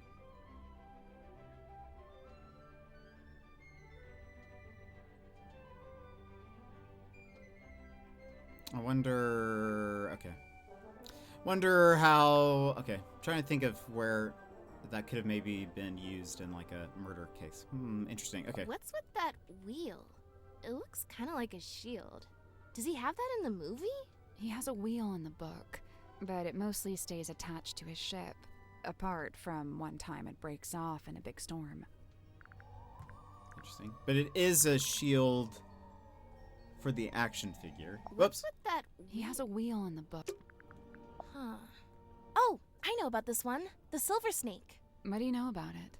Well, I know it's a big sea serpent that my mom and her best friend fished out of the ocean. Your mother found it? Mm-hmm. What happened to it? Did she keep it? For a while. Eventually, some men came and took it away. Where is it now? I don't know. Interesting. What does it do? We're not sure. My money's on nothing. Oh, Sim's fog ball. What's this weird little antenna thing? Is that not just part of the design? No, I don't think so. Interesting. Hey, it's that bottle I saw Dr. Zephyr carrying around the submarine. Smells kind of like flowers or something. Weird. What about the thing in the bottle? I don't really want to know what that is. Cynthia, this radio looks kinda like you. Aw, you really think so? Why did she take that as a compliment? Does it belong to you? Of course, I brought it with me. That's how I first contacted the submarine from the outside. You used the radio to contact Mortuga, and you asked him to let you into the submarine? Yep. Oh, wait, so there's a receiver in the control room? No. Well, kinda. So, you know what? Never mind. That it doesn't really... Okay. What do you know about this bell? That's no bell. It's got a fluted drive tip. A what? For a fluted socket with 6 flutes. Oh, yeah. I Agree completely. Right, I'm telling you, I figured that out. I know this ship. I used to look out my bedroom window and see it sitting in the harbor. Does it have a name? Something Selena? Precious Selena? Precious Selena. Okay. I like that you and Sally had the same reaction. I remember one time I went into Mortuga's cabin and he was standing in front of this painting, and he had his hand held up to it, like he was touching it. Maybe it got knocked and he was straightening it. No, he wasn't touching the frame, he was touching the painting itself. Okay, well, he is within his right to do that. I don't know. Might be worth a second look. Okay. Hey, there's a document in there. It's a piece of paper. I don't know if I'd call it a document. It's been typed. Apart from the title, which is drawn by hand. Oh yeah, it almost looks like a logo for something. That's one creepy book. Wait, are those initials? M? You're looking at it upside down. Am I? Oh.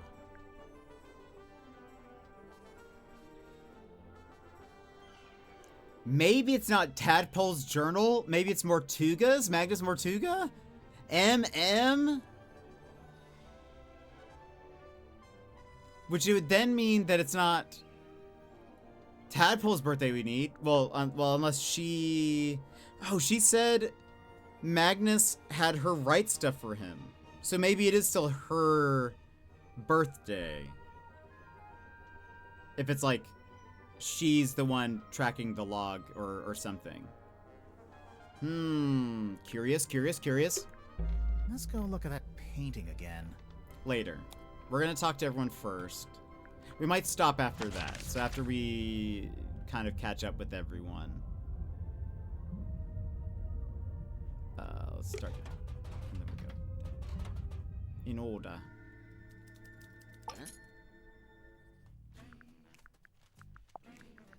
I don't understand what his deal is, but I already have a headache, so I'm just not gonna worry about it. What did he say he was? A dream doctor? Great. Good for him. He's researching spirit energy, I think. Lovely. More power to him. And he was the first person to join Mortuga's submarine, because they knew each other from before. Wonderful. I don't... Wait, really? Huh. Zephyr's not from Silkworm, though, is he? I don't think so. Interesting. Well, thanks a lot. Now I have yet another thing to think about. Have fun. I've got to get going. I've got to get some sleep, but it's been a pleasure hanging out and hearing all about Oz. Have a great rest of the stream, Ro. Thank you so much for coming in. Yeah, it's so late for you, I've just realized. But thank you for being here. Maybe we'll see you at Yvy's later. I believe he's streaming tonight, if all things go according to plan. But I hope you have an excellent rest of your night. Get some sleep. We'll see you around, and thanks for being here. I see you met Dirk. How do you know him? He's the actor they found who played the lead in the adaptation of my book. Did you not get a say in that? Oh no, that's several notches above my pay grade.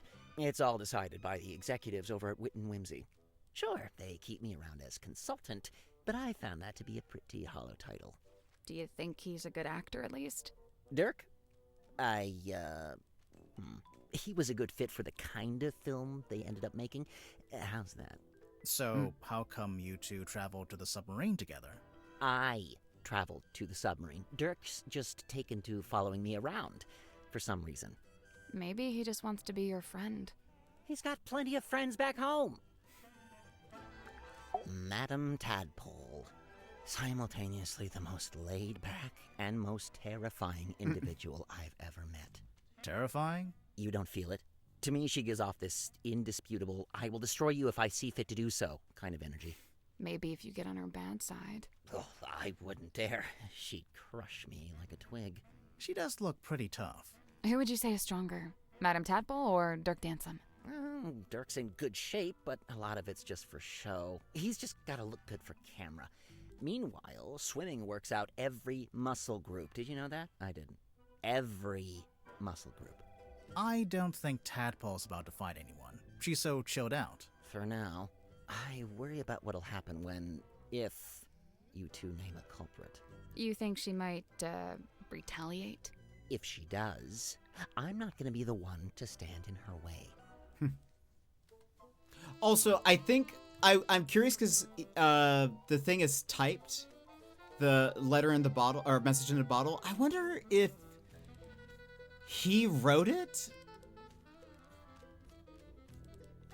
If Worman wrote the message in the bottle, but I don't know why he would like put it out to sea. I don't know. That part is still debatable.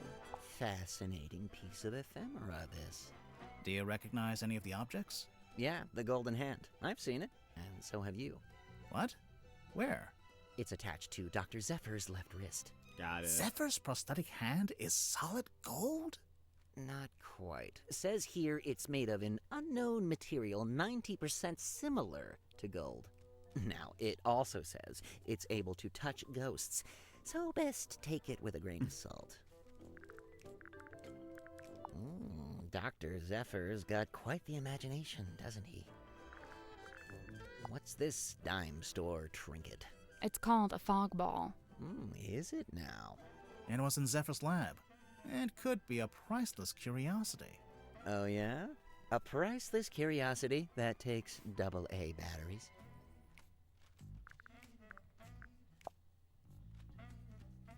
Yes? Something you wanted to ask? Zephyr called this a hex bottle. We thought you might know what it is, since, you know. I wrote a book called Hex of the Helmsman. Well, yeah. Wow. Yeah, no, I've got nothing. Done. Next. It's broken. Or possessed by an evil spirit. One of the two. I do like in this game, the characters mostly have, like, they have more things to say about the items versus in both Tangle Tower and Secret of the Swamp. There was more times where the characters would just have like a default phrase or whatever of just saying like, I have nothing to offer you. I do like that it feels more like they're all commenting on these items. I want to know what this is. It's got to be something. We're not sure either. Did you see the carvings around the outside? It's a little story in 4 parts. There's an egg, then it hatches, then there's a baby, then it goes into the water. Into the ocean, I think. I'm not sure it's a baby either. Charming, isn't it? Is it based on a real ship? I'd assume so. Mortuga did work as a sailor of sorts back before the submarine. He had his own ship? Oh no, it was a stone-top ship he worked on. The same people that owned the inn. It looks like the little Mortuga standing by the wheel, so that'd make him the helmsman. Yeah, that's right. Even when they don't know anything about it, it's not just I don't know, they add more to it. Yeah, I think that's nice. And it's also fun, like, so far, when we've asked about the Iron Bell, most characters have added something to it, like Cynthia noticed the thing in the middle. He's talking about the outside. Tadpole talks about the weight of it, or the size, or whatever. So, like, they're each kind of adding different elements to it instead of it, like, maybe just coming from one person. So, I don't know. It's kind of... I couldn't believe it when I saw this in Mortuga's cabin. Had you seen it before? Yeah, this painting used to be in my house. What? In my father's study. It hung there for at least a year. Why? Where'd he get it from? I believe he bought it from the town's governor, a man named Fellow. So how'd Mortuga end up with it? I couldn't say.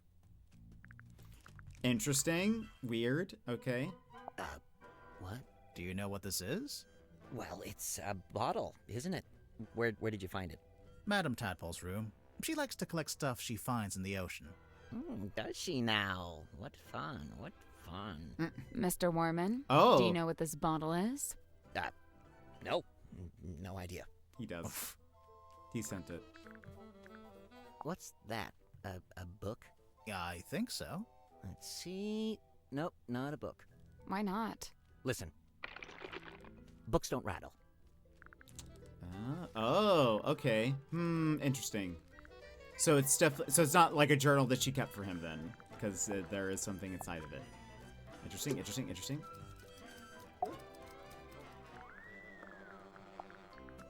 Dr. Z? Oh man, I love this guy. Hey, did he show you his curiosity collection? I don't think so. Dude has some seriously rad stuff in there. Plus, like, it's all real, you know? Worth a lot of money, you think? Oh, totally. The guy's sitting on a gold mine. There was this one thing. It was behind glass, like this spooky mask kind of thing. I wish I could remember what it was called. Anyway, Dr. Z said it was priceless. So, obviously, I asked what that meant, and get this. It means it's worth a lot of money. Oh, Dirk. Tadpole? Oh, she's awesome. Got all kinds of stories. It takes some work to get them out of her, but it's totally worth it. Like, get this. I found out she used to be a rescue diver, but they banned her for being too good. What? How can you be too good at that? I don't know. She'd go too deep, stay under too long, break all the guidelines, you know? Huh. I gotta say, no disrespect to Cynthia, but I'm disappointed Tadpole didn't become the new captain. What, did Tadpole say she wanted to be captain? No, I just think she'd be really good at it. I mean, she's smart, brave, plus she knows all about the ocean. I mean, come on.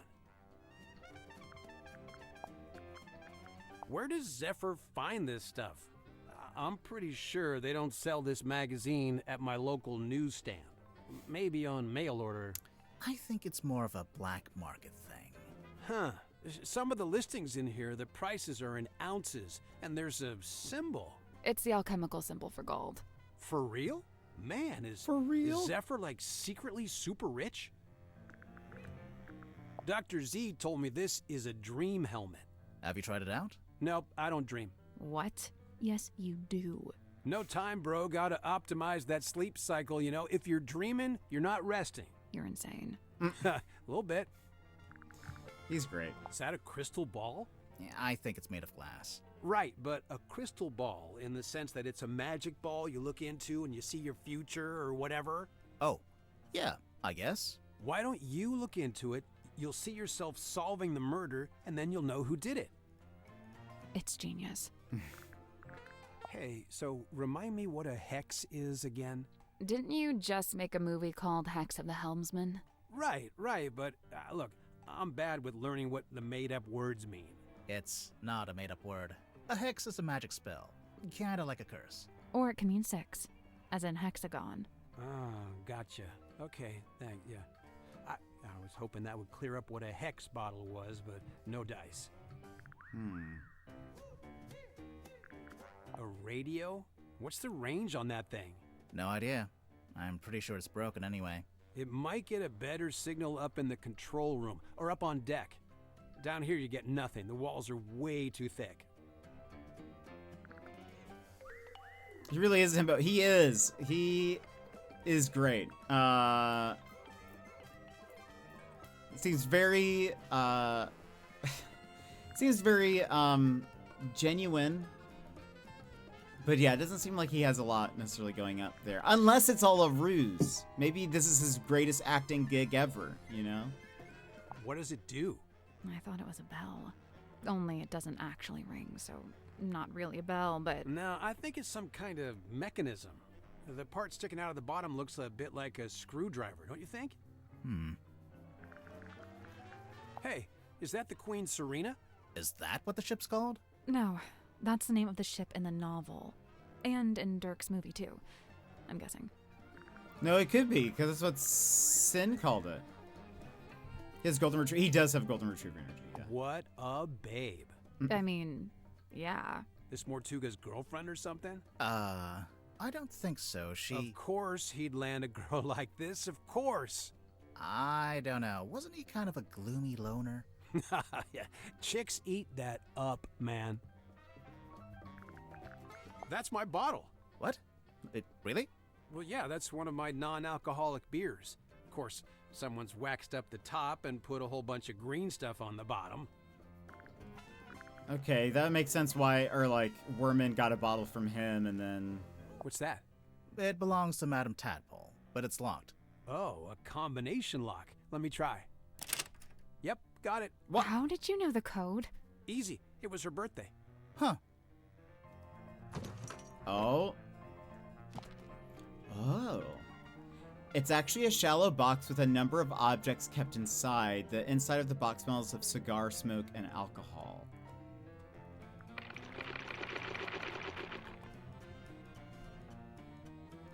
coins, dice, so gambling stuff. That is, and I want to say Ambessa. That's not correct.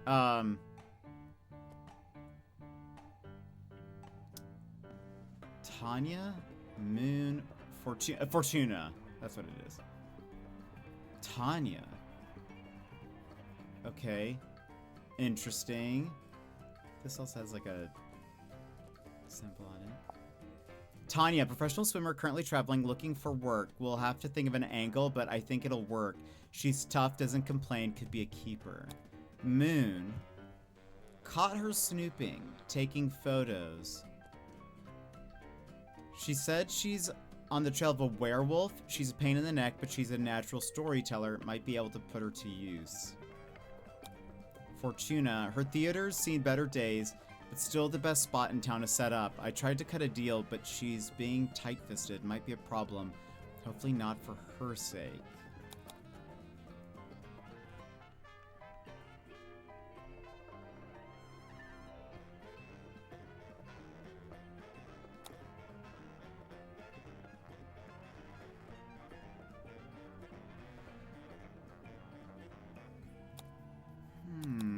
Interesting. Okay. It's still, this might belong to, let's, and I don't know. Also, there's claw marks on the inside of this, similar to that of the inside of the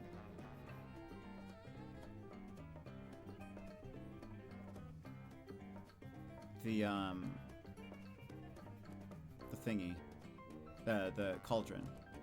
Is this going to be, is somehow, because, okay, I do know she's on the, we haven't talked to her yet, but I do know that she's on the ship, or the submarine. Is this going to be related to, like, a werewolf or something? Very odd. Very odd. Alright. We'll talk to him, and then we'll stop after this. It really is fortuitous that Madame Tadpole found her way to the Mortuga submarine. Not only is she unusually well suited to living within the confines of the ocean, but she was also unusually compatible with Magnus Mortuga. As far as I know, the two formed a sincere friendship. Huh. I wonder if she knows any of his secrets. She may just. I'm to believe Tadpole had taken it upon herself to discover the source of Mortuga's internal anguish. In her words, she wished to understand him so that she could help him. It was in the course of this endeavor that she began scouring the ship for information. On one occasion, I entered the captain's cabin to speak with Magnus, but instead I discovered Tadpole quite alone, trawling through his bookshelf. I asked her what she was looking for. She said she didn't know. Weird. Weird behavior. Okay. Fascinating. Some unseen entity is attempting to speak with us through the radio. I think it's just broken. Of course it's broken. That's precisely what opens it up to ethereal transmission. Magnus and I installed this in the captain's cabin shortly after we left port for the first time. It is exceptionally heavy. Did Mortuga tell you why he wanted a big iron bell hanging over his desk? He merely said it was an object of great importance and that he'd like to keep it close by. Do you have any idea what it is? He referred to it as a bell, Detective. Yeah, just going by the shape. But it doesn't ring, so we're not sure. You may be more correct than you know. Personally, I believe it is a bell. Not in the musical sense, but rather a diving bell, which is to say it's designed to be lowered to the ocean floor. With a person inside? I doubt it. It's not really big enough. To be lowered, I have got it. Did Mortuga make this himself? Of course, much like his model town, it is specific to his life and his memories. So he made the model ship and the model town at around the same time. I believe so. Interesting. I believe this is a painting of Magnus's old boss and landlord. Is that who she is? Felicia, her name was. And you met her? I laid eyes on her briefly when I first visited Silkworm. What happened to her? I couldn't say. Mortuga never told you? No. Maybe he didn't know either. It's an incantation sealed in a glass bottle. Traditionally, you might bury such a thing under the floorboards of your house to protect from black magic. What about if you threw it into the ocean? Would that do anything? Likely it would have no effect. The ocean is simply too large to be held to account in this way. It seems I'm not the only curiosity collector on board. This book, if it is indeed a book, has clearly got a story to tell. Okay. So we'll stop there. We have some good, like, I think this is a good place to stop also because we have, like, a couple of good things we can start the stream off next time. Because we need to go back to the office. We can ask Tadpole about the book. And then we have 2 more people that we need to talk to that we have yet to talk to at all. Where's our casebook? Mariana. That's going to be Mariana Moon and Mr. Grip. Those will be the tomorrow. So I like it. We're doing well. I love this game so much. They have done such a fantastic job with it. It makes me very happy that they have done such a great job with it. I love it. I'm enjoying it. But friends, that is it for us today. Thank you very much for being here. Let me give a couple of thank yous to some stuff earlier. Mossy Moons, thank you very much for the 3-stream streak. Thank you very much for being here. Thank you to me for gifting a sub. And Anonymous for gifting a sub. And Bear and Anonymous for 6 subs. Magical for 1,000 bits. Winter for 100 bits. Thank you guys very much for that hype train. Enjoyed the control badge, and thank you for being here. And I believe that is it. So thank you very much, everyone, for hanging out, for lounging, etc. We will be back tomorrow with more. We're just going to be playing this pretty much till Wednesday, because Wednesday we'll be doing Cat Melco again with Lurkette. Thursday we'll start Splatoon, so we should be. I have no doubt that we'll finish this by Wednesday. So, but Magical, I hope you have a good night. Kendi, have a good one as well. Everyone who's lounging and lurking, I appreciate you all for the chats and the lurks and talking about Australia and all that sort of stuff. Very fun. So thank you very much for being here. I hope that you guys have a great rest of your day and or night. And I will see you guys again next time. Bye-bye.